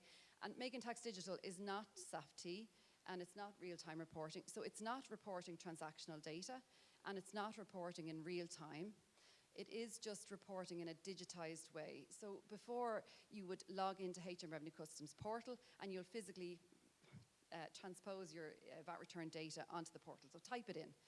Now it flows through an API. So directly from your VAT return workings in whatever form they are, could just be an Excel, an API-enabled Excel spreadsheet with workings, and you click a button and the information goes to HM Revenue Customs. But it's the same, it's the quarterly filing, it's no different, it's not real time, and it's not transactional data. It's still those kind of high-level values. But where are we going to go with making tax digital? So will HM Revenue Customs start to look for the transactional data? Will they start to look for it in real time? So where are we going to end up with that one? And then electronic invoicing. So electronic invoicing, we have seen the B2G invoicing directive that's been rolled out across Europe. There are some countries that are straggling. Romania particularly, I think Romania is busy sorting out their SAFT requirements. But electronic invoicing introduced in Italy in 2019, and I spoke about it, so it's a great initiative, and it was for resident businesses, and it is there to fight that VAT gap or reduce that VAT gap, but it is then another challenge for business to be able to deal with. And I think the real-time reporting then, the real-time reporting in Spain was the biggest challenge that we faced for our clients to help them or to allow them to comply with those real-time reporting rules. So real-time reporting in Spain meant that you had to report within 4 days of the date of your sales invoice and within 4 days of the date of the booked to date of your purchase invoice. And so on the sales side, it's okay, you're in control, you have that data. On the purchase side, if you can imagine, even down to your employee expenses, you have to report your employee expense data within 4 days of the booked to date of those expenses. And so the first challenge, what is booked to date? Does anybody define what that is? And so businesses kind of found their own ways to comply with that. And then also the level of information that had to be reported. So you have to report your supplier's name, address, VAT registration number. The VAT registration number should be verified before you submit it to the authorities. Who's going to do that for all of the transactions for Spain, down to employee expenses? With TaxBack do, but it's a huge challenge, challenge for business, huge administrative burden. And we found that then companies were picking their own version of how they were going to comply, which is not so good. And all of these things, this buzz sentence, the debt of the VAT return, where are we going with all of this? So where are we going to end up? So are more and more countries going to introduce SAFT? Are they going to roll out real-time reporting? Are we going to see an end of it with e-invoicing? So e-invoicing should be the end of it, really. You have to issue an e-invoice. The data can be pulled from an e-invoice. So that should remove the need to have to submit a control list, a SAFT. I think there'll always be a VAT return because tax authorities will always want high-level values. There'll always be adjustments to be made, and they'll want this to be able to compare the transactional data. But the move really is to transactional data, and it just creates a big burden for global businesses because the tax office want it in various forms. And then further digitalization. So movements towards mandatory e-invoicing, that's the way we're going. So the B2G invoicing was rolled out in Europe really successfully. We've seen B2B mandatory e-invoicing now in Italy. Who has applied for a derogation as well to the e-invoicing directive? Trying to think. France, I think, have applied for the derogation. Spain are talking about it but haven't applied yet. Poland have applied for the derogation to B2G invoicing directive, meaning that they'd be able to apply it mandatory for B2B transactions. So we have to watch that space. And then what are the models that are going to be selected by the member states? Will we see models like Mexico or Italy? John covered a lot of the countries that had rolled out successfully the e-invoicing models and spoke about the different models that could be used. And then just looking to India. India introduced GST in 2017, and they have huge technology resources in India, and so they're making great advances in the way they do things. So they have immediate reconciliation of your suppliers, from your supplier sales to populate your inputs and to avail of an input tax credit. So when you report your sales in India, it pre-populates the GSTR 2A, which is a listing of the inputs, and then you can reconcile to the inputs. Now, it's a manual reconciliation at the moment, but it's there. And then India is also introducing HSN and SAC codes as a requirement on their invoices. And those codes identify the products and services that are being sold. So then there's talk about, well, can VAT rates be linked to the HSN and SAC codes? And then on from that, could input VAT deduction be related to the HSN or SAC codes? So could it all get very automated? You know, and so we need to keep an eye on India because it's all very new and they seem to be making great advances. Possible further development of a standardised SAFT by the EU Commission. I think that train has left the station, really. That's my opinion there. Countries have already moved to introduce their own versions of SAFT, and so I think it's a bit late for the EU Commission to introduce standardised SAFT. They also, years ago, maybe 6 to 8 years ago, tried to introduce a standardised VAT return form and couldn't get consensus from the member states, and so it was shelved. I remember being at a conference where somebody from the EU Commission was talking about the standardised VAT return, and he spoke for half an hour, and it all sounded absolutely wonderful, and we were all sitting in awe and thinking, this is going to be fantastic. And then right at the very end, he just said, but it's never going to happen. So, and I think that's, you know, it's the same feeling for SAFT and really any standardisation across Europe at the moment. And then SAFT format reporting, VAT return reporting, we're seeing it in Poland, Romania, and now Norway. And so will more countries look for that kind of regular transactional reporting in a standardised format? We'll see. And so this is the real challenge for business and how businesses are approaching that, you know, and that needs to be discussed, how they're managing their VAT compliance. Is it centrally? Is it decentralised? If it's centralised, maybe it's, you know, it would, there would be an option to outsource, you know, because how do you keep up to date with all of these changes that are coming down the line? And do you have the manpower, the resources to be able to deal with it? One from, you know, the VAT, the knowledge side of things, and then also from the technology. So it's a huge challenge and investment for business. And then the common themes that we've spoken about, just the challenges, there's no standardization. You know, there is that fight against VAT fraud that's driving digitalization. Increased compliance burden certainly for global organizations. Tax offices will have improved risk analysis and improved auditing techniques. And then hopefully it will lead to increased compliance, but we'll have to wait and see. Thank you for your attention. Thanks, Lisa. Thanks very much indeed, Lisa, for that. We'll come back to some of those issues in the Q&A session at the end, and if you have any questions at the end, please jot it down and make sure you can put it to our panel. Our next speaker, Seamus Dunn, he's Managing Director of Interrex in Ireland. And you know, if we're going to talk about a digital economy, we've got to make sure that we have a digital economy that can work, that can come under the pressure that inevitably flows. So central to that is data centers, how we use data, how we keep data, hybrid cloud solutions as we transition from the old traditional IT systems.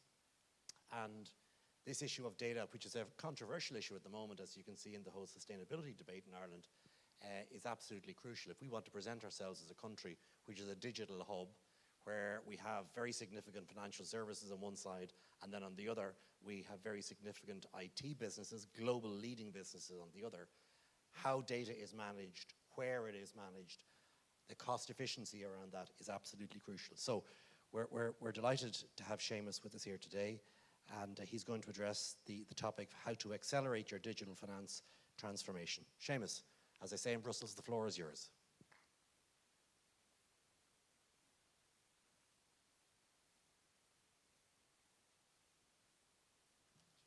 Thank you. Thanks for that introduction, Brian. And I think it's fantastic to be in the middle of a couple of speakers. I think TaxBack was very interesting. You said VAT, I think, wasn't interesting. To me, TaxBack is a digital platform, and really cool digital platform, no less, no greater than the likes of Uber. They're delivering services that Lisa talked about there, but that's a digital platform. They're more cloud native. But if you're a traditional business, you've got to compete with that, and that's not going to be easy. And then we're going to hear from Revolut and Dublin Bus, which is even more interesting. to me, what Dublin Bus need to do in a cloud-native business like Revolut. So I'm going to talk a bit more about the nuts and bolts, maybe, and what digital transformation really means from a technology point of view, and maybe talk about the partners that you have in IT and what's going through their heads when you ask them for what you need, and what fear that instills in some of them, or excitement. My background, I worked for Hewlett-Packard Enterprise. I ran a global IT services business in the United States. It was a $5 billion business, 170 countries, and lots of different verticals. So I've a lot of experience in dealing with many customers. My experience in that was I ended up talking to the CFO more and more and more as time went by since 2010. In fact, the CFO, wherever I went, whether it was Japan or New York or London, became one of, if not the key decision maker in most digital decisions. And I lived through a cloud transformation, which I want to refer to a little bit. Right now I'm the managing director of a business, Interaction, which was purchased by Digital Realty, an American company. And I'm 2 years here living in Ireland. I did that for a few reasons. One is that that's where IT is going. All business is digital, and I wanted to be at the center of that. It's also a very significant business for Ireland. Ireland is a very connected economy, and I want to be working in the bridge between the United States and Europe. And as you see from the announcements with the likes of Huawei and ByteDance, more and more a bridge between Asia and Europe. And data supplants any geographical constraints that Ireland has. So we're huge in relevance, disproportionately so for our geographic and economical size. There's actually Kevin Foley, a colleague I work with a lot, runs Aquacom, and they lay subsea cables between us. We are one of the most connected digital economies globally. So there's 3 things I'm going to talk about. All business is digital.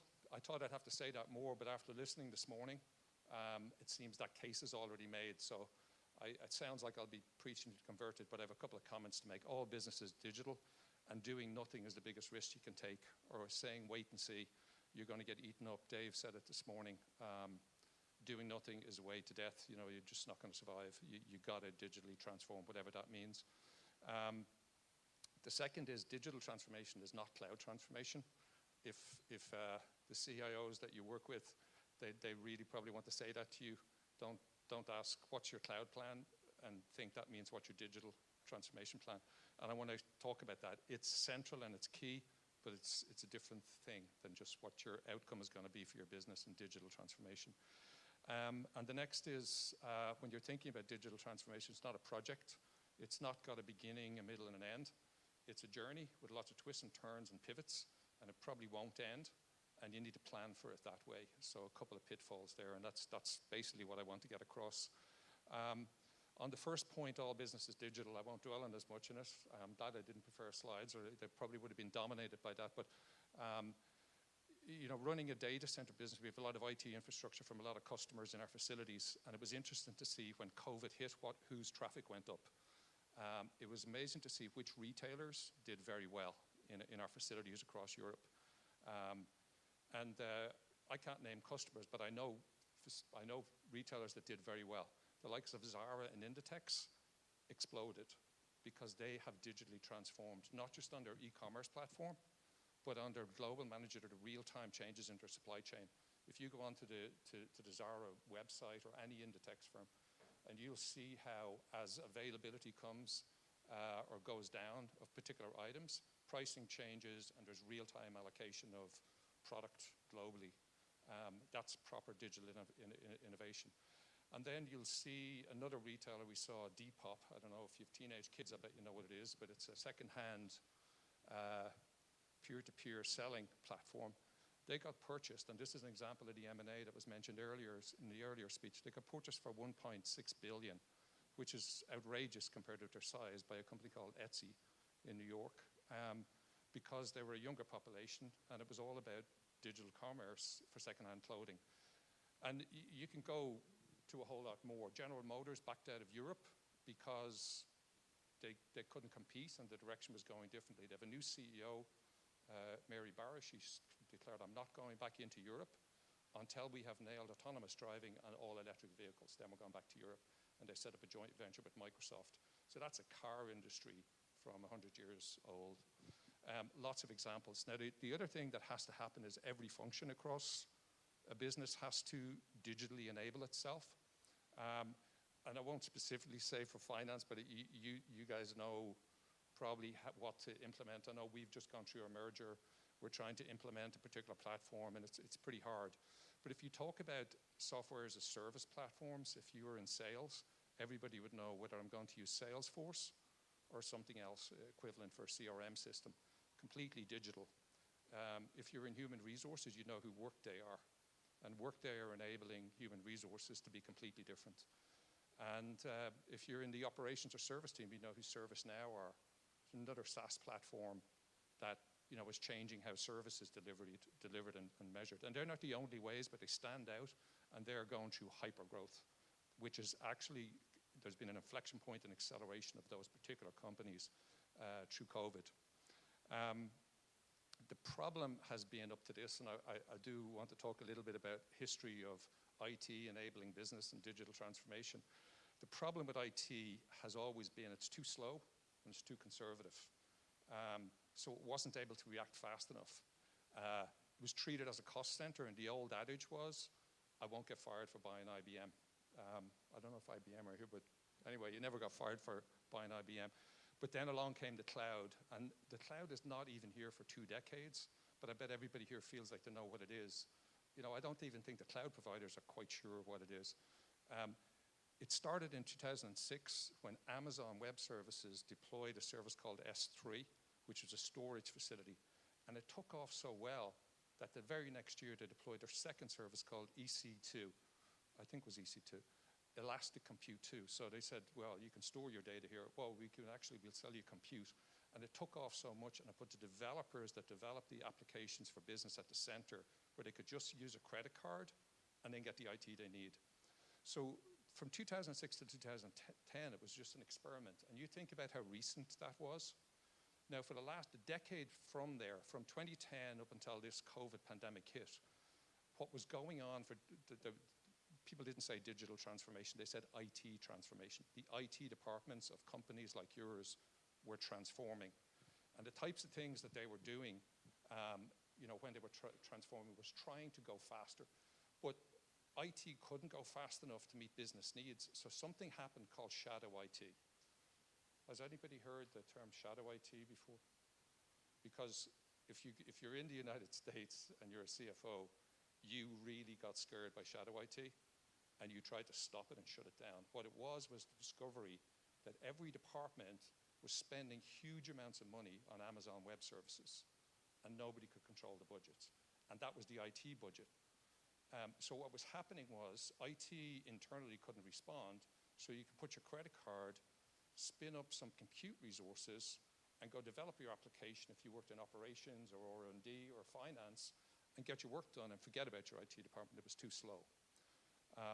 So IT transformed itself, got control of cloud, developed cloud strategies, and that kind of got us to where this pandemic is. From here going forward, IT transformation is not the term digital transformation, but actually now what you'd hear is the term called industry and business transformation happening. And that will be partly enabled by cloud services, the SaaS providers I just mentioned, the likes of Oracle and SAP, selling as a service their software products. But more than that, you'll see new entrants. There's Google Cloud Platform, IBM are a cloud service provider now. But actually, you'll even start to see traditional IT vendors start to sell everything as a service. And guess who they want to sell? And I'll name like Dell, Cisco, EMC, then even a software, Red Hat and Nutanix. Who they want to go meet when they're talking about IT transformation is people in this room, not the IT guy, because they now figured, I need a whole other economic model. The new managing director of Hewlett-Packard Enterprise in Ireland is a person called Maeve Cullity. She started her career, so that's a tech company, right? They sell servers and storage and software. Her career started in KPMG, then State Street. She then worked for HPE Financial Services, and now she's the managing director of the business in Ireland. And she wants to talk about the financial models of selling IT infrastructure. The cloud will be a big part of the story that you will manage through the next 5, 10 years, but it won't be the whole story. There'll be things like multiple clouds. You might have some applications in one cloud service provider, some applications in another cloud service provider, and then your IT managers would be really stressed out by how do I coordinate all of that. And some of it they will say for compliance, for security, for latency, we're just afraid to put in the cloud, we'll keep it somewhere else. The other thing is they'll find that cloud economics, when you become stable and hit scale, they're not the most cost effective. You want to bring it back in-house a little bit. And you'll see cloud native companies, even like Netflix, starting to figure that out, where they were 100% on Amazon Web Services, and now they're thinking, maybe that's not the best economic model. I'm trapped and I have something called lock-in. I'll try and go fairly quickly and get some time back, Brian, and see if there's any questions at the end. I'll finish with this by the third point I wanted to make is that digital transformation for any business is a journey. There's partners here like SIA and KPMG and others who will do a great assessment of your business and help you understand what you really want to do, what your vision should be. But then you're going to hit a tough spot where you've got to go do something and implement it. And it's not a project that'll have a finite start and an end with a budget that you'll spend, and when it's over, you'll be there. You're guaranteed you will hit roadblocks and you will have to pivot. You can only do it in bite-sized chunks, particularly if you're a legacy or established business. If you're an established business as opposed to a cloud-native startup, you're going to have a different set of issues. So, if you're in Dublin Bus, you've got an IT strategy, but you probably need to go faster. That's very interesting. But if you're a cloud-native business like Revolut, we'll hear from in a while, probably all in the cloud for now until you hit scale. Then you might need to change something. Your CIO or the person that you're going to work with to implement that, you're asking them to do a very schizophrenic job, which is a huge strain on them. You're saying IT, which is the digital technology underpinning your digital transformation, is so important, I never want it to shut down. And if it does, I'm going to be really mad at you. I never got fired for buying IBM, and that's not gone away. If you had to shut down your business because your IT wasn't running, you wouldn't be happy with them. However, you're also saying to them, I want you to do that, but I want you to go faster, take some risks, be more innovative, launch applications even faster. So it's a very difficult task that technology is being asked to do. But the simplicity of something like cloud services is that you're abstracting all that away so you don't have to worry about that. Somebody else worries about it, but the problem is still there. So it's a tricky, I wouldn't take it for granted.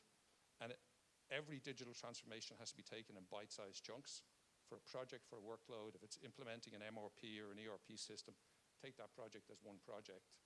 If it's I need to get out of my physical location, that's another project. If it's I need to transform from a legacy application to a cloud-capable application, it's a separate project. Treat them separately and manage them differently. So I hope that was a quick deep dive on terms of the folks you're working with on digital transformation have a tough job, but everybody has to do it. They've got to go faster, but don't shut down at the same time. I'll leave it there, Brian, and on to the next.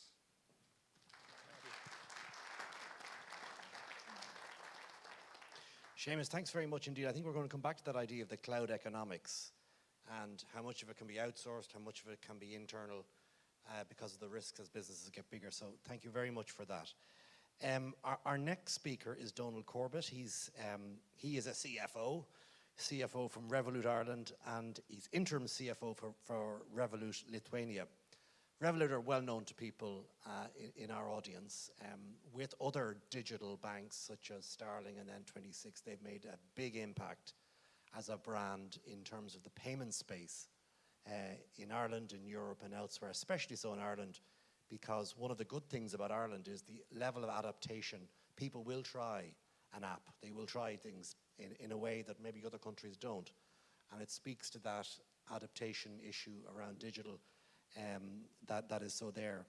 And in the same way that Seamus spoke about, legacy businesses like banks are legacy businesses. They've got to keep the business going while also going through transformation. They've got to keep the patient alive and the payment systems working while at the same time adapting. Whereas businesses like Revolut, which don't have those legacy issues, can make that customer journey seem at least, or can be, much more significant from the customer perspective. So it's great that Donal is here from Revolut's background today. So the floor is yours, Donal.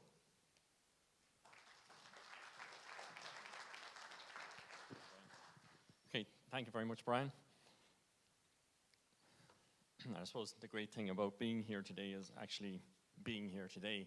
This is the first event I've been at where we are physically present for the last, I suppose, year and a half, coming up on 20 months at this stage. So my talk today really is just about the changing banking landscape in Ireland. I'm with Revolut for the last, coming up on 2 years now. I joined in January 2020. Prior to that, I was with another startup, which was Delusk ICS Mortgages, and I joined that as a startup in 2013.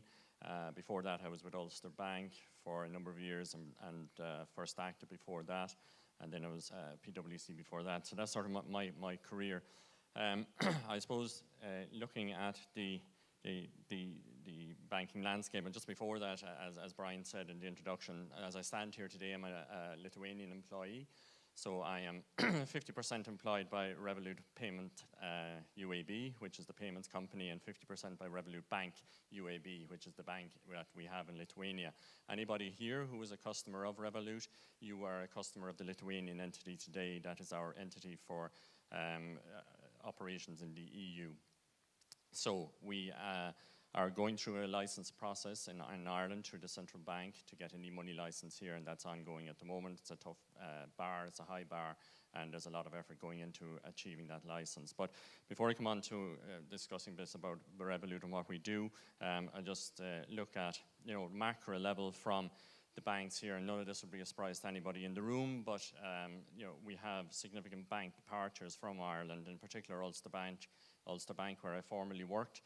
And to see that institution leaving Ireland, and they've been here, leaving the Republic of Ireland, have been here for over 150, 160 years, is quite a change there.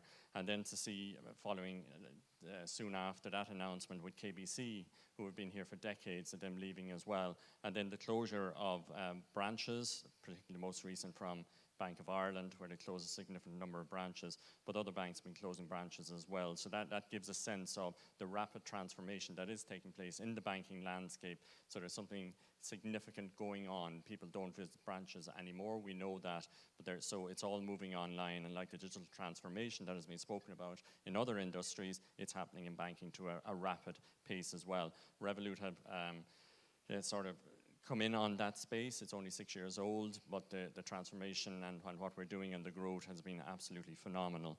Obviously, we've non-bank lenders as well, and previously, as I mentioned, with Delusk ICS Mortgages as a non-bank lender, there are many others of those, so they're chipping away at the lending side in terms of providing credit to the Irish market, both on mortgages, but also there are a number of lenders that are lending to businesses and to property investors as well. So there's a big change there as well. And if you look at the US, about 80% of lending is done by non-bank lenders. In Europe, it's the other way around. It's about 20%, but growing, and that's going to continue across the piece as well. The fintech banks, which Brian referred to, N26 is here. Starling is obviously in the UK, but applying for a license here. Revolut, we're here in terms of providing the service here and applying for a license. The payment firms, a number of those as well that are here. So huge change going on in this space. It wouldn't pass without mentioning the regulatory change that's here as well. And the oversight of the regulators on the transformation that is taking place, and I suppose the introduction as well of the SEER regime. So if you're a regulated entity, the Senior Executive Accountability Regime is a big one. It's a big one for me. It's a big one for anybody who's in a PCF role, a pre-approved control function role in a bank. But actually, even below that, anybody who's in a decision-making role in an institution that is regulated by the Central Bank of Ireland, the accountability is increasing and going to increase significantly with that regime. So that needs to, and that's not just for banks, it's right across the spectrum. So we all need to be fully aware of that and what that means. not in here yet, but it's coming, and it's going to be a significant game changer in terms of decision making and no longer going with what the boss says. You've got to stand on your own 2 feet, and that is a big change in the operation of regulated firms, that you're going to have to stand up because you're going to be accountable at the end of the day.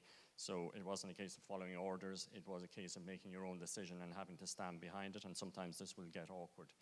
And then open banking is a huge transformation as well.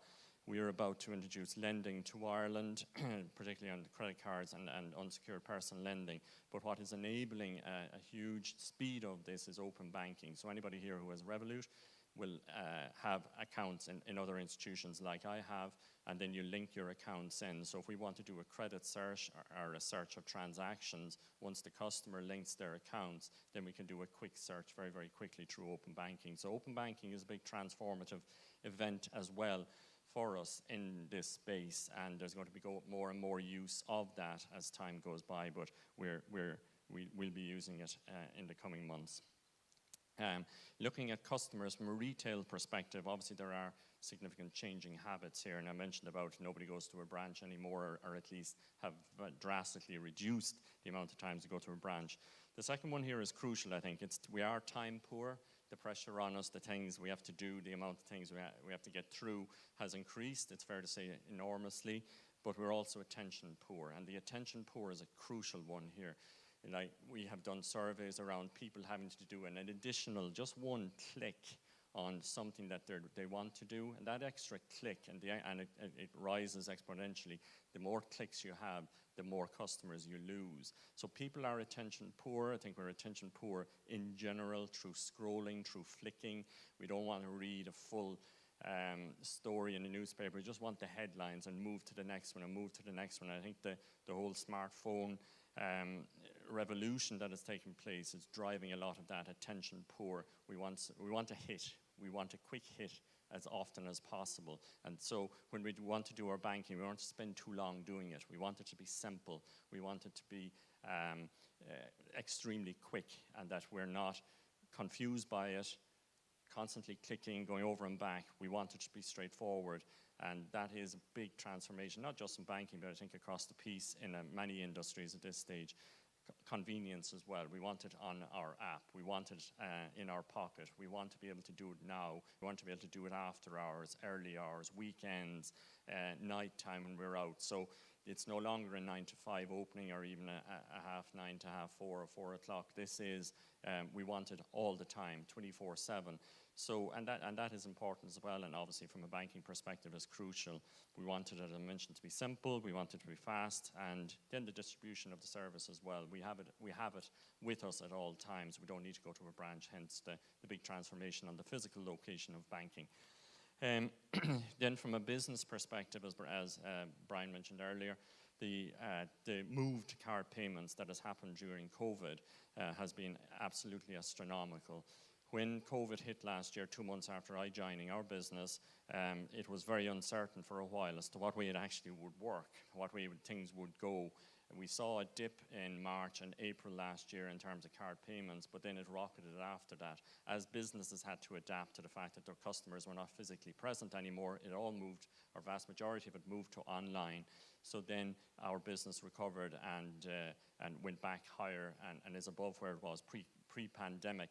So card payments is a huge part for businesses. Unless you have a card payment capability, then you are stymied to a certain extent.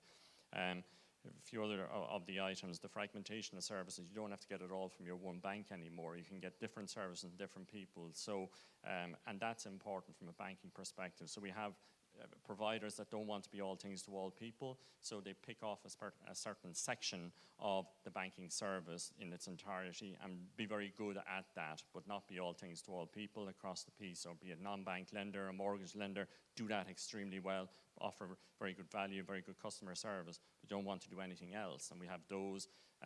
On our side, we're a payments firm by and large, and with a bank as well, and we'll move further into banking, but right now a payment service. So, and that's our piece of the pie. But there are other service providers in the banking space that do other things here as well, and that's the fragmentation of service. So you don't have to get it from the one provider. Continuity of service obviously is crucial here as well. The banking sector in Ireland has reduced significantly, as I mentioned earlier, so the continuity of service, will that continue? Who will you get it from? And this, I think, is very important from a business perspective. Will they be here next year, in 5 years' time, perhaps in 10 years' time, to support the business as it grows? And that's an important consideration for businesses as well. Relationship banking, it used to be very, very important. I'm not sure how important it is anymore given the fragmentation of the service. So relationships will always be there, will always be important, but the scale and the level of importance of it, I have a question around that one.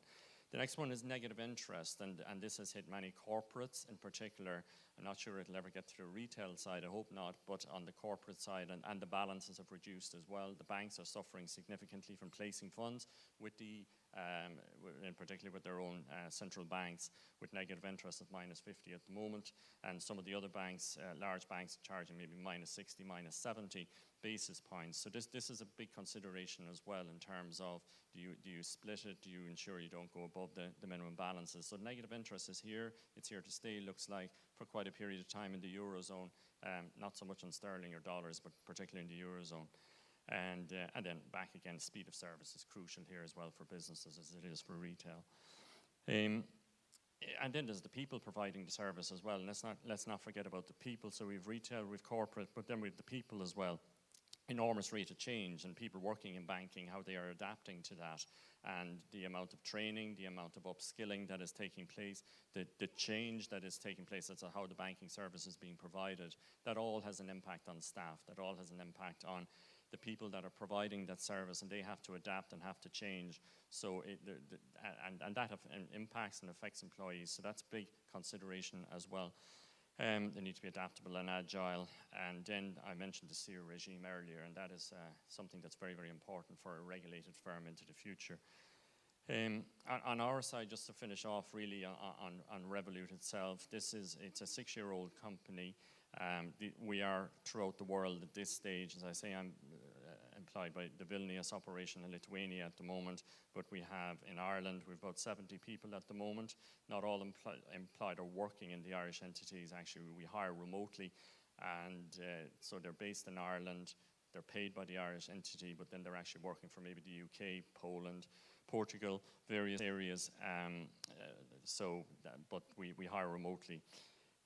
We've 15 million plus retail customers at the moment. We've about 130,000 onboarded businesses available in 35 countries, and over 2,700 employees. That just gives you the sense of the scale, and I suppose as a 6-year-old company and the digital transformation and what has it done for a company like the Revolut, that digital transformation allowed an entity like this to grow, to capitalize on the transformation that was taking place. The cloud computing that Seamus mentioned earlier as well, or being in the cloud, and what that has enabled Revolut to do. So, as I say, it's a very young company, but enormous growth in that period. There's a mission to make money, essentially, and the operation of finance, to have everything on hand, a super app. That's what we're building. We have a lot of it in place. There's a lot more to go. And then just to make money easier and simpler and more accessible. And anybody I speak to that has it, that is what I suppose the key item that comes through is the simplicity of the product. There's a whole series of products that we have across the retail spectrum. Some that you won't find in banks, some you will, but they're there. You know, the split bill, I'm not sure it's even on that list, but it's a huge grabber. A lot of people talk about it. Obviously, we provide junior as well, so anybody from 7 to 17 kids, they can have a card. So it is about financial education here as well, and I think that's a huge benefit to customers. We've crypto offering, and then there's quite a lot of analytics that can be derived from the app also. On the business side, there's quite a lot of innovation there as well. There's more to come, from invoices, expenses, the payments side, which is crucial for us, that's the corporate cards, but there's the integration of that then with the systems, with your own systems, to be able to track expenses, and it cuts down on I suppose, essentially the paperwork that is required, and some of the stuff that was mentioned in a different context earlier on by Lisa. Look, briefly then in Ireland, this is what we're at. We're 1.6 million retail business and 8,000 business customers. We're split 50-50 male-female, I suppose as you would expect. 110,000 children that are on our system. And then the age groups, and it's right across the age groups from 18 up to 65. In fact, I think we have about 10 customers in Ireland that are between 95 and 100. So it is for all of them. And the other one to mention about the children is that there was recently, I'm not sure it was in Ireland or somewhere else, but there was kids, they were out for a walk with their parents in a wooded area, and the kids got separated from the parents and they couldn't be found. But the kids actually had a Revolut card with them, and they went down to the base of where they were, and they went and they just bought an ice cream at a coffee dock, essentially at a van, and they paid with their Revolut. So once they paid with the Revolut, then the notification went to the parents' phone or watch that the kids had transacted. So then the parents knew straight away that the kids were safe. They were down at base. So anyway, that's only a side story in passing.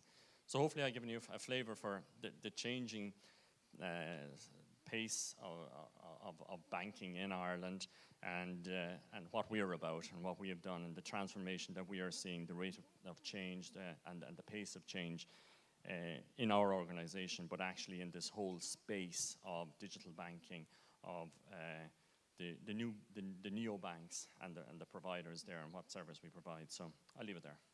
Thank you.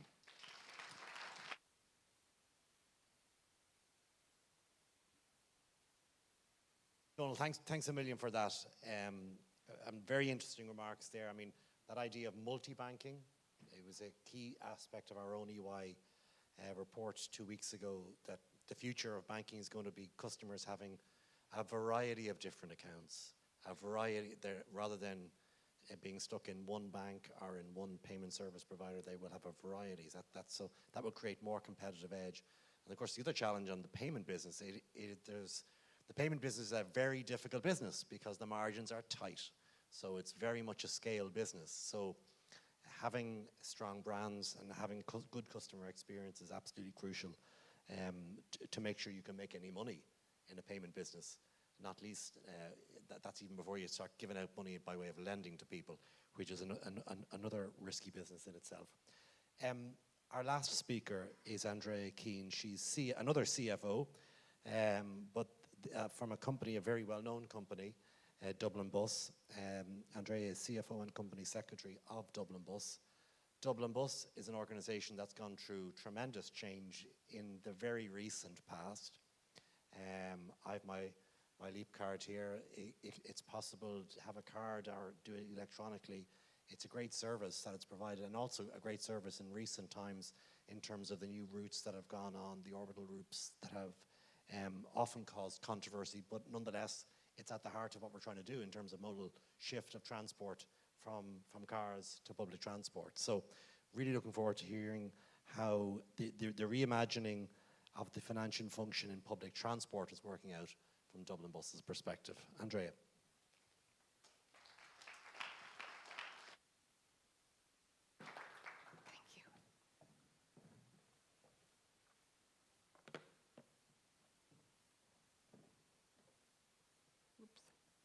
I'm going to try with the headset first and see if it works for me.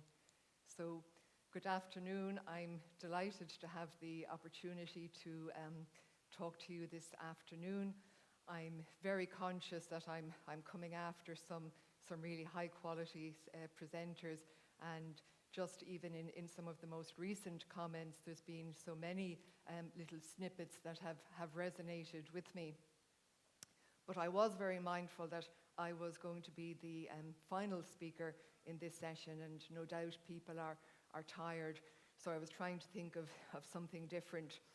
So I told my team that I had taken some inspiration from TikTok for my presentation, and it's fair to say they reacted with horror, and they said, "You're no way cool enough to pull that off."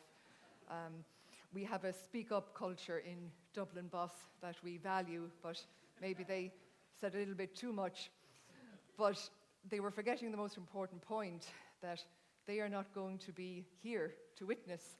So I shall be reporting back that it was a tremendous success, regardless of the outcome. But my inspiration from TikTok was just the memes that went around last year. You know, tell me you're a mom without telling me you're a mom. Tell me you're a lawyer without telling me you're a lawyer. So I thought I would look at, you know, tell me that you have reimagined the finance function within Dublin Bus as a company without telling me you have. And one of the ways that I could do that was maybe just going through a little bit of the change, as Brian mentioned, that Dublin Bus has been through and is still going through. And I will also include some of the references to the digital transformation in particular as we do that.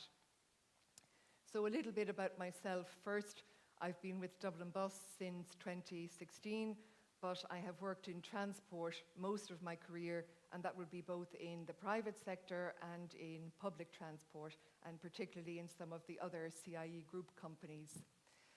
So given the age that I am, not quite in the over 95 using the Revolut card, but not too far from it, I've witnessed significant change across the transport sector, but delivering value for stakeholders is a constant, and that is something that Dublin Bus in itself prides itself on.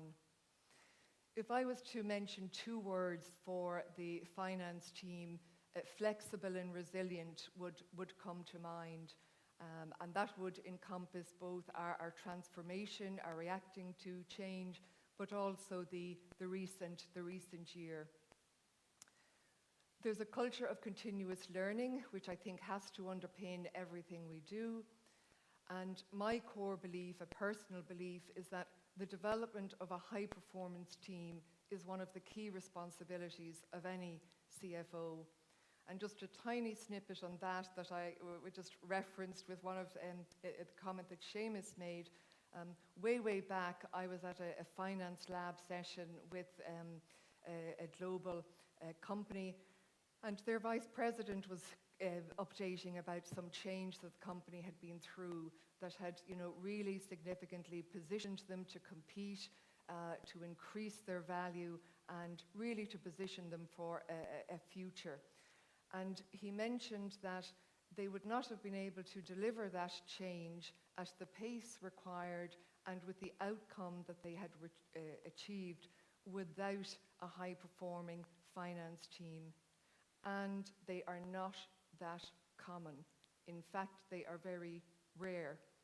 And that it was really his belief that not only a CFO, but a chief executive has a responsibility to ensure that team is in place within an organization. And I think that's kind of resonated a little bit with even some of the references we have heard.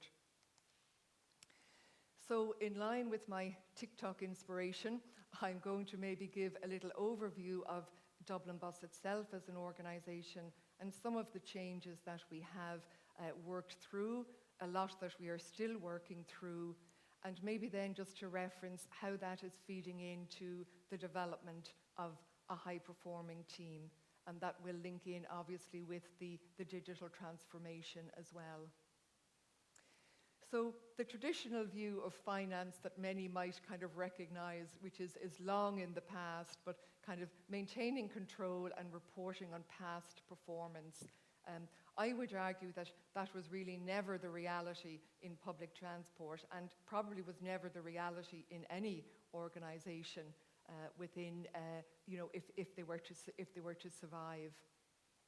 Dublin Bus as a company has always been changing with the city.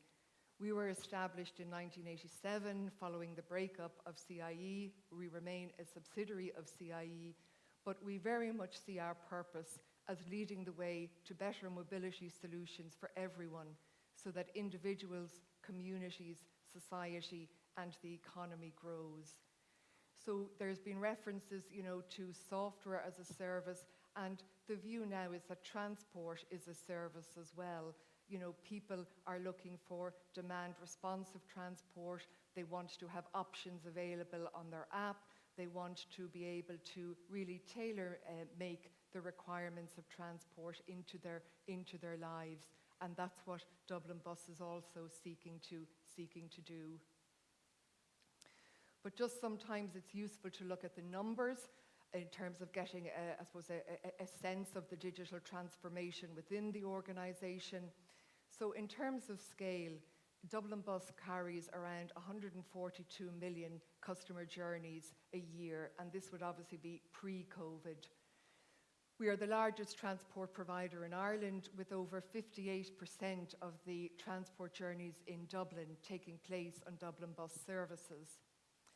We have almost 3,600 employees, and again, our policy of diversity and inclusion is really important to the organisation.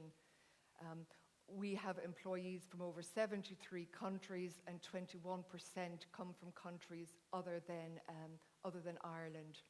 We're also looking to always improve on our diversity and inclusion, a campaign that we ran recently around, trying to increase the participation of women in our driver grade.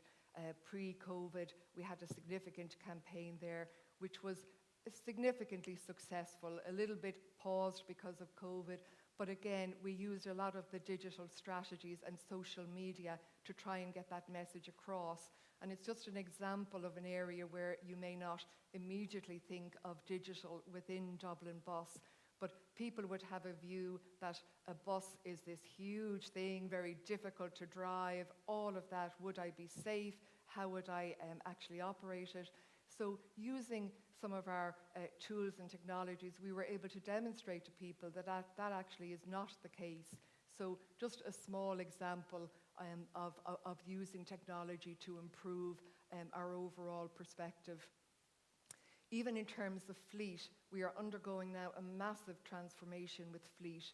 We have almost 1,000 buses, which we would be now in the process of transitioning from traditional diesel vehicles to hybrid vehicles and on to fully electric fleet. And this would obviously be part of, I don't think there's anybody in the room who would not be familiar with the sustainability crisis and the need for all countries, including Ireland, to meet our sustainability targets. At the end of this year, we will have 228 of those vehicles now as hybrid vehicles, compared to all of our fleet being fully diesel. Next year, we'll be taking delivery of 30 electric vehicles. But when you then work that through the organisation and you look at the digital transformation that is going to involve, literally through every aspect of the organisation, in terms of garage maintenance, planning out your garage locations, your infrastructure, in terms of your finance, accounting, reporting, you can just get a sense of the change. Just a final note there, we have 117 routes, and again, our turnover would be around 300 million pre-COVID. So just to have maybe a small reference to COVID-19 and just the challenges that the company faced during 2020.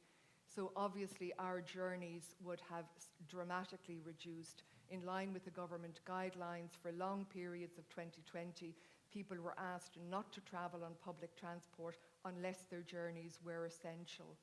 But even with that, it's worth noting that 45 million essential journeys took place between March and the end of the year.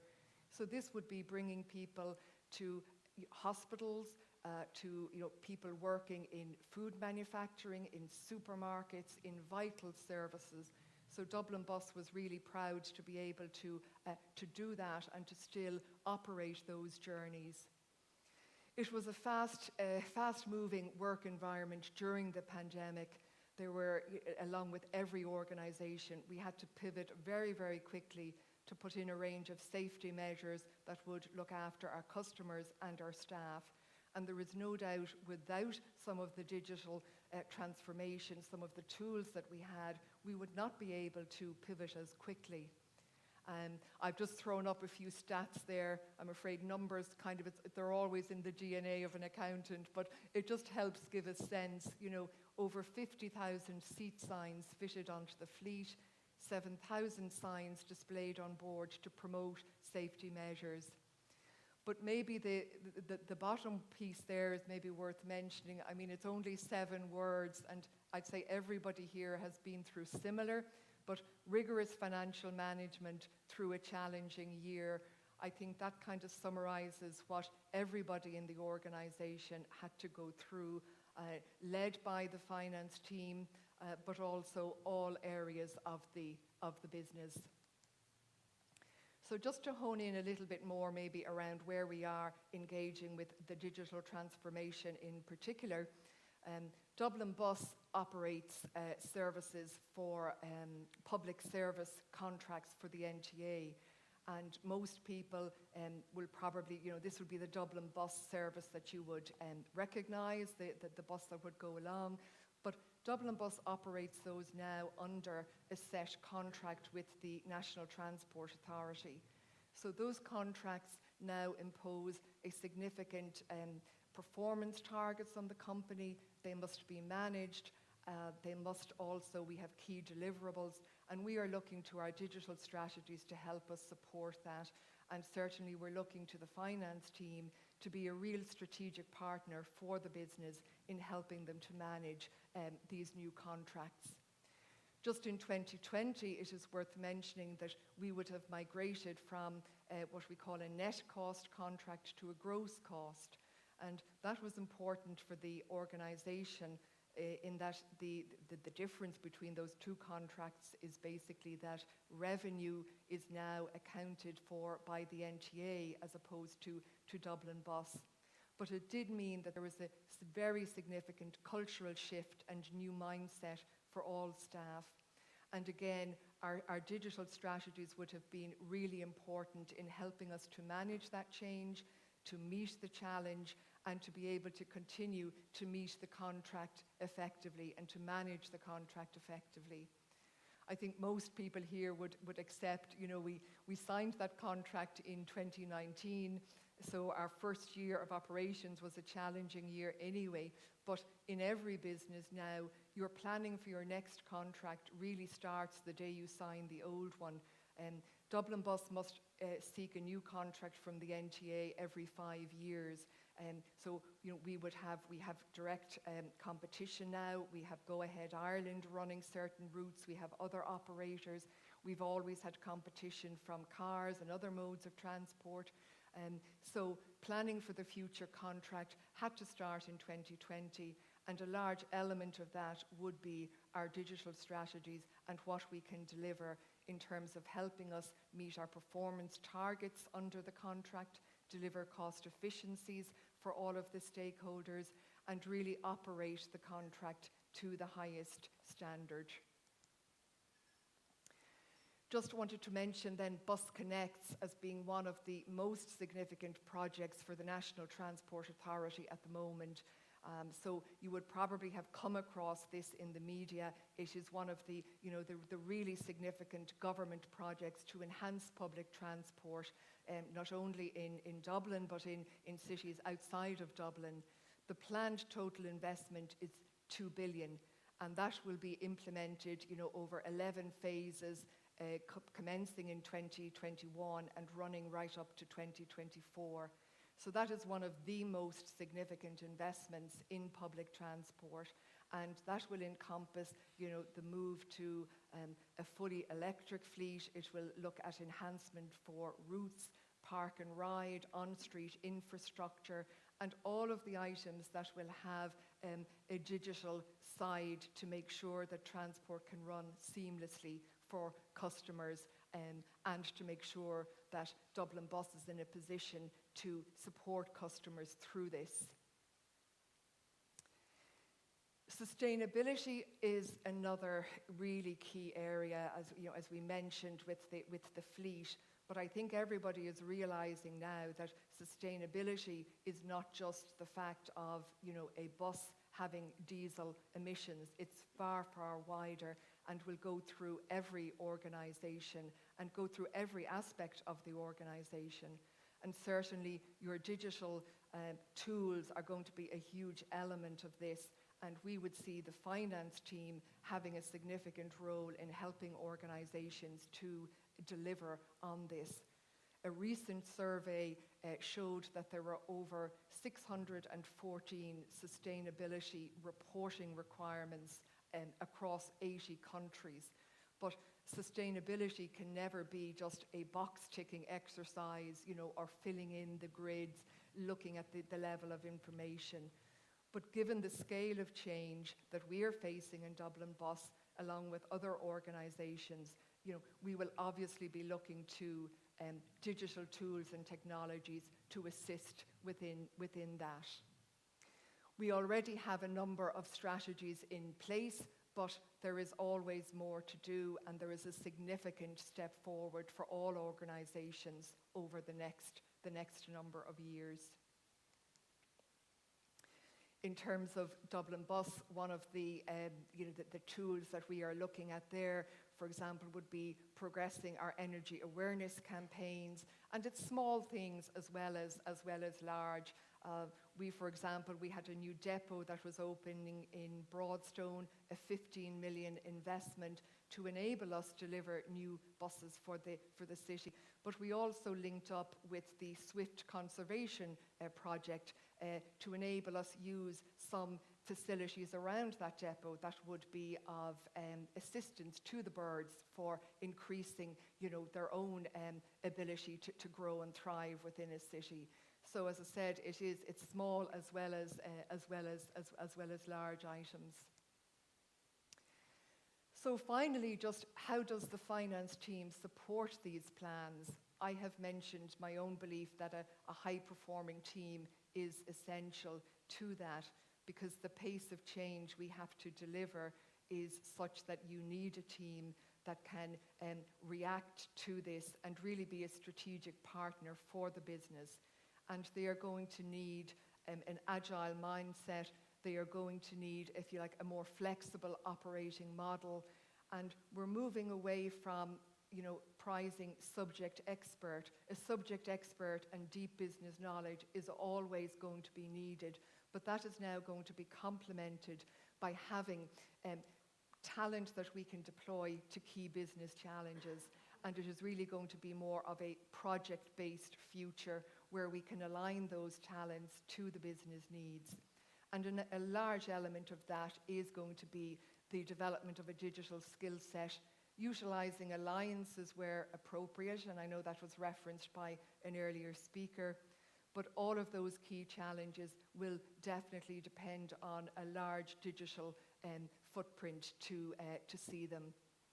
I think fostering an entrepreneurial mindset within the team is another key aspect of this, and talent management and a core leadership role for all of these key projects is going to be crucial, because ultimately what you're about as a finance team is looking at meaningful insights that boost business performance, and whether that is leading the digital strategy, whether it's looking at aspects of your financial strategy, or whether it is trying to encompass all of these items together, it really is going to be a critical piece for Dublin Bus in achieving all of the objectives over the coming year.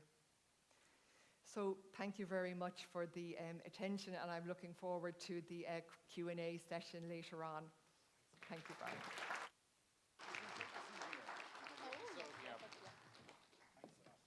So I'll ask each of our contributors to take a seat on the stage. Thanks a lot. Can anyone switch the lights on? It's very dark. That's better. So I'm going to come to our audience in a few moments to throw up some questions. And I have a few questions on my side. Lisa, e-invoicing, redirection, what we've seen since COVID on contactless payments and the digital thing is amazing. The downside is scammers everywhere. What are you seeing in that area? Well, I suppose with e-invoicing and the way we're going with e-invoicing and the movement through government portals, it's there to kind of remove that element of fraud. And so that's probably what it will achieve. So I think the introduction of e-invoicing will remove that. And you're pretty confident that the Yes, systems are absolutely. strong enough to counter all of the attacks that are coming? Because it is a huge problem. Yeah, no, it's a huge problem, but I think, it'll definitely be an improvement, because the manual process that we have at the moment is open to fraud, and the VAT gap, the most significant part of the VAT gap is because of fraud. And so that move, that digitalization in the form of e-invoicing is there to reduce fraud, and e-invoicing is one of the ways that it will do it. So I suppose that, they'll figure it out. They'll figure out ways, new fraudulent ways, but I think e-invoicing will definitely be a massive improvement. Seamus, can I ask a question to you about, I was very interested in your observations between having worked in the US and Ireland on the question of data. Well, two questions really on the question of data. How would you compare the regulatory environment on data in the EU to the US? That's the first question. And secondly, when it comes to the more general area of digitalization in the United States, I mean, it seems to me in Europe, we're much better at trying things like digital banks than the United States. They're still on a check-obsessed society and a cash-obsessed society in a way that Europe isn't. I'd be interested in your observations on that. On the data and regulation, yeah, there's more regulation with GDPR and data residency in Europe. The United States tends to be a little more liberal.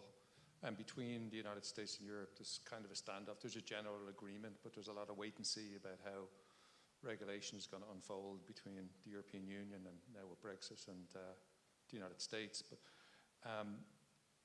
your comment on banking and checks and paper, that actually is true. Before you said that, my comment was going to be that in Ireland, it's been interesting to do business in Ireland, which I've really only been doing for 2 years. From an IT and digital technologies to enable business, I would say 3 to 5 years behind the United States, also behind the UK.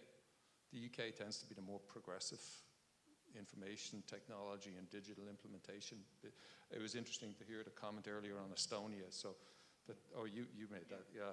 So that's probably true. They're nimble, but I find in Europe we're pretty much slower to implement technology. Now that might be slightly different in banking with Revolut. What we see with Revolut and how that goes in the US. That'd be interesting. But yeah, and they do like their checks. But in terms of the implementation of IT to drive business and business growth, it happens in Silicon Valley. Let's face it. I figure out what's going to happen next in Europe and in Ireland by talking to people I used to work with in the US, and they're ahead by a long, long way. So you don't need a crystal ball to figure out what's going to happen next year. It's already happening a few years ago in the US. And you mentioned there about cloud economics. Presumably when a business gets to a certain level, okay, it outsources a lot of its work, but then it wants protection internally. Do you see that as the future, this kind of hybrid model? I have control on what I own myself, but I also ask others, like companies like yourselves, to make sure that that outsourcing function is of a less risky nature. So that is that the future, do you think, in the cloud area, rather than simply outsourcing it on a 100% basis? One of the biggest things that cloud, and particularly platform as a service and infrastructure as a service like Microsoft Azure, Google, and particularly Amazon Web Services, they've changed the whole economic model of information technology. And now, even if you don't implement cloud services, the general expectation from businesses is that they may have IT delivered to them differently than a cloud, but they want that economic model.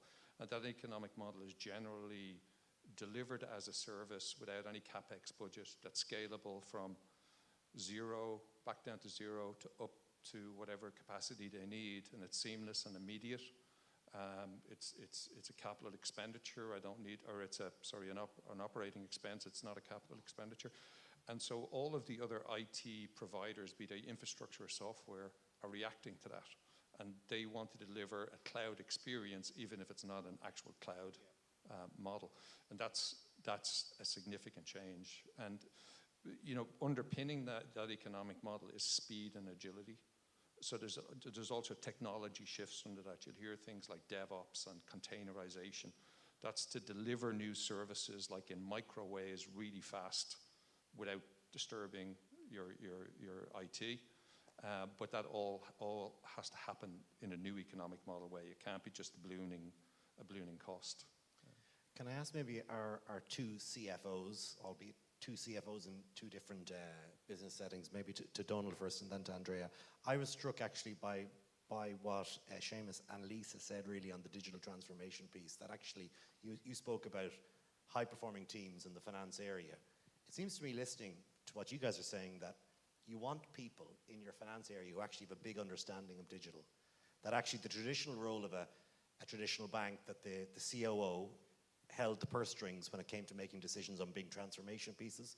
But actually what you seem to be saying now is that if you're a CFO and you're in charge of a managed function, you need to know the digital capability of the organization, because ultimately it'll come back on your desk in terms of a risk piece. Do you think that's fair? Okay, so this one is working. Yeah, I think it is fair. I suppose the finance function always had a big piece, but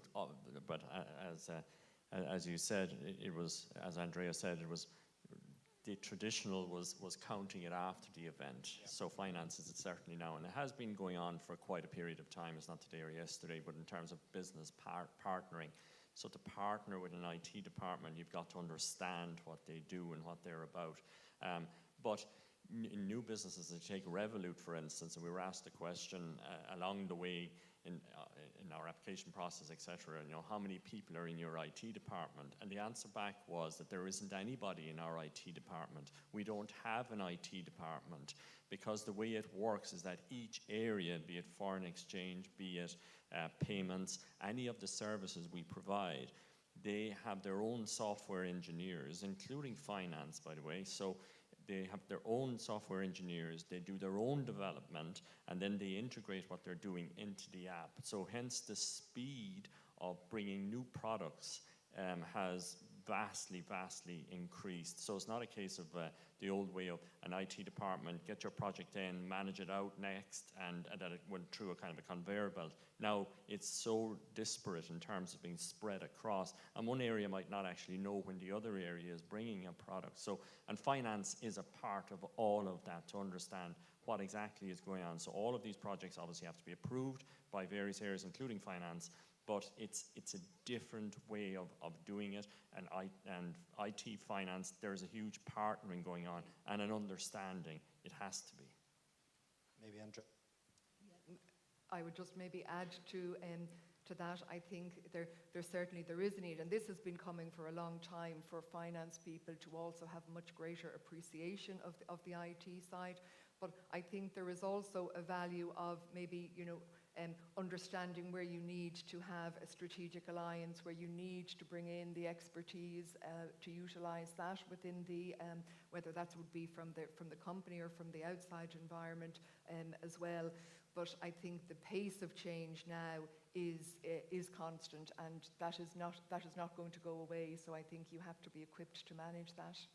Only you spoke about SEER, and for our audience, it's the Senior Executive Accountability Regime, which will shortly come before the House of the Oireachtas, then will be implemented through the Central Bank of Ireland, and will capture within the financial services community a very significant responsibility map, and relate it directly to people, to individuals, rather than to boards or excos or groups. What are your concerns about that? I suppose in one sense that the responsibilities are properly defined. There is an element as well, I suppose, in a hierarchical organization and the way we're used to, the way we in particular, I suppose my generation, my age, we learned, you went along with what your boss told you to a large extent. And you did what the organization wanted you to do. You questioned maybe at times, but by and large, you were all sort of on the same page, following that mission that was set out by somebody else. It's not so much a major concern now, but it's an understanding that old way of decision making in organizations, that is radically changing now. You've got to, they're responsible for your own actions. So, you know, we have these other things like whistleblowing and other things that are there when we see wrongdoing. But this is, I suppose, it's sort of partnering that to a certain extent in, look, you can't do wrong, you're responsible for if where the organization is going and what you're being asked to do is something you fundamentally know is wrong or disagree with, that you've got to stand up. And sometimes massive decisions have to be made, like I need to walk away, rather than getting caught up in all Does that cut across the agility point that you mentioned earlier in the presentation about how quickly you could bring new services to market as a consequence of that, having no legacy problems, but having a new technology that can deliver those kind of services and products to customers? Does it cut across that agility piece, do you think? I think it works in together with it, because at the end of the day in financial services, the key individual in all of this is the customer. So this regime is by and large about protecting ultimately the service that's being provided to the customer. So yes, you can have speed and agility and all the rest, but in many of our meetings, there's a customer, a consumer champion in each of these, the impact on the consumer, the impact on the customer. So you can go as fast as you want, but at the end of the day, you've got to comply with all of these aspects that has the customer in the center of it. And that's, to me, where this is all driving at. Okay, very good. Any questions from our audience? I told you I'd come to you at some point, so who's first? Yes. Just a question for Donald, which I am very curious of. Revolut is amazing. I have the app, probably because my kids weren't paying me. They kept saying they Revoluted to me, and I said I only do Cashalute. So I've actually changed now, it's Revolut.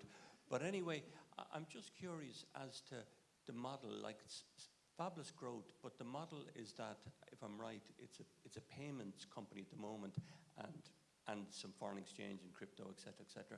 But where do you make your money? Yeah, so there's a number of aspects to it. So if you look at the services, so first off, there's the payment side. So there's interchange, and when the transaction takes place and it's involved merchants, so there's an interchange fee. There's a foreign currency, albeit extremely low, because we offer interbank rates. There's a small fee on that. We have, when you look at the Revolut app and all the things that are there, from stays, rewards, and linking in with a whole series of providers of other Uber, Just Eat, etc. There's a commission payment on that. But when you look at, yes, there's the crypto side, there's commodity side, there's shared trading. So while they're all extremely low cost and extremely low margin, it is, as you mentioned earlier on, Brian, it's a volume business at the same time.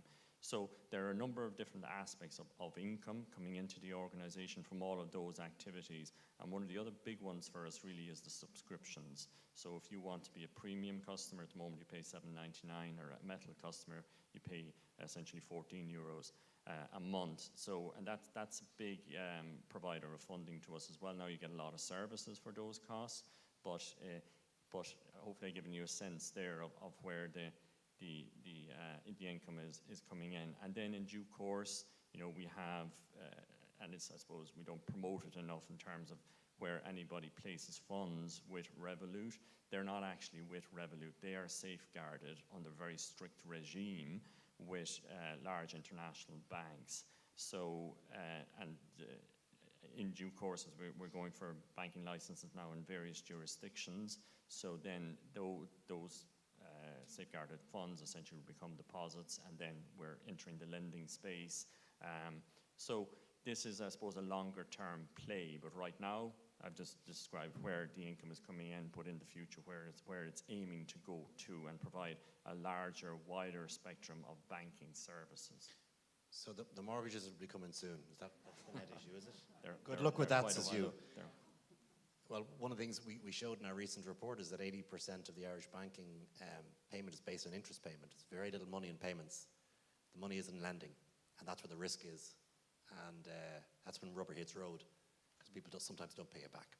Anyway, that's the problem that the banking sector faces right now. Another question.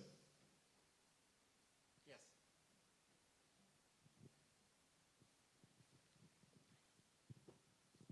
Thank you. I have a question for Lisa, but of course I welcome the point of view of the other panel speakers as well. So you mentioned about the cowshed earlier, which kind of... It was in tune.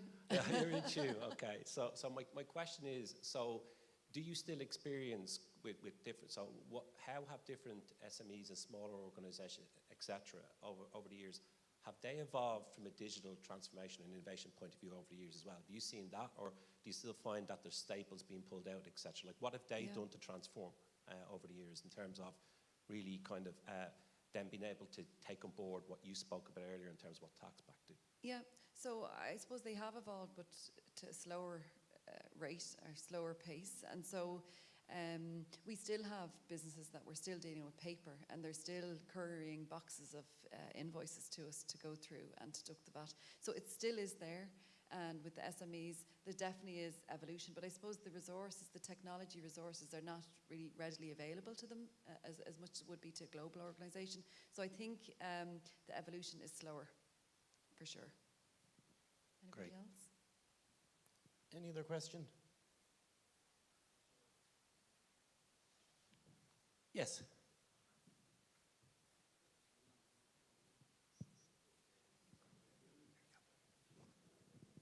Thanks very much. My name is Joe Lenahan. I'm with the Ward Group. Our business is outsourced credit control, debt collection, and legal debt recovery. What I wanted to ask is that as we move towards, or as virtual banking becomes a more of a reality through the likes of Revolut, Starling, and others. We had a situation in the financial crash here, as we would all remember, where the banks had to be bailed out by the state, by the taxpayer, effectively. And that had a significant impact on the trust that people place in banking. And we're now seeing the banks disappearing off the high street. And I just wonder whether that element of trust in terms of people, say, placing significant proportions of their financial resources with a virtual bank, I mean, how is that? And there isn't actually any physical place they can go if they can't get satisfaction through their laptop. You know, how is that an issue that needs to be addressed, or is it something that's just going to go away as the millennial generation matures and does everything in a digital fashion? Are you opening a branch in Kinnegad, basically? Yeah, so there are no physical branches and no plans for physical branches either. I think it's in the after-sales service, is the, essentially the chatbots and that aspect of if there are issues that customers have. And it is a big item that we have to grapple with, and we're constantly looking at the queue wait times, the amount of agents that we have that service customers, how much can you go through the chatbot, and then eventually do you get a person themselves, and then is there a callback as well? And it's that last piece we're sort of grappling with at the moment around the callback. Is there somewhere somebody can ring to finish it off if there's something that can't be sorted in it? You're right about the trust, and I think that issue for us in terms of breaking into the Irish market, where over 50% of the adult population now have a Revolut account, of the Irish customers and comparing them with other customer cohorts, we are twice as active. About 70% of our customer base are active on a monthly basis. For other parts of Revolut, it's about half that. So the Irish customers, is it the blowback against the banks? Is it to what happened during the financial crisis? We're not experiencing trust issues here. I suppose ultimately where we want to get to is people that are actually placing their salary with us, that we become their main bank account. And I think there's a huge opportunity for us in this space with the banks that are leaving. But that'll take a bit of time as well in explaining our story and getting a license here, etc. Because the Irish regulator is held in extremely high regard by customers and by consumers, and we have surveyed this. But overall, in terms of there is nowhere to go, there is no branch or anything. It is about talking to people at the end of the day. But the chatbot, getting a customer service agent to deal with you directly, that is by and large working well for us. But there is that last piece that we're grappling at the moment, and with other regulators as well around, do you need a callback function for those that don't get resolved or don't have their issues resolved? I suppose, isn't it fair to say, the future of, we're going to go from 5 retail banks down to 3 now in the next number of years. A population of 5 million people, In the UK, you have no more than 5 or 6 fully serviced retail banks. You have building societies. They have a population of 60 plus million. So the truth is there are fewer banks in Europe. There are fewer branches in Europe. There is a full ECB move towards the M&A culture within the European banking system. They want bigger banks, fewer banks. So that reality that's affecting every home and host market across the European Union is affecting Ireland too. And I think the truth will be, there will be a variety. There will be branches, call centres, and the digital offering across the entire sector. I think that's probably the future. But it's a scale business, and the money ain't in scale. That's the problem. And in a circumstance where you have negative interest rates, and the banks are faced with enormous costs by keeping deposits that people have because of the negative interest rate environment, there's big challenges for the entire sector. So it's inevitably going to lead to fewer branches, I think. But that face-to-face piece is important, notwithstanding the point you made earlier about relationships. Sometimes it can be overdone in the banks as well. Okay, any other questions? Thank you. Well, listen, I think I'm going to we're out of time, so I'm just going to make 2 remarks. I want to really thank all our panelists for their observations. I think we had a great variety of people from the semi-state sector, from the fully private sector, from the digital sector. It was a really good experience. And also, I think the big learning from it was, for me, the big takeout was that if you're going to have control responsibility as a CFO within the financial area of any business, you have to have an understanding, a knowledge, an adaptation on the digital side as well, because it's going to be so crucial to the success of your business. So can I thank Lisa, Seamus, Donal and Andrea on all our behalves. Thank you.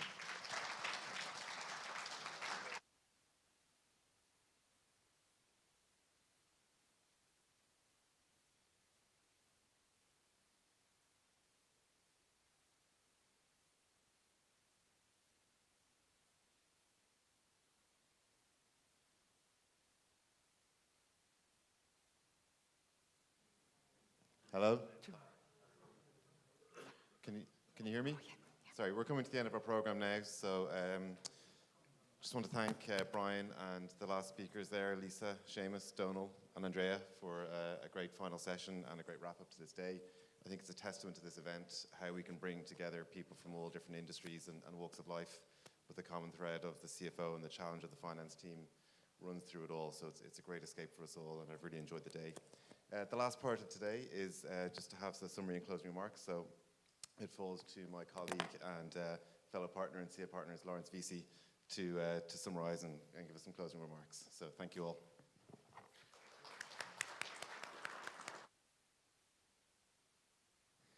Thank you, David, and thank you everybody for being here today. So, in the words of Henry VIII to his wives, I'm not going to keep you very long. We've had 12 fabulous speakers throughout the day, and I suppose I was asked to do a summary and a reflection on what was discussed over the course of the day. So this is very much my own personal interpretation around what I've listened to, but it certainly resonates with the conversations that I've had in between coffee and lunch, and it certainly resonates with what we see our customers and the work that they're doing, the work they're doing for their own customers, and I see a lot of common themes there. So perhaps some of these will resonate with you. First one, change. Whether it's change to supply chain, regulatory environments, working environments, tax, and ultimately staff. Huge level of change. And ultimately, most of that change ends up in some level of change that impacts the finance teams. And I think Minister Donoghue this morning, very succinctly pointed out that history does teach us that pandemics are not an end point in themselves when they come to an end. They're a snowball that starts a bigger level of change, and I think we are definitely at the start of a bigger level of change there. So I think that's one thing that kind of came through very clearly. Second key theme is resilience, and tied into resilience has been agility of finance teams, sustainability of finance teams, new insights that the teams have taken around what is possible to do and I think a tremendous mood of positivity around what has been achieved. We're all still here. All of our businesses are still here. There's been some tough moments along the way, but there's been a huge level of achievement, all of us, to get to this point. And I think it has given everybody huge sense as to what can be done differently and potentially what can be done better. So I think resilience is another key thing. Next key theme I listen to would be very much the strategic role of the CFO. Avril used a phrase in her talk earlier this morning around, I'm not sure if I get the exact words, but something around kind of a neutral challenger, someone who would be making sure that kind of a rigorous point of view has been taken around everything. And very clearly what's come across as well is for that role to remain strategic is changing skills, new tools that need to be brought to the role, whether it's bringing new people into the profession of finance and ongoing continuous development through it. So that's come through very clearly. And also a determination to adapt. That's something that has also come through very clearly. Fourth theme, been kind of a two-word one, but data and digital. And again, very much that is a central activity, and it's one that isn't just going to happen. It has to be focused on. Some insight has to be given. Where possible, it has to be planned. But at a minimum, it has to be started. And whether it's experimented, and if it doesn't work, you try something else. That's something that is kind of a core part, and something that complements very much the framework and the type of skills and capability that's within finance.